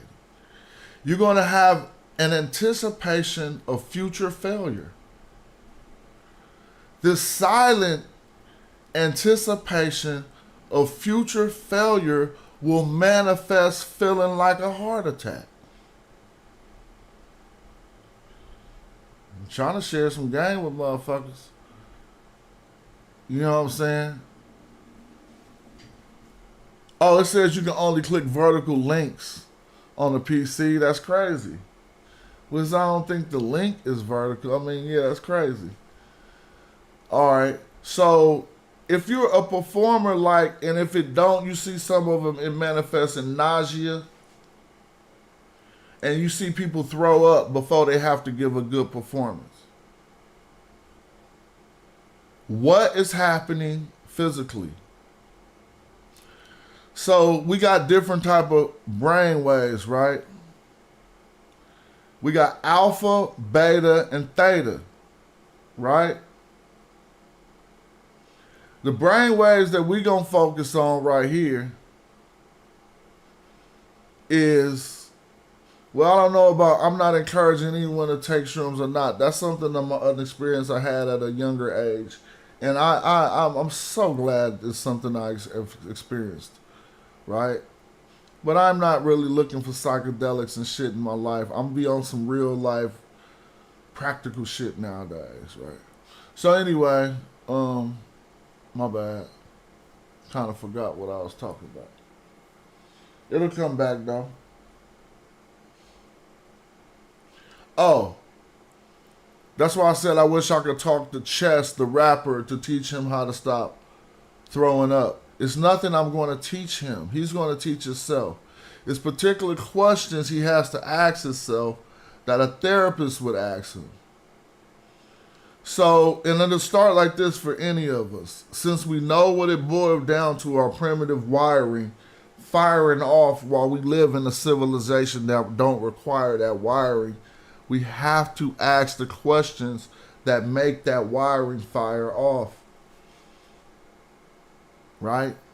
I hope you understand what I'm saying. If you was wired to have anxiety because you lived in a world where a lion might sneak up on you, and you need to have some future anticipation about what to do, that was useful. Now, if you live in a civilization where that ain't no more, your brain start applying these things and know how to do the shit that don't even count. So if you figure out what makes those things fire off, and it's in our beta waves, it's in your brain not resting. Remember when I started telling y'all I start playing video games therapeutically because I can't afford no therapist? That's some of the smartest shit. I love when I be smart, bruh. I can make some dumb moves or something, but when you make the right move, you on point. I would ask myself questions. The type of questions a therapist would ask you. What were you doing when you did not have this anxiety? Again, my performance anxiety, I know, I figured that out. I never ever stepped to the stage as casual, by myself. I never felt that feeling. I'm telling you this. I swear to God. I ain't never ever been a solo, casual, and the microphone right there. Never once have I ever felt anxiety. When I perform with hieroglyphics, I feel anxiety. And I'll be like, bruh, the fuck?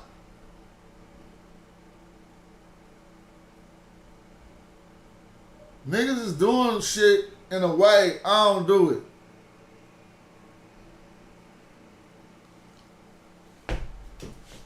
in order to be the rap god, I fucking practice. More than you would think.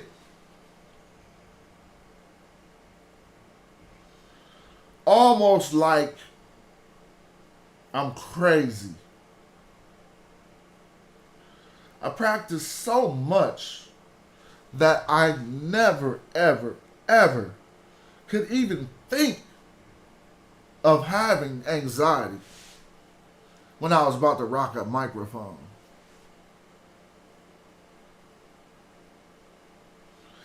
Overconfident, and this is what I used to teach my children.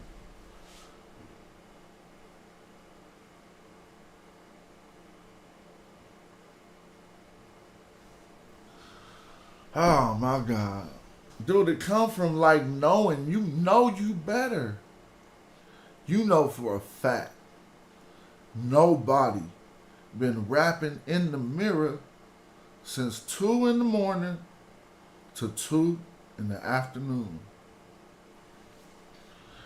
Sitting on that, knowing that, I'm stepping in the motherfucking party like, what's up? What y'all want to do? What's up? They like, damn, why he so ready? If I lose, like you said, control over my presentation, and I'm going to get thrown on the stage willy-nilly without putting forth the proper preparation, I get anxiety.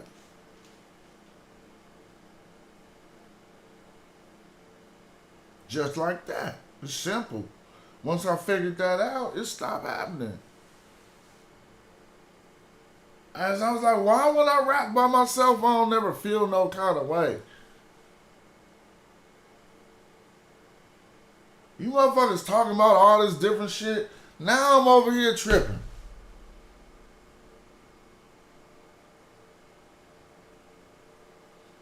Shut up. Get on the stage and rock.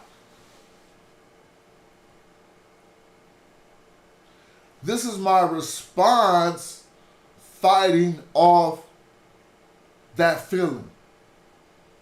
That eventually, if it overwhelms your mental, it manifests physically. Golly, ain't nothing else wrong with you. It's in your brain. Something else could be wrong with you. Nothing else wrong with me. Right? It's in your brain. What happens, you start staying, it's beta waves. These are, look it up, beta waves and anxiety. Another person will tell you better than me. But if you never turn off your beta waves, this is why those thoughts pop up in your head when you're trying to do some other shit. How the fuck you trying to do some other shit and being broke in a month or two pop up in your head? How you trying to do something else? And then if you not on the up and up, I don't know what to tell you.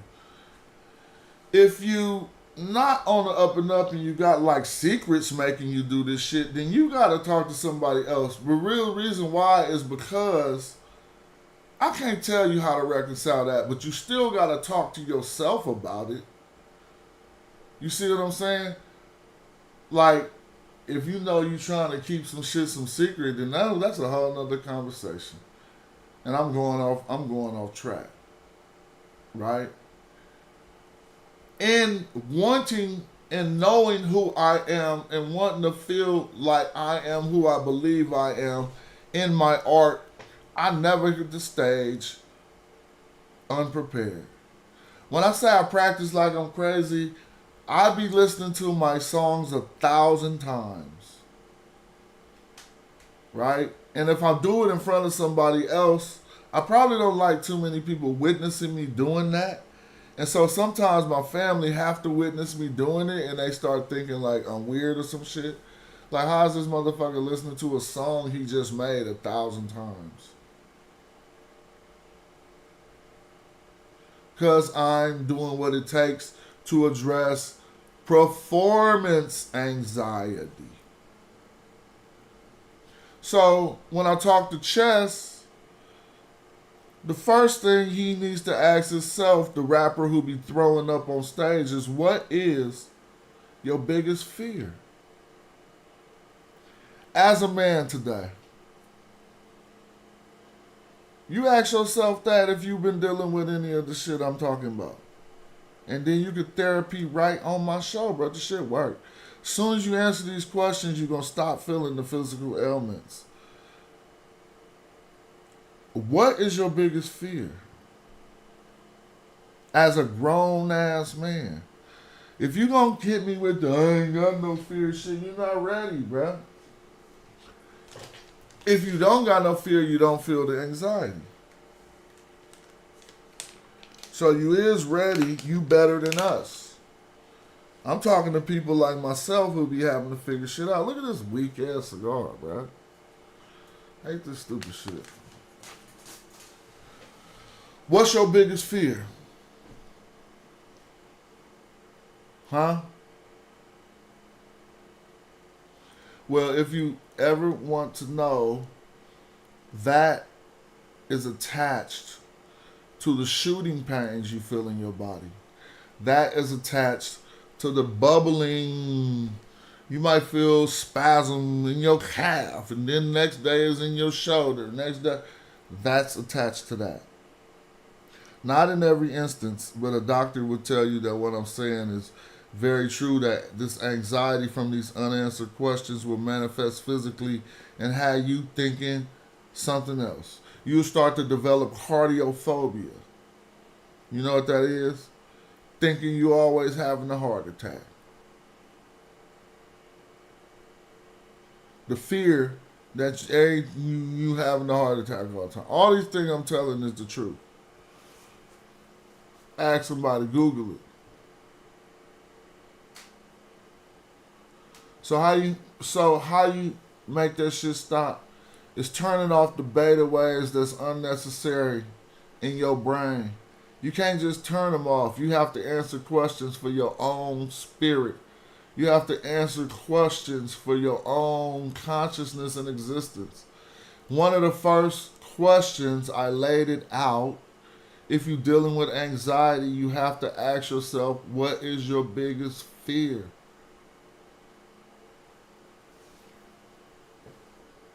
My man said fear of failure. Thanks for providing that. It's one of mine too, and that's where it be coming from.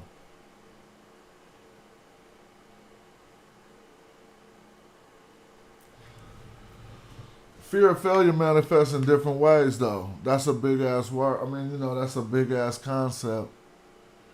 If your biggest fear is not to be able to provide for your family one day because maybe you live in check to check, oh yeah, you're going to be having financial anxiety. If those thoughts pop up in your head at just random times, then the beta waves ain't being turned off and your brain ain't allowed no state of rest because of the stress that it's providing you. So when you answer those first questions, they're going to open up secondary and third questions. You got to answer them all. If you have a fear of failure, the second question is, why do you fear that?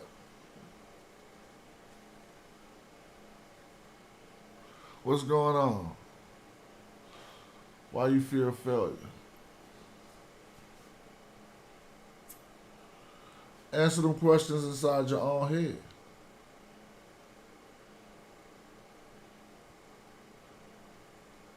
Do you think you're not working hard enough? Or do you think you're not being compensated well enough for your work to be a provider? All of those could cause anxiety. Do you know that angry dad really just broke? A lot of the times, angry dad just broke.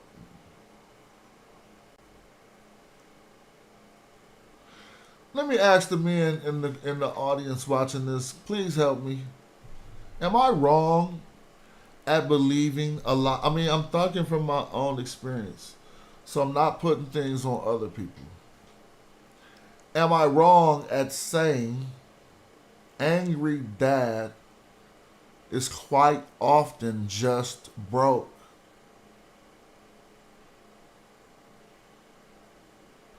Angry dad would provide just as much as happy pops, right? If he was just as financially stable.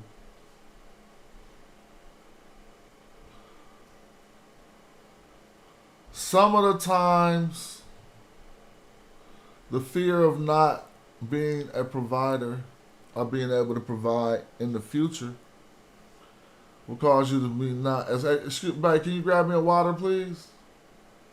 Thank you. Some of the fear of not being able to provide in the future will make you be a worse provider in the present. That's why you got to deal with that anxiety. Because why the hell you think that you might not have no money in 2 months, so you telling your kid no today?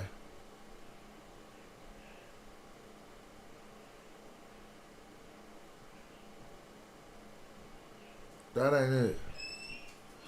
Thank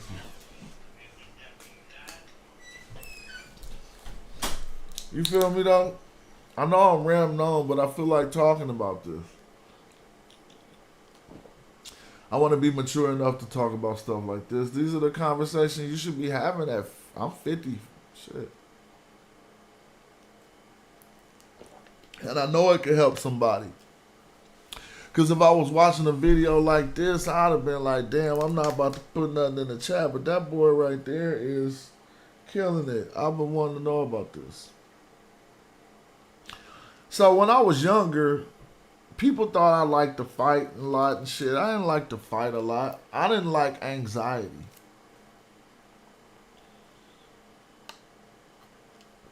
Remember, the future anticipation of negative events. Define anxiety as something else. I didn't get that out no book or nothing. I just want you to use your own brain and define anxiety and tell me it ain't that. It's not worry. Worry is attached to the same anxiety. But worry is when you become a punk about it. You don't have to be worried, even though you have an anxiety, you thinking these negative events gonna happen. But you ain't gotta worry. So why did I say people thought I liked to fight a lot, but I didn't? It was just, I couldn't deal with the anxiety. Here's the one anxiety I couldn't deal with. They had this term in the hood called looking for you. And nobody was ever looking for me. I'm trying to tell you. You might have thought it was something hard. It wasn't. It was anxiety. Because of this. If somebody told me, Dina, I'm looking for you, my whole brain started racing about when are they going to find me. And what if I'm with my kids? Oh, no, I didn't have kids. I used to be thinking, what if I was with my mama? Like, what if I'm with my mama when they find me? What if I be at the mall with my mama? This is anxiety. Anticipation of negative future events. What if I? Oh, you about to have a stroke. Cut that shit out. Be a man. When I say be a man, I mean figure it out. Women figure out things adequately. But as your duty on this earth, make that your duty. Figure the shit out. How you gonna not figure it out?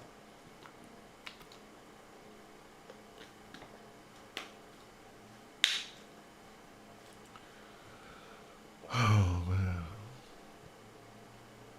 Oh, so what we was talking about? So, yeah, asking yourself the questions a therapist will ask you and answering them in a way that's going to turn off your beta waves.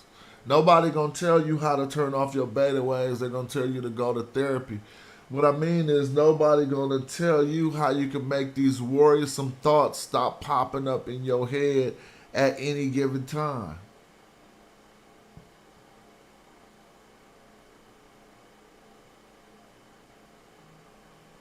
Right? So you can have a traumatizing event in your life that will spark that anxiety. Like I talked about when I was younger, I didn't want nobody talking about they looking for you. So I would want to go fight. I didn't want to go fight because I wanted to fight. I didn't want, like I said, I didn't want them to find me at a time when I wasn't prepared. So I'm like, where they at? What's up? It sounds like where they at, what's up, is really anxiety. See what I'm saying? But that was that's some young man shit. Right? It's not nothing that's in my life anymore. Like, I don't think about physical confrontations and shit.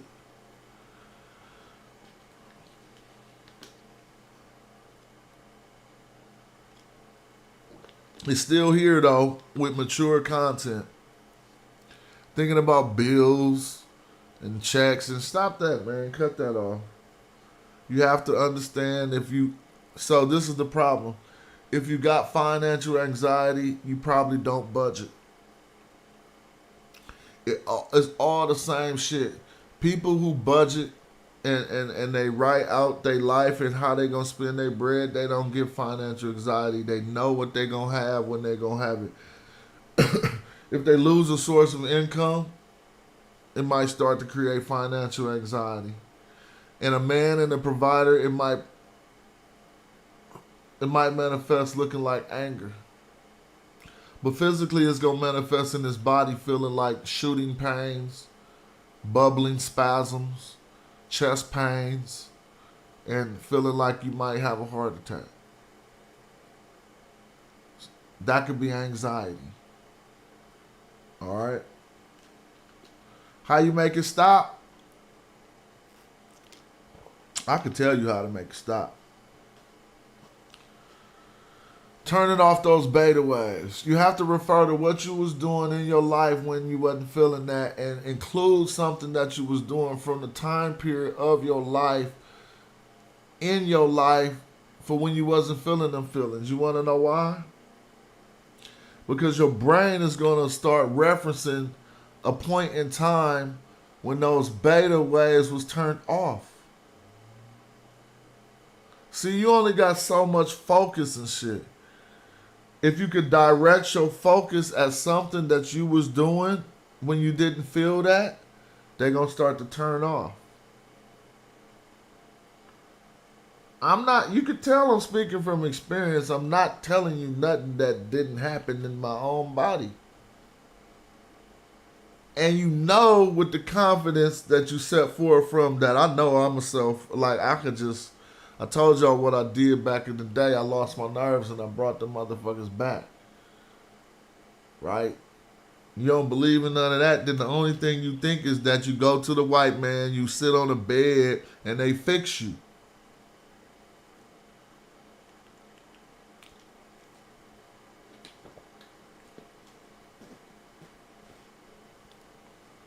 So then what you gotta do? Answer your questions.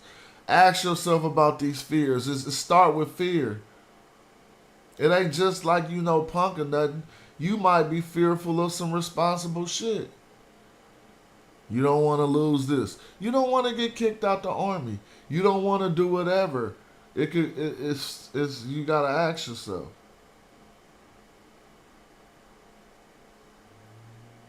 Now let's just take again. I'm willing to talk about this type of shit. So I'm about to say something.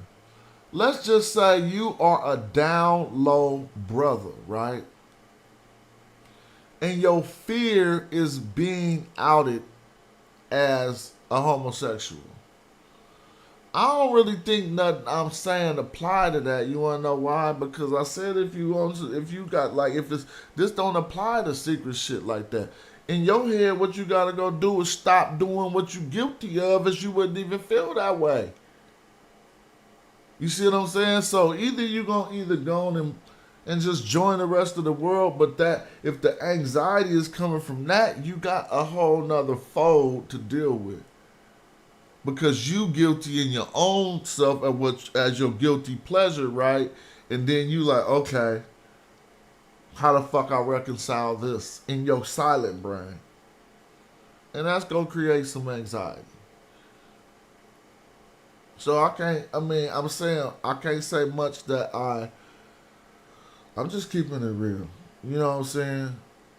Like if that's what you don't, I don't think nothing I said applied directly to help you get out of that, but you could clearly see if you a silent thief or something, and you thinking you're gonna just rectify that without dealing with that overlying issue, it's gonna be hard to do. You're gonna have to address the issue that's making you feel that way. So now I can go back to talking less candidly. But you feel me? And I ain't got nothing else to say about that, but that's just what it is. So those beta waves, turn off the beta waves. What did I start doing to turn off the beta waves? For me, I thought to points in my life when I never felt these feelings, and I realized that if I could spend some focus time doing these things that I did when I never felt those feelings, that I possibly could put my brain in a state that those thoughts don't occur, and it works. So let me say something. If you be stressing off, say you're an athlete, I bet you never stressed off the bills while you was on the hoop court. If you have, then your beta waves running way too hard, bro. You're gonna fucking fall over. But if you put your focus on the love of your life, and you focus on that, if you're an athlete, you love playing hoop, and you're trying to tell me you hopped on the hoop court and was going down up court and you start thinking about paying the bills, that never happened. Because your brain turned them off.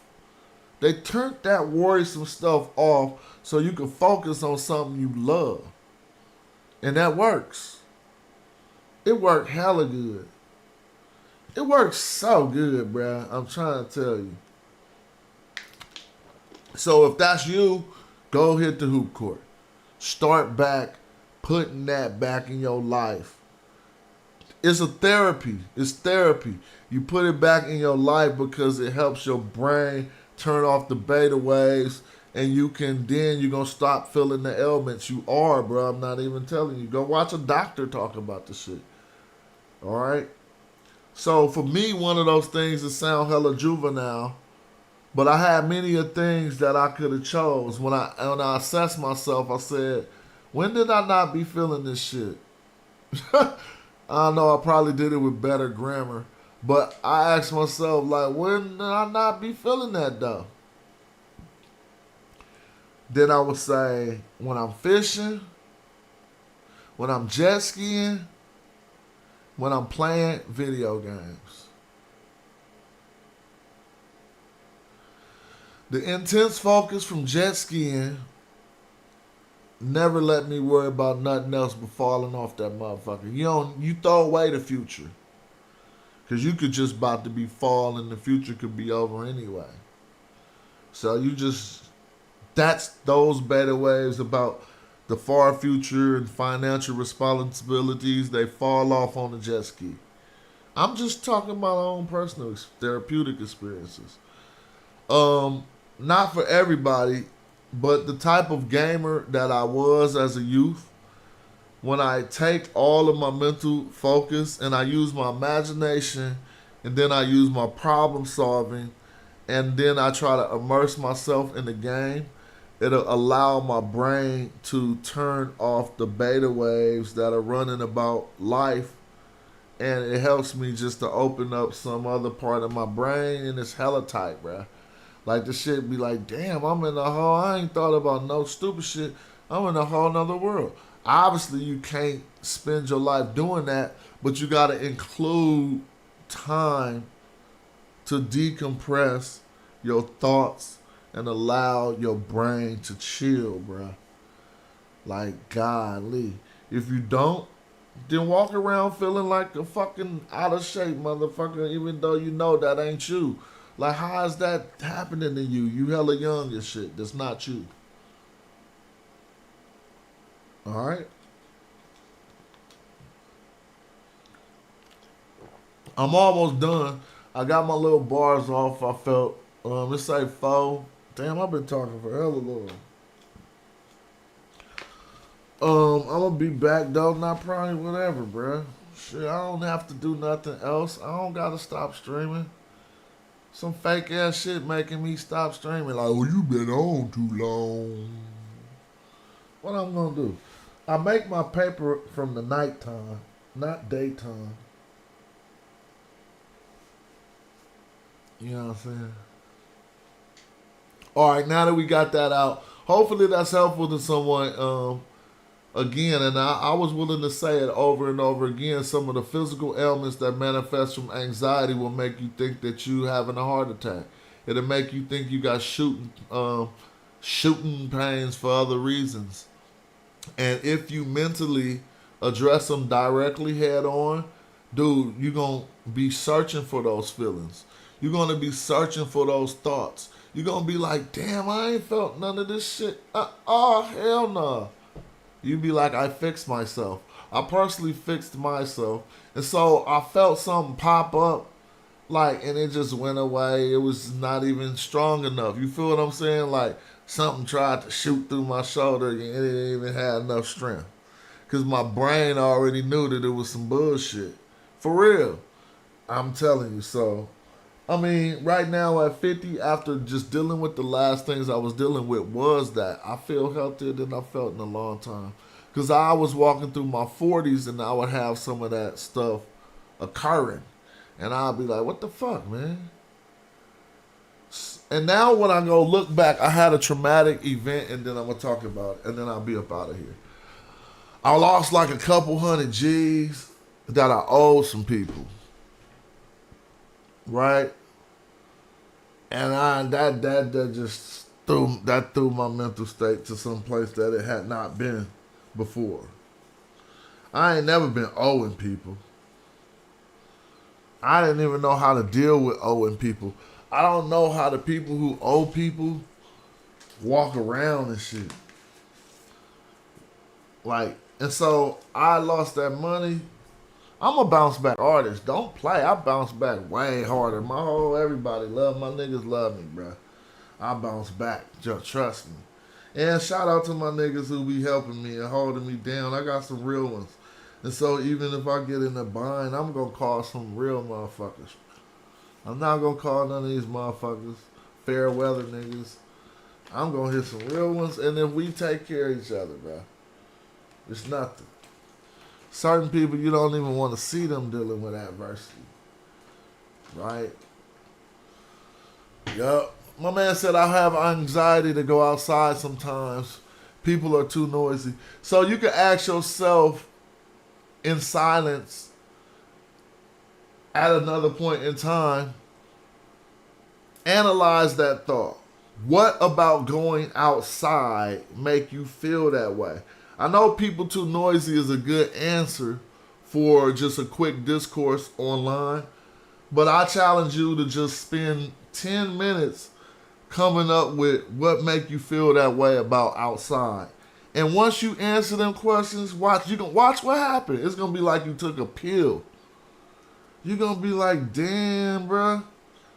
Not just the answer you're going to come up with in 2 minutes, but give that thing some thought. And just, not with me, not with no therapist, by yourself. Be like, what's up with that, though? With your own self. Like, what's up with that? Like, you know what I'm saying? Like, I'm smoking all these blunts right now. I'm blaming it on the weak-ass weed. Trust me. Because I'm asking myself, what's up with all this? I don't smoke this much, goddamn. But I'm smoking chain smoking.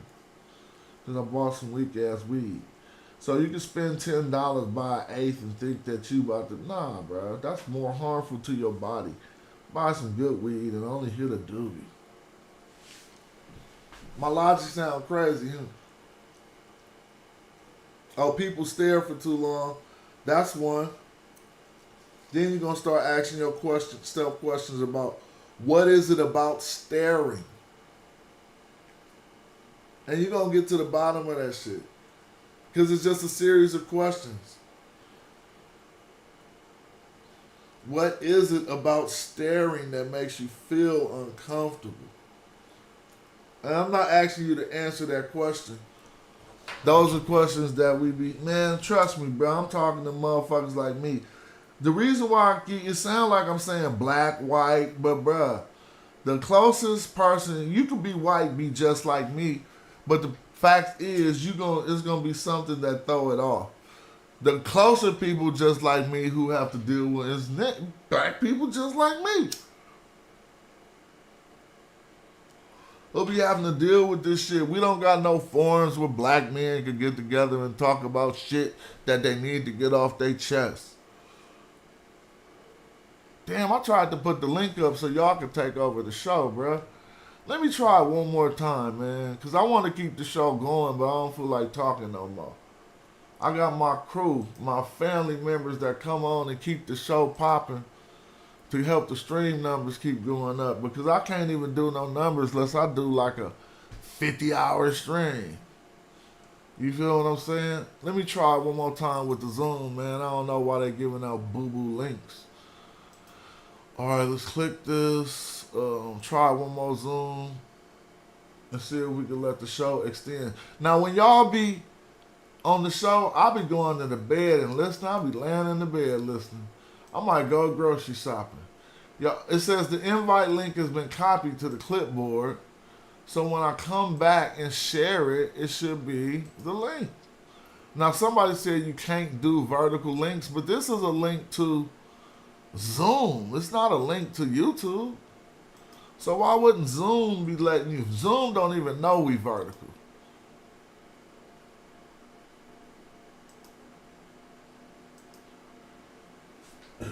Yup. Don't let nobody punk you out of. One thing I don't be giving is I don't give no ignorant niggas no leeway, bro. You not about to intimidate me. I got hands. It's not like you about to just think you get to talk all day because you just some type of bully or something. Shut the fuck up. You got the most unuseful shit to contribute to this room of black men. Why don't you be quiet?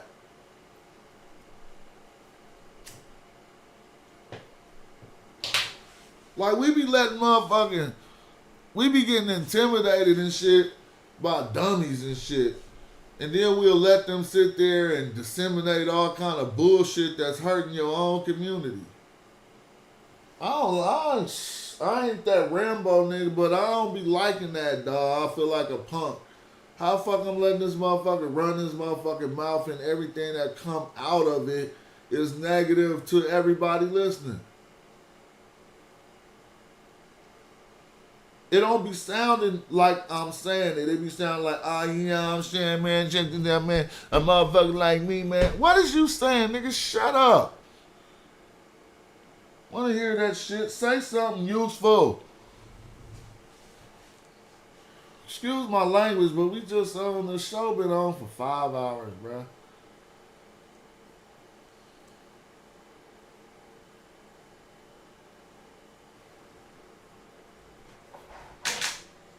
That new link don't work either?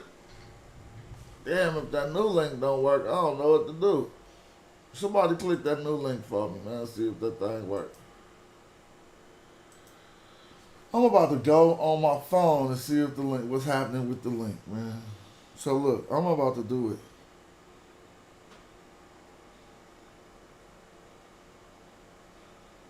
Cats be like seeing motherfuckers who really ain't got, like, we be looking up to bum motherfuckers who really ain't got, like, I ain't talking about being a baller or nothing. We are all humble working men. But we be letting, like, the negative dummies with a following who talking nothing but bullshit, we start reverencing that shit. It's kind of like the old rappers who follow young rap type shit. I never had no respect for them. Like, oh, you trying to say that young shit is knocking? I'm not, because it's, listen to, hear me out. I'm talking about the people who just say that music is knocking so they won't appear to be looking like what they call an old head. So you just say that just to not. Let me try to click this link. Oh, the link. Oh, it ain't letting you click it. That's what he mean. You can't do links in a vertical. Oh, that's what he mean. Okay, it's not clickable basically. So the link work is just not clickable. Well, I don't know how else I can give it. I'm about to put it in the Magi back chat, bruh. If somebody want to click it, hit the Magi back chat. What else could I do? Yeah, I know. I'm about to put it in the I just learned that. I'm about to put it in the back chat. If somebody want to keep it popping. So I didn't talk my words. I didn't gave contributions. I talked about things that I think we don't even be talking about. So hopefully it was well received. If not, use it against me. Somebody just came. Pan African James just hit the link. So now I'm not even tripping. If y'all can hit the link just like James just hit the link. James, we want to see that presentation. I need to relax while you do that presentation, bro. We're going to stay streaming for 24 hours. I don't even care. What's up with you?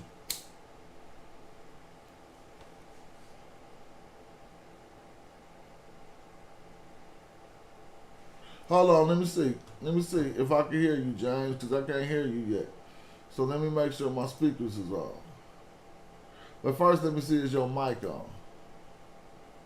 No, I had it muted. All right, cool. So we good. How did you hit the link then? It wasn't working at first, man. Whatever you just did now.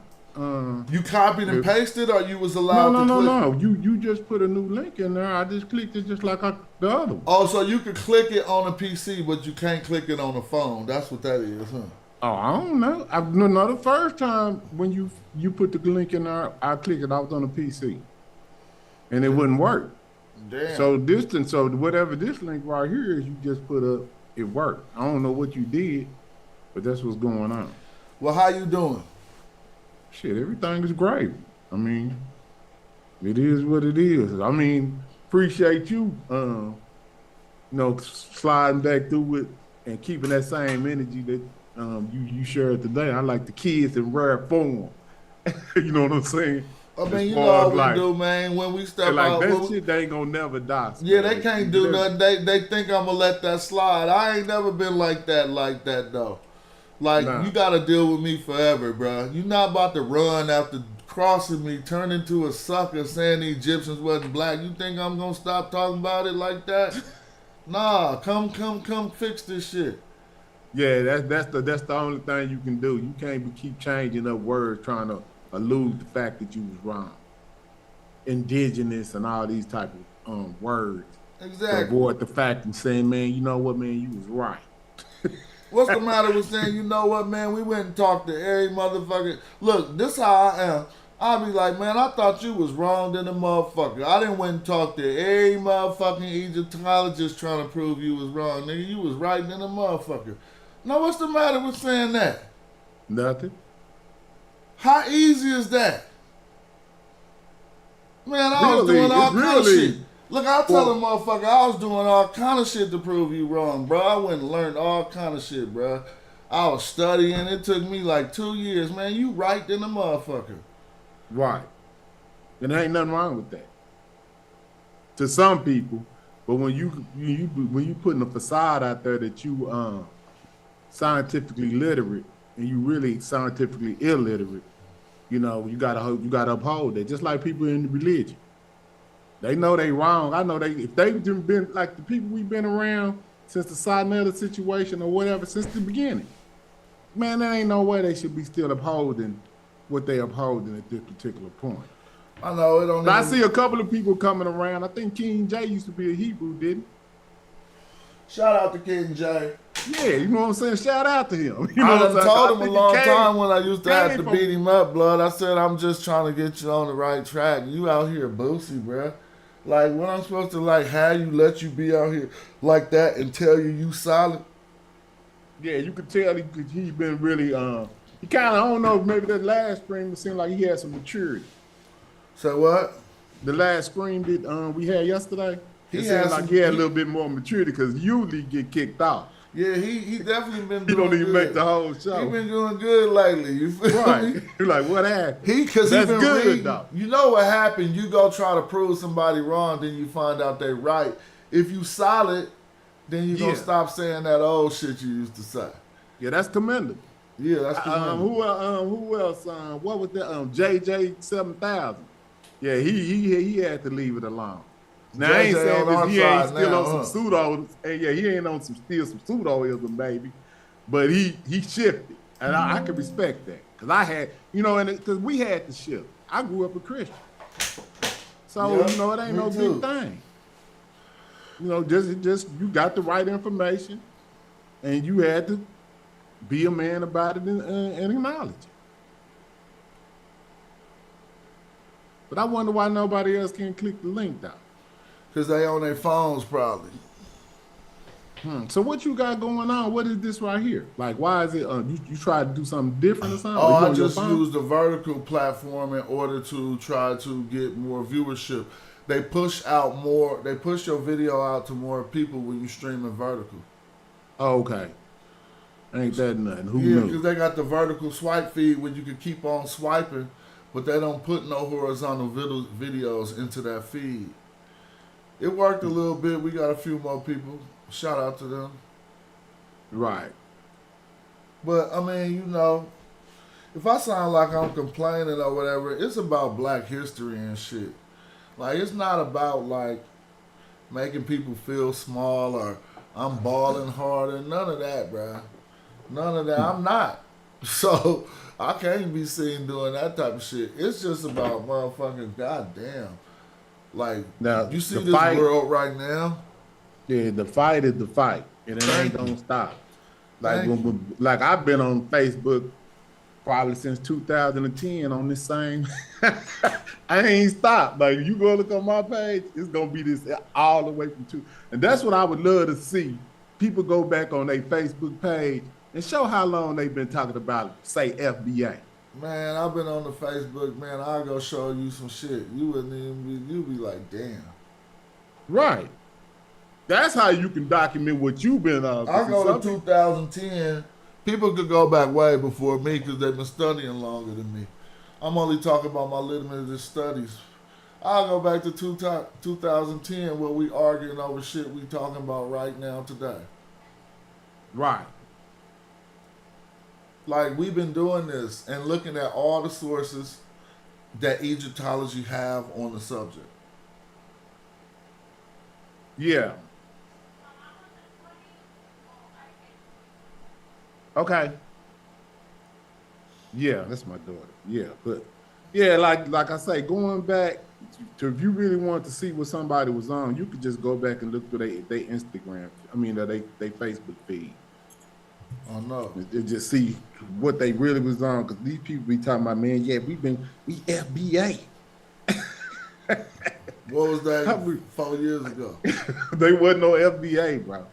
It was just like what is that word you can use when you go in? You can use Google, and it's like an enogram or something, and it show you how the popularity of words. N-graph or something. Yeah. N-graph. That's the N-graph on Facebook that you can use to fact check somebody.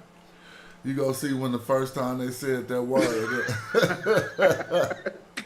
Cats don't know we'll use technology, bust you out. I'm finna find out, because I'm tired of them. You know what I'm saying? When there's no need to re-taxonomize something, we taxonomize for ourselves. This is a self-identified taxonomy that we didn't deem it derogatory. Now it's deemed as something bad. If you want to taxonomize somebody that came from Africa, that was born in America, that know where they come from, they know they came from Nigeria, so they are Nigerian American if they was born here.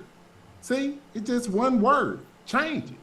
You can't be an African American because we don't know where we came from, so we claim the whole country. But if your parents came here and you was born here, you know that your parents came directly from Nigeria, you are a Nigerian American. You are a Kenyan American. You was born here, so you can't, denounce them for being a citizen.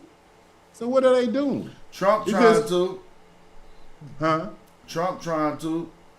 He trying to what? change the naturalization law. Yeah, but we already know. See, people like us, we already know where we at. Some people think that this is our country, and you can't really think of it like that because they ain't gonna never think of it like that. We just got to figure out how we gonna win as a collective. That's what this always been about. We can't win this by ourselves. The stuff that's going on now with Israel, it's a global push to get them to stop doing what they doing. Yeah, only America is supporting them. America tripping, bro. This country then went to the tanks. It's over. Like, I mean, when was the last time, man? If anybody travel international, that shit be crazy. You go about your country, you get off the plane, it'd be like you went to the future if you go to the right place. We said the future. Yeah, it'd be like you just flew to the future. You'd be like, we ain't got these, we ain't got that, we ain't got that. When has America been on we ain't got that? And other countries got it. Not my whole existence. We used to have the shit that other people didn't have. Right. Now it's different. Or that's what they told us. No, we had it like that for a minute, man. In the 80s, China wasn't popping. China started popping in the 90s a little bit. Now they way past us, bro. Man, I went to seeing them electric cars and all this, and how they do the tariffs on them, put them at 100%, so the Elon can, then they give him incentives. Like, it's a rigged situation. Yeah, they trying to make their homies rich, billionaires. Yeah, it's a rigged situation, so you got to figure out how not to play the game. Like they paying. See, and you know what? It's like real evidence out here, Smash. Like, okay, so they paying people $7,000 a post so they could. You heard about that? Hell yeah!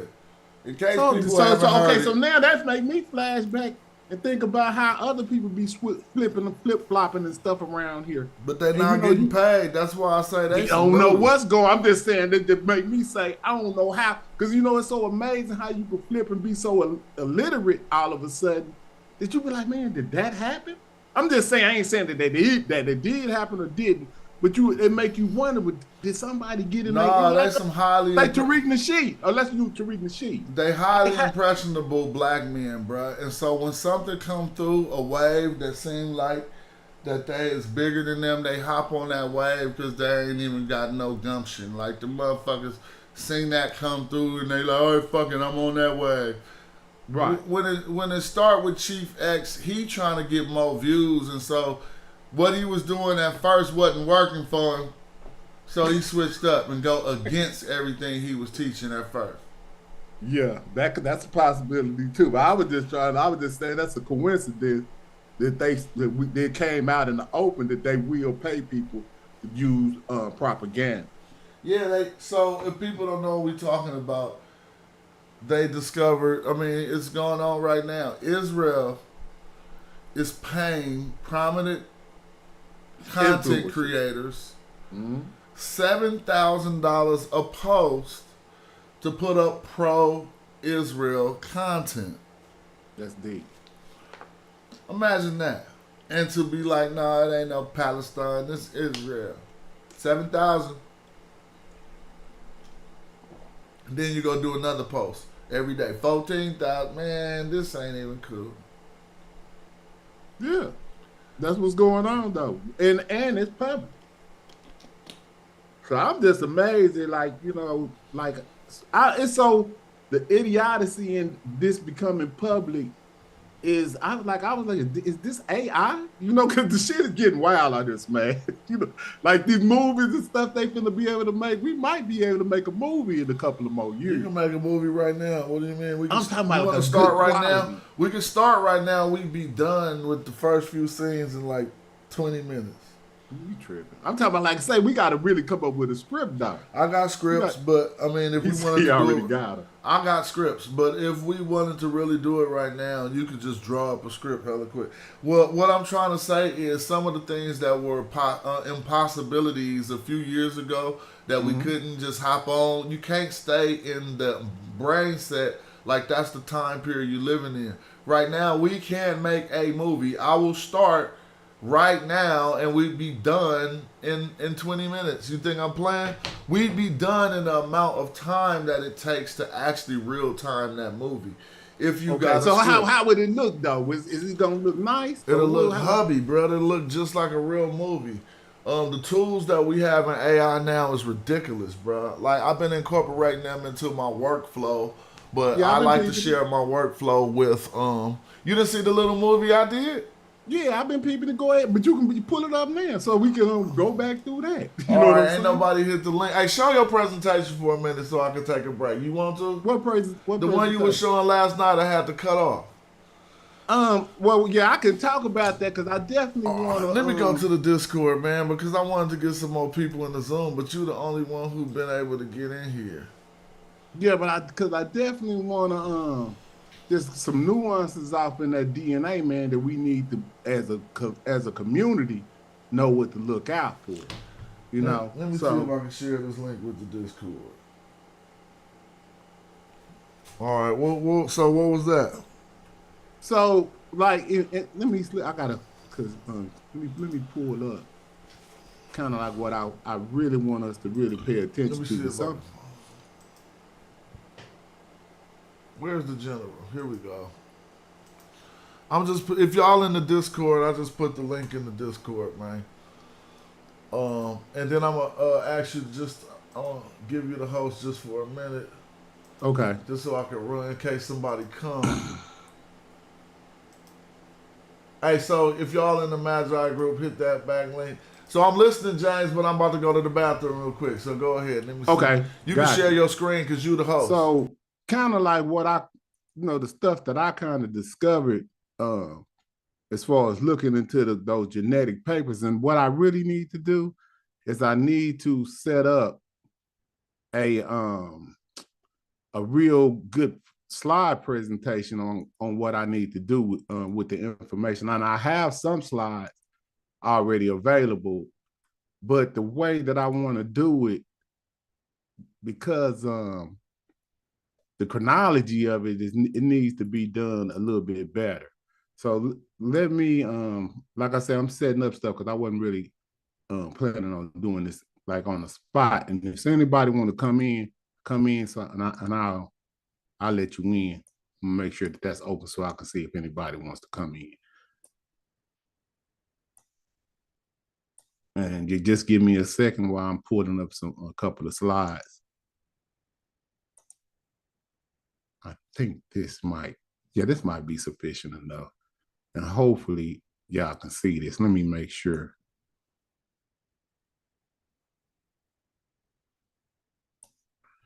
Now, I share my screen.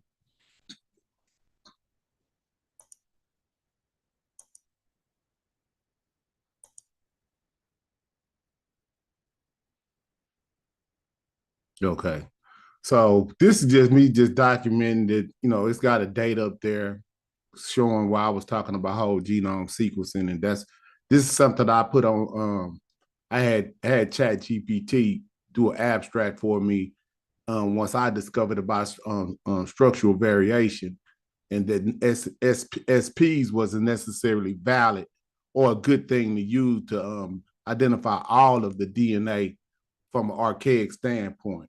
So you need different methods, because over time, to say this starts in 2000 with the technology of DNA and trying to sequence the whole genome. Well, I didn't say it starts actually in the 90s, but they said that they had the genome in 2000 wasn't really accurate.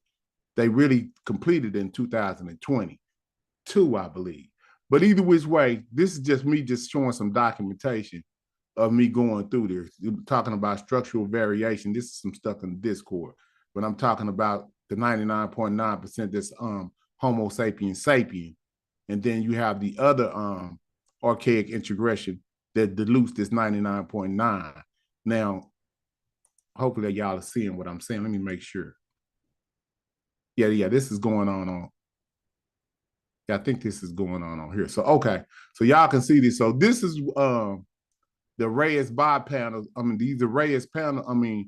These bias array panels that's often all of the papers that we have been looking over, and here are the sources for all of this stuff down here. But we've looked over all kinds of DNA paper from the Suleiman report, from the Natufians, from the Alba-Marusians, to the Neurot sample, to the Takari sample, Mota, and etc. I mean, so forth and so on.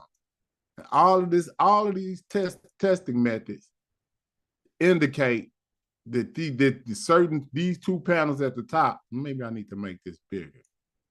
I want y'all to see this. Man, can I make it go? Well, these two methods at the top.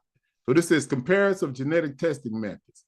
It says HO panels, which was large reference panels widely used in Eurasian studies, allows cross studies and comparisons. And so they're telling you what each method does. And I went over this before. But what I really want to just hone in on, and I'm going to just speed through this, because I want to deal with what we really need, what I was thinking about yesterday. Now, see, this right here is just showing you how it would affect it. You know what I'm saying? But what I want to, it's a chart that I have that I want to show everybody that's very, very interesting for us to understand what these folks are doing. What's going on? That's not it.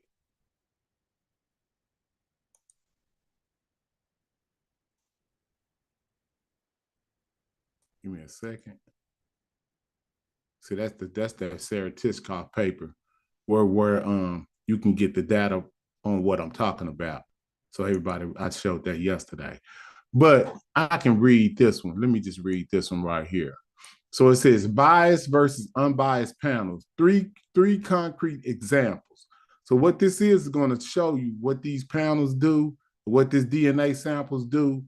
I might need to go back, but I wanted to really, and I don't know why I can't, maybe it's right here. I have a slide where it shows that Mota, and I might not have put it in here, that Mota is the only sample that they got. It must not be in here. It can't be. But Mota is the only sample that they have that's a whole genome sequence from Africa. Oh, maybe it's back here. My bad.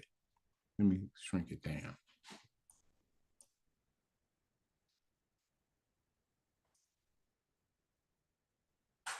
I think this is it right here. So, okay, yeah, look at this. Now, what we want, just check this out. This is how we know something is not right. Now, this is the samples, and here's all of the papers right here where it says sources in the lower left-hand corner. And this is what we're gonna have to trip on. Now, this is the sample name, Tawferite, 15,000 BCE from Morocco. This is the Alba-Marusian samples that they use. Okay, here go the Natufians. As a matter of fact, let me make this bigger so y'all can see it, and I'll just hopefully. Dang, why it won't move over? Or maybe I made it too big. Oh, wait, hold on. There, okay, here we go. Okay, now pay attention. So these are sample names. It says Tawferite, 15,000 in Morocco. These are samples. It says Natufians, 12,000 to 15,000 in Levant. It says Takari, 8,000 Libya. Sri Lanka, 8,000 Cameroon. Neurot sample, 7,000. I don't know why they got Libya, but this is actually Egypt. So that's a mistake. Then they have Mota at 4,500 BCE and Amana, which is at 3,300 BCE. So now look at the testing methods. So this is the method. HO and 1240K. That's the method used for this sample. HO 1240K for the Natufians. HO 1240K for the Takari samples with the human reference. Sri Lanka, 1240K pounds. Norot sample. Now, this is a whole genome. They had a whole genome sample on this, but they still use the human array and the 1240K panels. These panels all of this makes these panels biased. Now, notice this one right here where it says Moted, right? 4500 BCE, whole genome sequence. You see that? Right? Then this one goes back to the HO, the human arrays, and the 1240K again.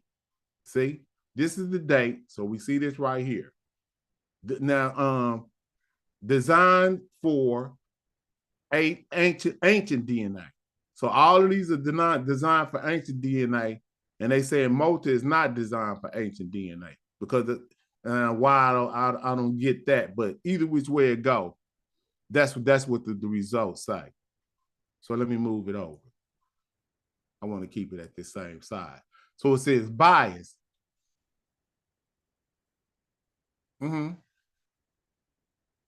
Yeah, I was saying you got to remember I'm streaming vertical, so it's hella small. It is on YouTube. That's not in the Zoom on YouTube, but you don't have. I mean, it's not much. I zoomed it in a lot. So I go more. Now they starting to be able to see it, but that's cool. All right, it's all good. It is what it is. Okay, so it says as far as the bias panels. Oh, okay, here goes somebody right here. It's coming in. But as far as the bias panels, it's saying that HO and 1240K panels are Eurasian heavy. Eurasian heavy. I don't have to keep going through it. It says 1240K panels, Eurasian heavy. Eurasian heavy. Eurasian heavy. It says unbiased full genome. Eurasian heavy. Now let me slide it over. It says coverage, aDNA, SMP only, aDNA, so we see that. But the multi-sample is whole genome. Now, the strength, anchors for North Africans. So this is the Ibermarusian, what it's saying the strength is anchors for North African aDNA, ancient DNA. It says defines basal Eurasian ancestry. It says Holocene green Saharan reference, West Central African ancestry reference. See, I'd have to slide it back over so we can see which one of these associated with. That's Shumlanka. So it says Saharan Holocene genomics. It says first African whole genome, ancient genome. So see, when they said that it wasn't an ancient genome, that wasn't correct. But it's ChatGPT, so guess they gonna make a mistake. But see, it says, so this is out of all these tests, this is the only one that has a whole genome sequence without the biased panel. And guess what about this sample though? This sample is the only one that's 100% accurate. This one right here at 4500 BCE in Ethiopia. The reason why they were able to preserve this sample because they found it up in the mountain where they said the climate wasn't as hot and it was able to preserve its DNA. You see what I'm saying? So at 4,500 in Ethiopia, if you just use a whole genome sequence without these biased panels right here, it showed that at 4,500 these people was still 100% African. So then we could do some math and say, well, if they wasn't using these biased panels on all of these samples, what would the results be? Right? Mm-hmm. Now Sarah Tishkoff, she's already warning that this is what needs to be done because of all of the biased DNA that sampling that they've been showing. I'm gonna go into her paper. Hold on, let me pull that up. What's the name of her paper? Hold on, I'm fixing to pull it up. Give me a second. I gotta put it actually up on the So they basically using half genomes that are Eurasian heavy, and then the results turn out Asian. Yeah, all of the reference panels they're using is basically Eurasian. All of when you see, matter of fact, I'm gonna have to go back to that too and show you that too, Smash. Watch this, because I went through all of the papers, right? So I'm gonna go back to the beginning. Dang, I'm gonna have to make this smaller so that we can see the whole page. Let me go back right here and share this. and I went through all of those papers where I showed that the actual links to these papers. This is the genetic paper for the Iberian right here. See, it say Iberian culture, Telferite.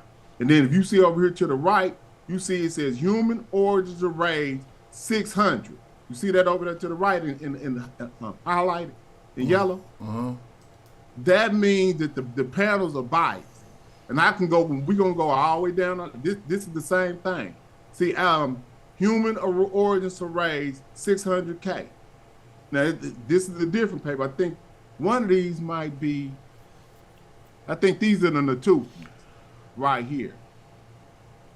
But they see when you go and look into the supplemental information, it's gonna say human origins arrays, SMP 1240K cap. This is all European DNA. So when you put this DNA off into a database, it's gonna be Eurasian heavy. So the test is screwed from the beginning. The only way that you can eliminate this is by doing a whole genome sample. Taking the DNA and then doing it that way. You can't do it this way. So and you can balance this out by going and get African DNA, which they don't have up in the test panels, so that they can test up against it. But I'm gonna show Sarah Tiscott, she's gonna be saying this off in her paper. Yeah, that's what I want to see. She's saying exactly what you're saying? Yeah. Hold up, I gotta close this door real quick. Give me a second, man. Ain't no rush.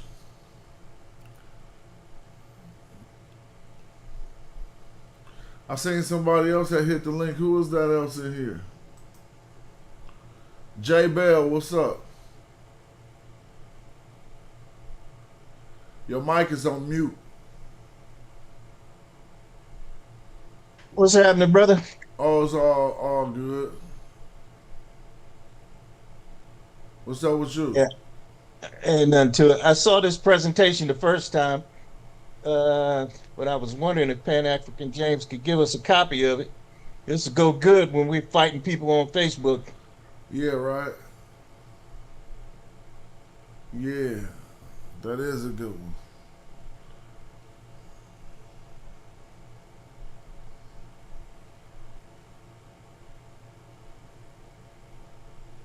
All right, I'm back. All right, let me share this real quick. This is her paper. So can y'all see that? Yep. So I wish. All right, let me see. Let me try to toy around with the screen to see what I can do to make it bigger for people. I just made it a little bigger. Let me pull this down. That's about as big as I could get it because I'm vertical. But go right ahead. Right. So, like I said, I went over to try to help certain people try to understand that what's been going on is this right here. Now, I did it from a structural variation. I figured it out from structural variation, but this is the actual paper that the PhDs use to say that the SMP ascertainment bias and population genetic analysis. It says why it is important and how to correct it. So why do you need to correct something if it ain't wrong? See?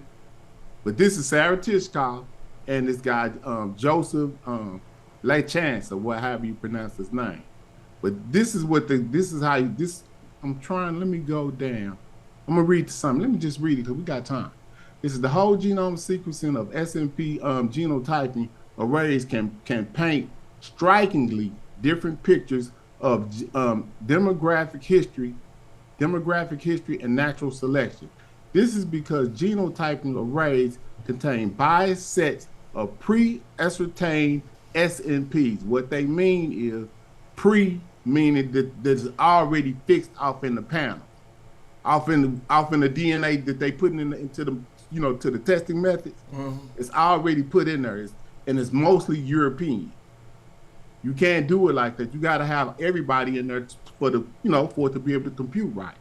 So it says, in this short review, we use comparisons between high coverage whole genome sequencing of African hunter-gatherers and data from genotyping arrays to highlight how S&P ascertainment bias distorts population genetic inference.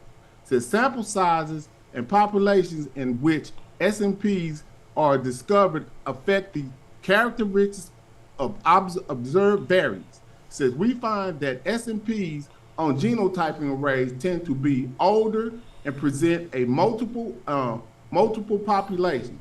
So they talking about older population that you know, because they're a younger population. So either which way. It says in addition, genotyping arrays cause allele frequency distribution to be shifted towards intermediate frequency alleles. It says and estimates a linkage disequilibrium are modified. It says, let me read that again. It says, and estimates of linkage disequilibrium are modified. Since population genetic analysis depend on allele frequency, it is imperative that researchers are aware of the effects of S&P ascertainment bias. With this in mind, we describe multiple ways to correct this S&P ascertainment bias. And they're going to say whole genome sequencing. We talked about this maybe in June. I think I was trying to, you know, I had ChatGPT write something up on this, but it wasn't this paper. So keywords: this is African hunter-gatherers, human genetics, population genetics, S&P ascertainment bias, and whole genome sequencing. African hunter-gatherers and the powers of whole genome sequencing. It says, due to technological advances increases, so they talking about going from just using SNPs to using SVs and whole genome sequencing. The technology got better. So when you use SVs and whole genome sequencing, you can see the Neanderthal DNA exactly, where it's coming from, the genes and all of that, because the testing method got better. Because remember, when they first said that the whole genome was sequenced in 2000, they said that we was all 99.9% the same. But once the SVs came into it, it dropped that percentage to like 99.67, depending on your individual genetic makeup. So I just want to make that clear. So it says, so let me go. It says, because of this, it is now feasible to conduct population genetic analysis of whole genome sequencing data. So they say now you can do the whole genome sequencing. One advance of whole genome sequencing is the S&P assertion bias is reduced compared to alternative genotyping technology. It says this lack of S&P ascertainment bias is critical for accurate population genetic analysis, where allele frequency distributions are used to infer demographic history and scan for past targets of natural selection. Using this technology of complete genomics, we recently sequenced the whole genome of 15 African hunter-gatherers, and I don't know how you said 60 times coverage. So that's high because a lot of coverage be low. It says sequencing individuals included 5 pygmies from Cameroon, 5 Hazas from Tanzania, and 5 I don't know how you pronounce that, from Tanzania. It said the genome of these diverse African hunter-gatherers contain millions of previously unknown variants, just from 15 people. It says, because these variants were largely free of ascertainment bias found on genotyping arrays, by using whole genome sequencing, we were able to make much more accurate inferences of, hold on, I got something in the way. Okay. Of demographic history, ancient admixture, and local adaptation. It says, by comparing whole genome sequencing data of African hunter-gatherers to S&P variation observed using a Illumina 1M duo, that's just the type of test that they use. It says, we highlight how S&P assertion bias can have a major impact on population genetic analysis. The testing method, I'm just going to say that for moving forward. The testing method contains approximately 1.1 1.2 million markers. So that 1.2 right there, it represents, I believe, that 1240K. See, because that's what it represents.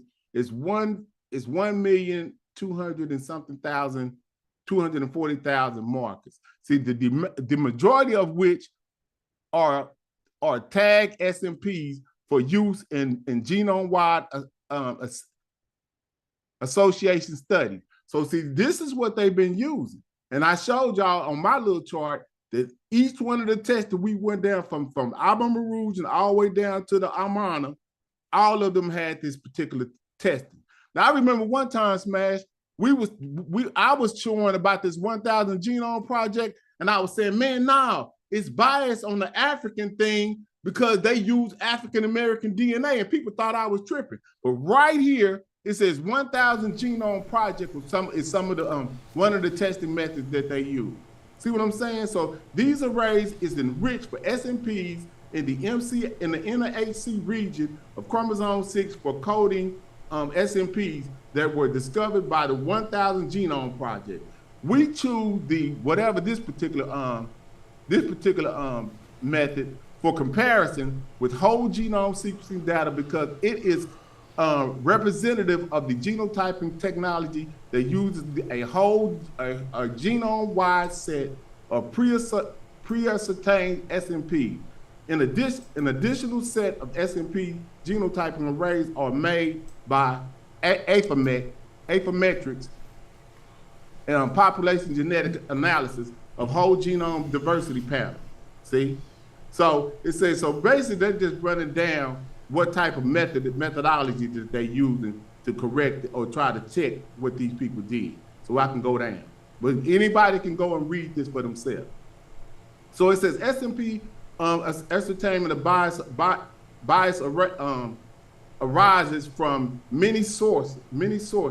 SNP ascertainment bias is a systematic deviation of population genetics statistics from theoretical expectations, and it can be caused by sampling a non-random set of individuals or by biased SNP discovery protocol. So they saying the methodology is wrong. We gotta get this to King's monologue. Yeah, I think he knows about it. Oh, for real? Yeah, King monologue is kind of like he kind of pointed me in the direction of the particular type of wording that they're using. Because even when we read this whole paper, she's not going to identify exactly that 600 whole genome origin thing, or she's not going to identify that it's the 1240K panels that's specific. You got to go look into what type of panels that they use, and then find out if they're Eurasian heavy. Hey, due diligence. Go into the Magi back chat and click the link there. You'll be able to get on. Or anybody who in the back chat could click the link there. But you can continue. Yeah, it says, unless the whole genome of every individual in a population is sequenced, there will always be some form of SNP array ascertainment bias. That I agree with that. This is because a small sample size is more likely to catch common alleles than rare alleles. Excuse me. An additional issue is that ascertainment schemes are not always explicitly known, and the SNPs on the genotyping arrays are often ascertained in a non-uniform manner. For example, a disproportionate number of SNPs have been identified by sequencing European individuals. Previous comparisons between HMAP, HapMap, and Perligen data sets, so these are different data sets where they got mostly heavily, indicate that population genetic analysis based on ascertainment bias data yielded incorrect results. This is because classical models of theoretical population genetics do not explicitly take into account SNP ascertainment of bias. By contrast, the problem of SNP bias is less of an issue for individual identity. It says, by contrast, the problem of ascertainment bias is less of an issue for individual identification, paternity analysis, and assigning individuals to different populations. So they saying it ain't that it ain't that hard in this particular type, but when you're doing population genetics, it is. It says because genetic diversity is unequally distributed across populations, the populations in which SNPs are discovered can contribute to the SNP ascertainment bias. For example, this is what I'm talking about. For example, human populations from Africa contain greater genetic diversity than populations from Europe, Asia, Oceania, and the Americas. This pattern arises from serial bottleneck and founder effects as modern humans expanded from Africa to colonize other continents. It says even among the African populations, the number of SNP detected can vary substantially.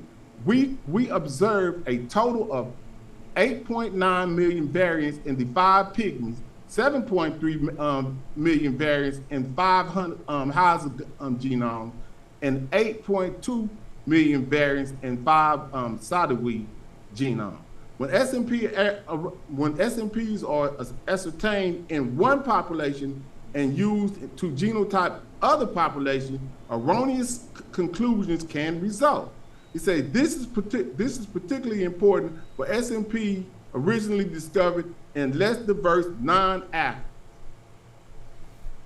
populations. For example, populations. No, so that's because I had to. It says this is particularly important for SNP originally discovered in less diverse non-African populations. For example, when heterogeneity of variants ascertained in European populations are assessed, it can falsely lead to the conclusion that Europeans populations harbor a greater amount of variation than African populations, and to misestimate of the affected population size. So y'all see that? And what do you take from that? Mm-hmm. See what I'm saying? So they saying that it's all of the panels that they use in these tests is heavy Eurasian based. All right, let me say something real quick, just as a side note. So we've been on for 5 hours. I just looked on my phone and it say that this video got 3,300 views, which is 3 times as much as I would have got. So I guess I am gonna stick to doing the vertical and we can try to grow the page. A lot more people seeing what you're doing right now just because it's in a different format. So keep it up. Yeah, that's interesting. But yeah, okay. So it says an additional form of bias is the genotyping arrays are enriched from SNPs in some genomic regions and what is that? Deficient for SNPs in other genomic regions. For each African hunter-gatherer population, we compare the number of SNPs per 100 kb window from whole genome sequencing and the number of SNP present in that particular testing method that they use. And then it says, as expected, SNP density was much higher for whole genome sequencing. Overall genome regions with high numbers of SNPs from whole genome sequencing also had a high number of SNPs on the Illumina testing arrays. So I just used that. So so now they're just going into what the differences and how they showed it. But really, we just what we want to know is how does this affect it? It says ancient SNPs lead to a biased view of evolutionary history. Right? It says small sample sizes of biased allele frequency distribution towards common SNPs. This occurs even if data arises from whole genome sequencing. So in the NeuroRod sample, they had a whole genome sequence, right? But they still used these panels which tainted the test. It tainted the testing method. Okay, because you got a whole genome sequence, right? You don't really need to put those panels on top of it. But that's what they did. They put the panels on top of that whole genome neurod sample, and that's why we see, what is he, like 90% African? What did they say he was? He like 90% African, and then they said the 7% of them came from the Levant. But to see that 7% that they identified, I ain't saying that it is, but I said it could possibly be because they used that human array panels and that 1240K. It ain't no doubt about it. That made that test be tainted in the result. So he probably was 100% African, but we won't know until they take that out of the test. But 93 ain't enough. 93% is 100%, bro. Yeah, I know that, but it's still the fact that they cheated, and I don't know what. And see, this is what Sarah Tishkoff is telling them. So they did this test in 2025. This paper is 2017. So what's the excuse?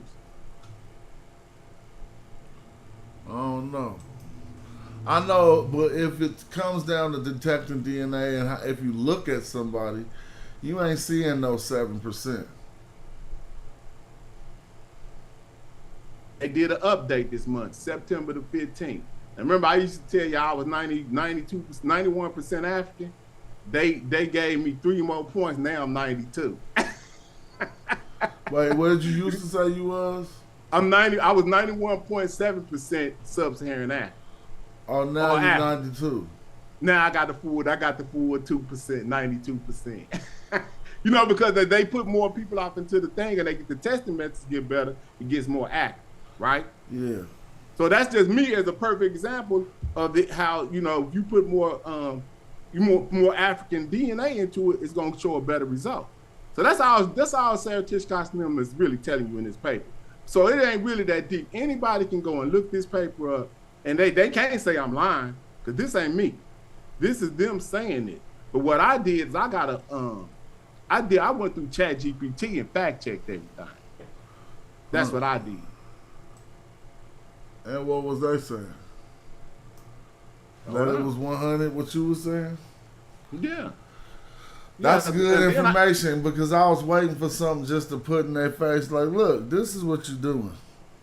Yeah, but see, we didn't know. So, we didn't know how to really just kind of like go and fact check it all the way down the line. Watch this. So this is like what you kind of like got a Canva presentation, right? On what? Like when you be doing your presentation, you use Canva, right? Yes, I do. So bam. This is, okay, now I got all the sources. Let me show you. And then this is the presentation, right? But you gotta remember, people not seeing what you're seeing. It just look like a small white screen. So you gotta talk about it more than you show it. Okay, but I still want to show it so for maybe somebody. How many slides and stuff? Now I want to show the actual where the links to all of these papers is at. I got like 36 slides, so y'all got to bear with me. But it won't take long for me to get to. I think it might be round off in here. Man, this is crazy. Oh, you know what's wrong, Smash? I got it too large. There go the sources right there. See down at the bottom in the left? So there go all the sources to I put the sources to all of the to those particular that DNA. So let me go back and see if I can find it again where I had the sources. All of the sources are down on the left.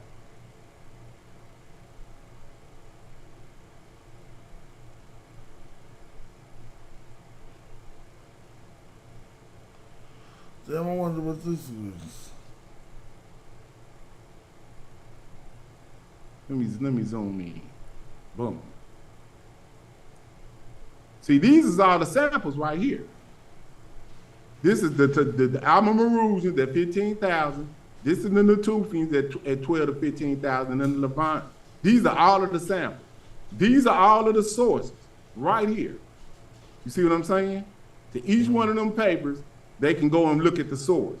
But what I'm saying is, when you get down when you get down to looking at all of this, I've got all of the papers right here so we can see where in real time where this stuff is off in these papers. So when I do this, here it is. This is the Album Erosion paper and I showed you the source, but this is the actual paper. See, it say Album Erosion Culture, Tauferite. So you know who they talking about. And then here go to the human origin array panel that are biased at 600. See that? Mm-hmm. Right there to the right. We just keep going down the line, and it's going everything that's highlighted, Tauferite individuals at the bottom, and then the 600 array panels right here. So we know that these tests are biased for Eurasian panels. This is going to be the Natufian. See, it say Natufian is right there. I don't have it highlighted. Let me zoom in. Well, they can barely see it anyway. Yeah, but see right there, it say Natufian. I try to zoom in. Yeah, I see it. I can see it because I got a so different bam. monitor. Yeah, so bam. So when we go back, these are the Natufians, human arrays, 1240K, HO. This is how y'all can go look. Y'all can go screenshot each one of these papers and look this up for yourself. And this is gonna be off in there. And each one of them, besides the one for Moses. See what I'm saying? Here go the Takara Kari people. Human array panel, Takara Kari. So I did all the work, so we ain't got to. See, Takara Kari, 1240K panel. See that? Genomic analysis. So I done already did all the homework. See that? Takara Kari again, Libya, 1240K panel, 1240K, highlighted. So it's over with. So we know all, and see, like, and you know what people be saying? Well, damn, they 90-something% African. Why you tripping? Because it matters. Because at 15,000 years BC, man, there wasn't no no SLC425 genes in Africa. At 15,000 years ago, so they was Africans. You can see it. All the stuff that's identifiable in their DNA, Sarah Tishkoff them identified right here. Look, this is the genes associated with the back migration of Eurasia, the SLC2485 gene. They say this stuff don't get to Africa to 2,000 years ago. Who said that? Sarah Tishkoff. You got it in the document. I got it on audio too. So the light skin gene It that don't enabled come you to be pale, a pale person, did not wasn't there to 2,000 years ago. That ain't right. You said it ain't right. Why? Well, because 2,000 years ago is 0 BC. Well, maybe she means, maybe I mean 1,000 BCE. Okay. Or 1,500 BCE. But that, you mean 2,000 years before hold on, AD? let me see. See, this is her. This is all the source, the key references right here. But she got it right. See, right here. It says overview of Eurasian back migration, moving the population from Eurasia back into Africa, introduced modern human genome variants and some archaic introgression DNA, so they can tell by the introgression that they came back. He said because Mota didn't have it. He said detected through haplotypes, allele frequency patterns, and archaic segments. It says major events dated to 15 to 1,000 BCE in the Horn of Africa. Okay, so that would be 3,500 years ago. What would you say? That would be 3,500 years ago. Yeah, so that's what she's saying, and then so she's breaking down key gene associated with the back migration. See, so they can't even lie because see this gene right here goes all the way to the Oceania. So that's how they know we left out. This is the African associated allele for dark pigmentation. So it's over with. It says, and so I can share. Well, what allele they got for dark pigmentation that ain't African associated? What allele do they have for dark pigmentation that ain't African associated? I don't think it is one. It's this MSFD12, and it's the African origins allele, and so that's what they use when they measuring That's the people in Oceania. No, that's an African origin gene. I know, but they have it. They have it as well. Yeah. So that's how they was able to. That's how they able to tell the migration route of what that we took. They saying we took a southerly coastal route coming out of Africa, which makes sense because guess what come to the ocean? Rivers. So if you smart, just stay along the coastline. You know it's gonna be a river gonna pop up sooner or later, right? People ain't dumb as people think they were. You know what I mean? Yeah. Well, okay, say now watch this. It says Eurasian back migration genome. So this is something I did. It says modern human tracker versus Neanderthal haplotype. So this is what they saying. We can trace modern humans back into Africa. This is Sarah Tishkock's work. This ain't me. We can trace it based on this, or we can trace it based on this, right? This allele is a non-African. But they can't see what you're pointing to, so you have to read that out. You can based on what? Okay. So the paper, the slide says, I'm gonna make it big as I can, right? It says Eurasian back migration gene. It says modern human tracker versus Neanderthal haplotype.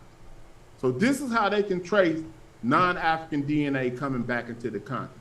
From a modern human perspective, from a modern human tracker. So the modern human traces are the SLC245 gene and the OCA2 pigmentation variant. But the Neanderthal haplotypes will be the immune genes OA, S1, 2, and 3, STAT2, and TLR1, 6, 10. Yes, that's how it goes. So if I'm looking at TLR1, 6, 10, I'm trying to figure out the Eurasian back migrations by looking at Neanderthal haplotypes, right? Yeah, you're just looking at their haplotype. And see, it said they got a pigmentation BNC2. It says tannin response gene, an archaic derived segment. So that's this gene right here, the pigmentation for pigmentation. So it's amazing that we've been arguing with certain people. And this type of information is kind of like, well, we are like you doing it on one end, and then on this end, this is just, it's just amazing that we got all this information. And I've been telling them that you trace their back migration through these particular things. So we know that this allele for the modern human didn't get in there from what you say, 3,500 BCE. Yeah. See, if I make it too big, it ain't all gonna fit in a vertical screen. So I'm talking to people in the chat. That's why it's so small. We streaming vertical. Like, come on, man. How can I make that fit? Well, okay. It says archaic integration detected across genetic methods. So HO panel. It says archaic detection ability, partial for HO. 1240K, partial for archaic detection ability. African balanced SNPs. Better, because Africans are older as far as the sapien brain.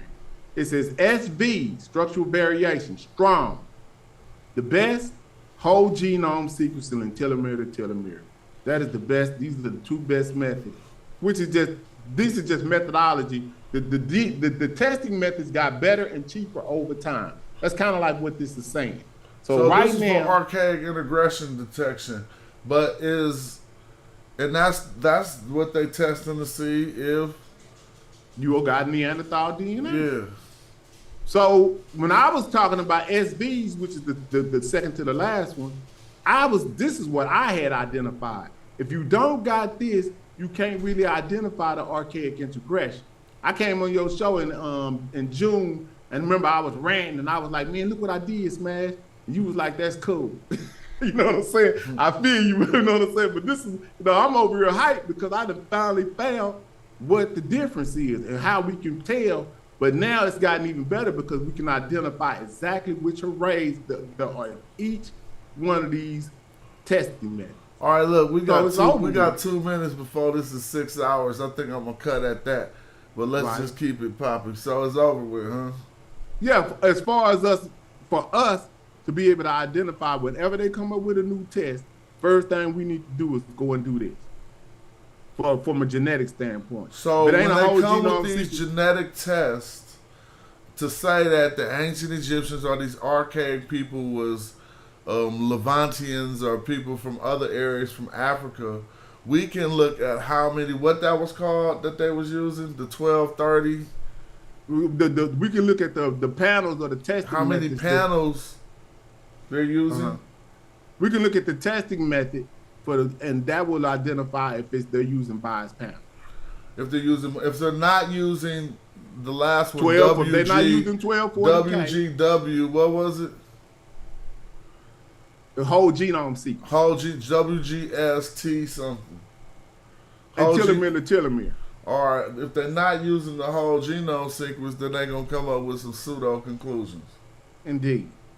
And those are the conclusions they've been showing us to say that those ancient Egyptians were Eurasian. Exactly. That's a well put together argument with good source material to back it. Indeed. Who is J Ball? Here goes somebody. Here goes due diligence he finally made. He just was talking. Well, we could keep the show popping if y'all, I just got to move around for a minute. Right on. Is Dude here? Yeah, Dude right there. Now, Let me say what's up before I move around for a minute. What's up, Dude? I can't hear nothing. I'm about to jump out and come back in. Can you guys hear me? Yeah, we hear you. Can you hear us? We hear him. He don't hear us though. Yeah, we hear you. But if you can't hear us, but yeah, we hear you. I can hear you now. Can you hear me? Yeah, we hear you. Loud and clear. Thanks. What up? I just about to move around for a minute, but I want to keep the show popping. I ain't tripping. It got some of the most views of any of my shows in years. And so I'm just gonna milk it. Shit, it's nothing. Let it keep running. Bet. What's up with it, Dude? Peace to you. So I wanted to ask you a question on what you was talking about because I want to be clear for myself and the people that's listening. So what it sounds like you guys are essentially saying, right? And what I believe is that, how these DNA tests work is that they have like a sample size, right? They have an array of different groups in this test. Correct. And then it's already predetermined. Right. And then you have your specimen, right? So your specimen may be like me or you, right? Indeed. So they can only test you for what they already have in the test. Exactly. Right? So that's how these tests are becoming biased. So I just want people to be clear on that, right? So these so-called geneticists, anthropology people, these biased people are going and picking and choosing, right? Cherry picking what population groups they want to use. And then whenever we get the results, they say, see, look, this person is only Asian and whatever the case may be. But then whenever you go check out the test, you look at it and say, damn, they didn't even test for sub-Saharan African. They didn't even test for different type of indigenous African culture, different blacks, right? So Right. that's how this stuff is getting confused, because if you don't know that's how the tests work, you'll think that they tested for everything, and they don't. Correct. So check this out. In that Takara Kari sample, they said that he wasn't even sub-Saharan African. He was only North African. So I'm asking, well, is he human? You know what I'm saying? Like, what are they telling us? That's the type of questions I'll be flipping to. Like, so they saying he ain't even human then, huh? He's not even, Homo sapiens. If he's not related to the source population of Homo sapiens, then what is he? Right. And why wouldn't they be clear about that whenever they presenting these tests to the public, right? Because we don't know how these tests work. You have to dig and dig and dig, and you're like, oh, you know what I'm saying? Like, it worked like that. That's the way it worked. That's crazy. You know, they did us like this at school. We just now finding out what we finding out now. So for sure. Imagine. And now here in Texas, they taking all that out the school book. Really across America. So this what's going on. This ain't nothing new. They're taking what out the school? All the history? Yeah, they trying to, whitewash the history or blackwash it, or however you want to call it. But that's what's going on, and this ain't nothing new, so we shouldn't be shocked. Right? They did Diop like this. He had to go dig, because you got to dig in their information to find the truth. But right they now, put it out here. They're going back to that blatant racist stuff And now you can see, now that they're doing it out loud, you can see all the tactics they like pulling off in order to hide the truth. They want to erase books and shit. They saying it out loud. We was speculating like they did that shit on the conspiracy. Right. They saying that shit out loud. Yeah, they done came all the way out the woodwork. And then you got to ask yourself, we got so many examples. We didn't caught the hand in a cookie jar so many times. The people that still think it's a conspiracy, you have to ask yourself, why would they change specific words in the meta-netter that say black or what have you, and indicate that these are people are calling themselves black to another word, and They come up changed with a it whole all the way different to concept. Egyptian, dude. That was crazy. Right. And then Yeah, they not only changed it to a that, word that they changed it to a word that don't mean nothing about black, huh? right. That was crazy. And then you got to ask yourself, if these people are being genuine when they talk about they reconstruction or touching up the murals and stuff, why are they lighting them up? Why would they do that? You have to ask yourself, why would they do that? Whenever they take these tests and they say these people aren't African, and then when you look at the test and you find out they didn't have no damn Africans in the test, why would they do that? You got to ask yourself. Like at some point, you got to start thinking that it's not a conspiracy. Like it's purposeful. Yeah, because they think we ain't gonna never look and figure that out. You feel me? But Right, the how many problem is points- we got people that say we should never be fact checked. That's the problem.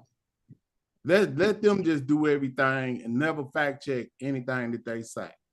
Right, They say you gonna do it. They say when you do it, you gonna do it wrong. You're not gonna do it the way they gonna do it.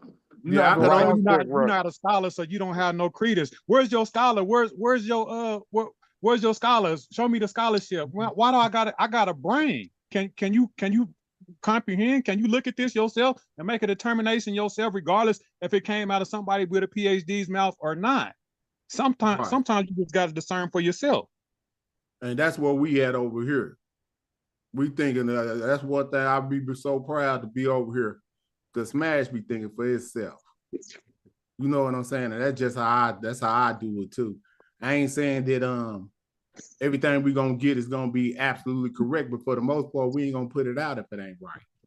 You just hold that. Indeed. And if you get it wrong, you got the fortitude to correct it. Mm-hmm. You got to be honest enough to be a man enough to correct when you're wrong, instead of ducking and dodging. Yeah, it's a sad deal to where if you have just a group of people and the only thing is valid is if you read it in a book or if you got it from somebody else that's considered in scholarship and academia, right? As if people outside of academia can't make contributions. You know what I'm saying? Right. Like you have people that's just as astute. You have people that have put in just as much time, and they may not have the degree, but they have the prowess, they have the discipline, and have put in the work. You know what I'm saying? And then here's another thing, which is kind of, you know, whenever you hold a position, right, and then you bring a professional on, and they go against the position that you was holding, and then you don't even come around, then that says something about your character. Watch this, dude. This is gonna be amazing. Hold on. And watch this. You see this? What you showing right now? It's blurred out, but just pay. It's a 53-second clip. Watch this. Can y'all hear it? He just got the most diverse gene. Yep. Well, you can't be doing this, yo. This is not. I'm talking about is the bias, homie. I don't know what's wrong with y'all. What? So what I'm telling you is when they did the listen, I'm never listening to y'all cats, yo. So why don't you get the article to say they biased? So they had to write a scientific article saying it was biased, and then we can read that. Just go look up Sarah Tishkoff. She'll tell you that. Right now. You see how quick that happened? And you pulled it right up today. Hold on. As soon as he said, man, where's the paper at? I said, man, just pull up Sarah Tishkoff. She'll tell you that. Like, what's wrong with you? And you just see what I'm saying? So these people is out of here. Yeah, it just says something about you. If you, all you able to do is just regurgitate other people's stuff, you know what I mean? Like, you know, and that's why I do love being on this channel too, because you got people doing independent research, right? Original research, right? You got people like Smash doing original, Dr. Reggie doing original, you know what I'm saying? And I be so excited to see that type of stuff, you know what I mean? And it actually encourages me to do my own thing also, you know what I'm saying? To see Black people being originators and innovators in science, right? Right. History, you know what I'm saying? It's something to not to discourage people for, right? Because you got some people that'll reprimand you like and be like, who said that? Oh, that's coming from you. I can't accept that from you. That's what it Which is was. crazy. But I was telling them this 2 or 3 years ago. I said, man, when dude said, man, them folks been there 20,000 years. I was like, man, you crazy. You know what I'm saying? Ain't no way no people with no Neanderthal DNA was in Africa. Because I've been studying this shit for like, I've been studying this for like 2012. I can go, just like I was telling Smash, on my Facebook page and show you. I've been talking about ever since they came up with that paper. I'm like, man, I ain't never heard of nothing. I've been on this ever since then, dude. For sure. No bullshit. So For I sure. ain't just no, like Smash was saying, we ain't got no PhD, but if you study a certain subject matter, you might be just as sufficient in that particular chem topic than people that got a whole PhD in the whole field. They ain't studied this one topic like we did. I think he also showed and proved that whenever he invited several scholars on that couldn't refute what he was saying. Exactly. I think that's proven in real time. So people just got to cut that out and stop acting like, I wonder how long it's going to take them to repudiate this, what I just showed. I mean, it ain't nothing to repudiate. He told you to trust me, watch this. He brought a He don't know what he was now, reading. what is there to say now? I'm gonna tell you, you already know the tactics, dude. He don't know what he was reading. James, that ain't what that said. That's what they gonna say. I'm gonna tell you like what Crawford said. What can they say now? Exactly. once you put it in their face, like what can he say now? But man, to be associated with Bud is a beautiful thing. For sure, a person that's out of touch with reality say anything. No, you feel me? And this is not for people, you know, on the other side specifically that bark against this, but just in general, right? Exactly. I'm gonna show this little clip with Sarah Tishkow say these folks been here for 2,000 years. Let me find that. I mean, for since a particular time. Been where? She said she gonna tell you when they came into Africa based on their genetics. Oh, okay. So hold on, go ahead, dude. Y'all go ahead. I'm just trying. I gotta find. Yeah. So my question is, are you in agreement with her, or are you disagreeing with her? I'm in agreement with her based on the genetic, based on the DNA that she Okay, I was just wondering because I ain't never seen it before, so I was just wondering. But yeah, man, it's a great thing, man, to see people, you know, doing their own thing. You know what I'm saying, and really putting in the work and doing, you know, what you're supposed to be doing, picking up the torch, and you know, and keeping it going. You know, so it's a great thing. And for you guys that ain't never been over here to the Smash Rockwell show, you know, he the Magi Archer. You know what I'm talking about, proficient in reading the hieroglyphics, you know, and you know what we try to do over here is, you know, put history in a proper perspective. You know what I'm saying? There's been a lot of bogus history, you know what I mean, getting passed off and passed down. And you know what Smash does, what, you know, Pan African James does, and what the Magi, you know, group that Smash started, like, is trying to correct that, you know, has been correcting that, you know. So if you into that type of stuff, come on over here, man, and put your bid in, put your work down. You know, it's fun over here, man, and you'll be on the right side of history, man. You can't be on the wrong side of history with them bozos just talking, you know. Come get on the right side of history.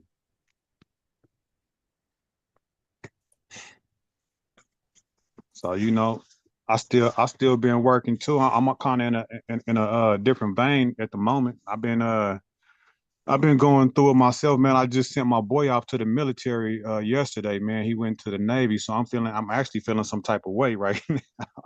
Oh, you So, talking about with the current situation? Yeah, man. My son just went off to the Navy, so that's kind of a Damn, dude, how old bittersweet. is you? You look young. You talking about the son going to the Navy? Yeah, You got a son that old? yeah. I got a son. I got a 26-year-old, a 25-year-old son. That's the one Yeah. who went to the Navy. No, I got my 18-year-old went to the Oh, Navy. okay.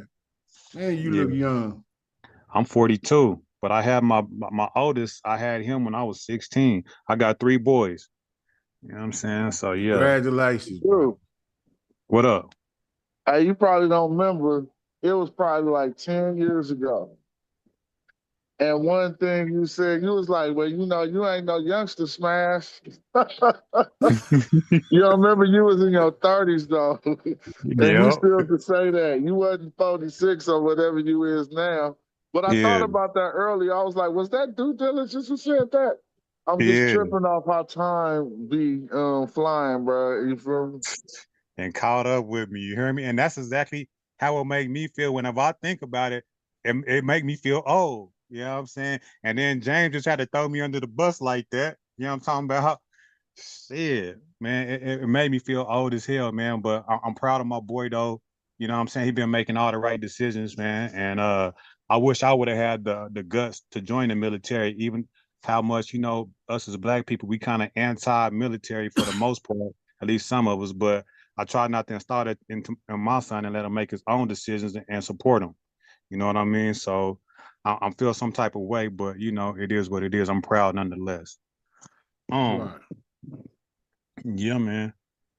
Yeah, as long as you, he finna go find out for himself. He finna go out into the real world, and he'll find out. And some of the things you told him, they'll resonate. Trust me, he'll be getting back with you real soon.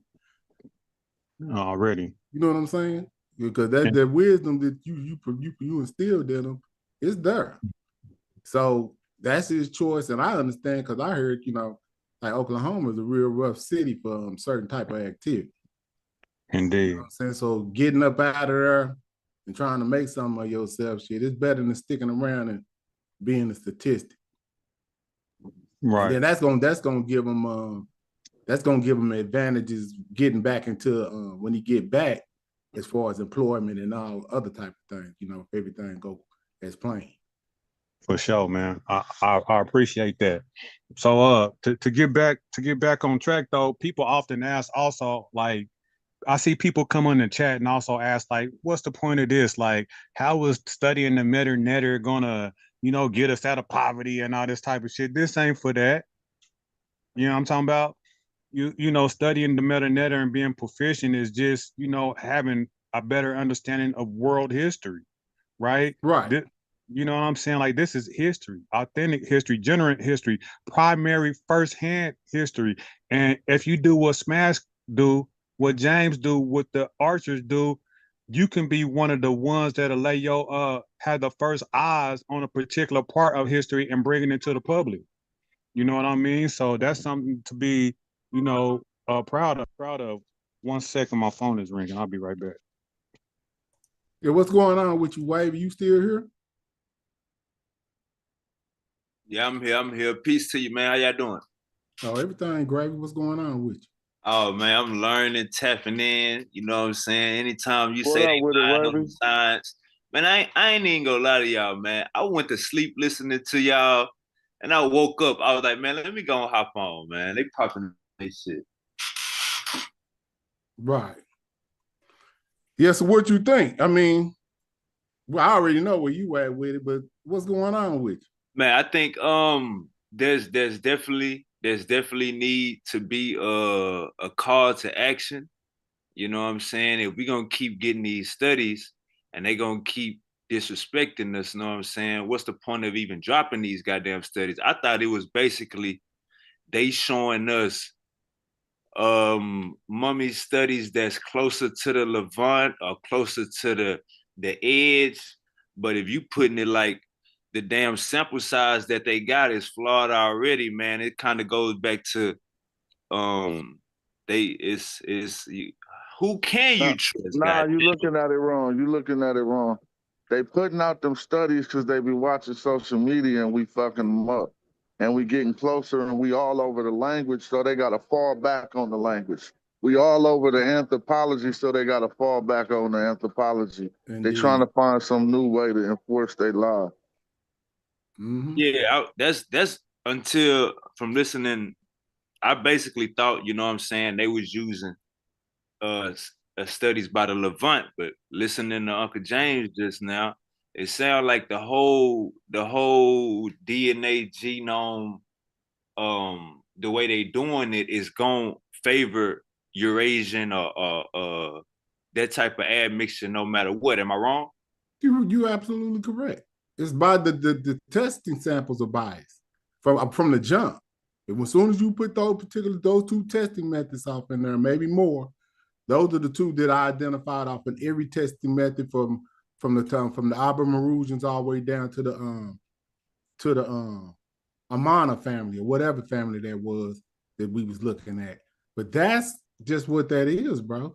It ain't even. I didn't even get down. Hold up, I'm finna come to you because you just sparked me to snap back to a whole nother thing of how this works. Watch this. Hey, I remember last year, Uncle James. I remember last year arguing, "What the hell is the mummies from the South?" You know what I'm saying? I remember arguing that last year. But now, if the whole testing is flawed, then now these are so. Now look at this right here, Wade. You can see this right here is showing you how it pretty much goes. If you're using these human array panels, this is how low of a coverage you get. It's almost zero for African DNA. Then if you now what this is, this 1240K, see this human array, the first one, they got 600 SNPs. This one they went up to 1 million, but I mean 600,000 or something like that. Then they went up to 1,240,000 SNPs. See, that's what that 1240K stand for, amount of SNPs that they got. Now, here's another testing method that another panel, excuse me, that they got this African base. They saying if you use this green one and put this green one with this one, we'll get better results. You see what I'm saying? It'll balance out these two bias arrays. It'll make it more balanced. With the H3 African arrays, but see, that's say from 2010 to the present. So we would use these arrays right here, and they still collecting DNA. So what this one right here is, the green one, they are still collecting DNA. They're supposed to be collecting it all the way up to 2030. They're saying by 2030, they want to have 3 million African genomes off in the database. When they do that, then they're gonna get the full coverage, which is over here all the way to now. How many they got now? Well, right now, we would say we right here at the telomere, which is probably about 20, we a little bit over 20% right now. With the whole genome sequencing and the telomere, from 2020 to present, we're a little bit over 20%. But they saying, but when they get this whole genome, and see, you got the sources down here. When they get to this whole genome sequence over here to the right, with the dark green, with the African 300 Genome Project, that's supposed to finish in 2030. When they get right here, they should have full 100% coverage of African DNA. That's right. I forgot about the African Genome Project. Yep. See what I'm saying? Yes, so this sir. is what's going on. See, this says Eurasian SMP panels, which is in the yellow, African optimized SMP panels. This is how you balance it. The full genome sequencing is the best that we have today. So another method might get even better. You know what I'm saying? And then we got the 3 million genome project that's for the future. So that's where we at, bro. And here go all the sources down here. Let me zoom in so everybody can see that. The sources. These are the sources. Y'all can screenshot this and look all this up. See what I'm saying? So this ain't James saying nothing. This is just what James compiled and put together, like Smash do with the TLA and any other type of dictionary that may be necessary to find out if these folks is lying or not. Let me ask you this, Uncle James. So we obviously see that they got work to do. When we look at the Papua New Guinea and these island people that still look black today with nappy hair. You think once they map out the whole genome, we say by 2030, you think it's gonna flip their genetic outlook, or you think it's gonna be the same? It's gonna change the whole scope of everything. Okay, okay. Like I mean, it's just crazy that you didn't ever test the source population of the sapien species and then start making analysis, inferring analysis on African samples. Facts. That is crazy. 15,000-year-old samples, you using inferred DNA and saying that these people had some Neanderthal DNA, even though small, you inferring it to make sure that you're saying that they was in here at 15,000 BCE. And what's crazy, in that same video I showed with Unc them on there, and Gozy was saying that, yeah, he telling the truth. They didn't even want to believe in Gozy. Hold on.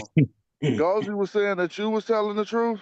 Yeah, but then he tried to say that I was doing it in a biased way to try to, you know how they do. You know what I'm saying? So hold on. So when you talked to Gozy about this presentation, about the snips and stuff, he agreed? I didn't show him none of this. I was just talking to him. Oh, yeah. Yeah, but he knew about what I was talking about. You know how they do. So I'm like, damn, if he y'all friend, why he didn't tell y'all this shit? Right. Yeah, you know, since you know, all of a sudden you know about it, dude. You know, as soon as I bring it up. No, said, but these type of people that do know this, they conveniently don't say it.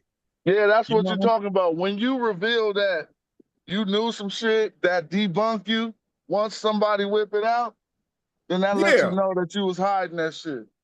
Yeah, that's what I was trying to hit certain people on to. I said, that's y'all friend, and he know this, why he got y'all out here looking like some bozos. I'm gonna tell you, Smash. If I know this, I'm gonna tell you. Say, man, nah, they don't say that, Smash. You know what I'm saying? I'm like, because you ain't on her to stroke nobody's ego or just to be right. You know what I'm saying? That ain't what we do over here. Indeed. Yeah, it's crazy though. You know what I'm saying? And then I told him, being right is overrated, bro. Right. Like, you know what I'm saying? You feel all good because you right the shit, but what you getting though? You getting some value. Yeah, that's right. You supposed to. I mean, I thought that's what we were seeking. Yeah, we supposed to be trying to seek the truth, not be right. Because if you try to be right, you just debating just to be somebody, right? We over trying to get the truth. Yeah, I thought that's what the mission was. Whatever lies that was told, try to find out if it's true or not. That's the mission. Now, I ain't saying that I know everything about genetics. That ain't what I never said nothing like that. But I know certain things of how to go and look up stuff to find out what I want to know. Man, I ain't hear you talk off the top of your head. I seen you read a paper of what Tishoff said. So, you know, whenever but you ain't just what's cool about this, dude, is before I even put the paper, discovered the paper, I was saying the same thing. If you can go look on Smash channel, I might got a clip of it. Where I was saying, man, you can't use S&Ps no more. You got to use structural variation because that structural variation identifies the whole gene, more genomes. You know what I'm saying? And also you can identify the integration that you can identify with S&P. And then voila, bam, it all came together. That's just really what happened. So when I found her paper, that was just, but her paper ain't the only paper I have that does that. They got another paper made. I think let me break something down so y'all can feel me real quick. I tried this vertical stream thing, right, in the sea. It would help me get my views up, and it definitely worked. And when I looked, we was at 3,300 views, but this video going for hella long. So when I know for a fact that when it's uploaded, it ain't gonna have as much view response because who want to click on a 6-hour video? But I still got streaming time in me though. So when I pull up to the house, I'm gonna start a brand new stream with another topic and try to generate more views for the day too. Just helping me get motivated about building my page. So stay in the Zoom, and I'm gonna start another video on YouTube in like 10 minutes. All right, peace. Shit, I'm about to get off work here in 5 minutes. I'm gonna jump off and then I'll jump back on once I get to the house. Right on. Yeah. Well, you know, when I start a video, I talk for a minute anyway, so shit. Already. Well, peace. I'll be back here in a minute, man. It'll take me probably about 20 to get to the house. I appreciate you guys. I'll see you in a minute. All right, peace, dude. It's just me and you, Wavy. What's happening? Man, Uncle James, I was looking at Malefi Ketel Sante. He had a timeline basically of when Egypt started getting invaded. Let me pull his timeline up. I think Didn't you have him on your show the other day? I was reviewing one of his videos. Oh, okay. I thought you was talking to him. Man, I wish I was, man. I said, damn, Wavy moving up. It looked like the way you had it set up, it looked like he was on the screen with you. Right, chopping it up, huh? Yeah. So it say the Hyksos he wrote Invasions of Kemet. The first one he wrote was the Hyksos came in 1500 BC. I was gonna ask you and Smash, when would y'all say that Egypt became predominantly that Arab looking? You know what I'm saying? Like when did this forced migration go to all the black people going to the south of Egypt? But see, hold on. Yeah, let's Smash answer that. My answer will be that happened relatively recently, more recent than you think. Like recent, like 1800s. You can go find footage of Egypt in the 1900s where it was still. Before the dam was built. The reason why I agree is because when we look at the Greek scholars of the 17, 18, 1900s, they were saying the same thing. You know, the Egyptians look like the Ethiopians. When we look at all of these invasions over time, we would think that it's been getting invaded since BC time, so it could have been wiped out. But now, when you look at the Greek scholars, when you look at them people, the white people, they always say the Egyptians was black, even in the 1800s. So that's it kind of, and then like Uncle James said, the first thing they go to is DNA. No, they've been there 30,000 years. That DNA marker is there 30,000 years. But we got white people in 1800, 1700, 1900 saying that the Egyptians look like the Ethiopians. They was black like a crow. All this crazy shit. You're right. Ancient, if you want to call them ancient Greeks, and modern ones says some of the same stuff. Man, I don't know. I hate when I be saving stuff and don't label it right. Because Sarah Tishkoff, that was crazy. She said, and I can't find it. So I'm just looking real quick because I'm trying to find that. And she said the same thing. Well, she was talking about them coming into Africa at a certain time. She says, I know I can find it. I can go in the Discord because I sent it to Camgy verse one time. If I go into the Discord, I can find it quicker. Yep. Mic check 1 2. All right, I'm back at the house. Word. So you finna close it down? Yeah, I am. I'm gonna start another one right instantly. All right, thanks everybody for watching. If y'all still interested, y'all ain't doing nothing. We gonna start another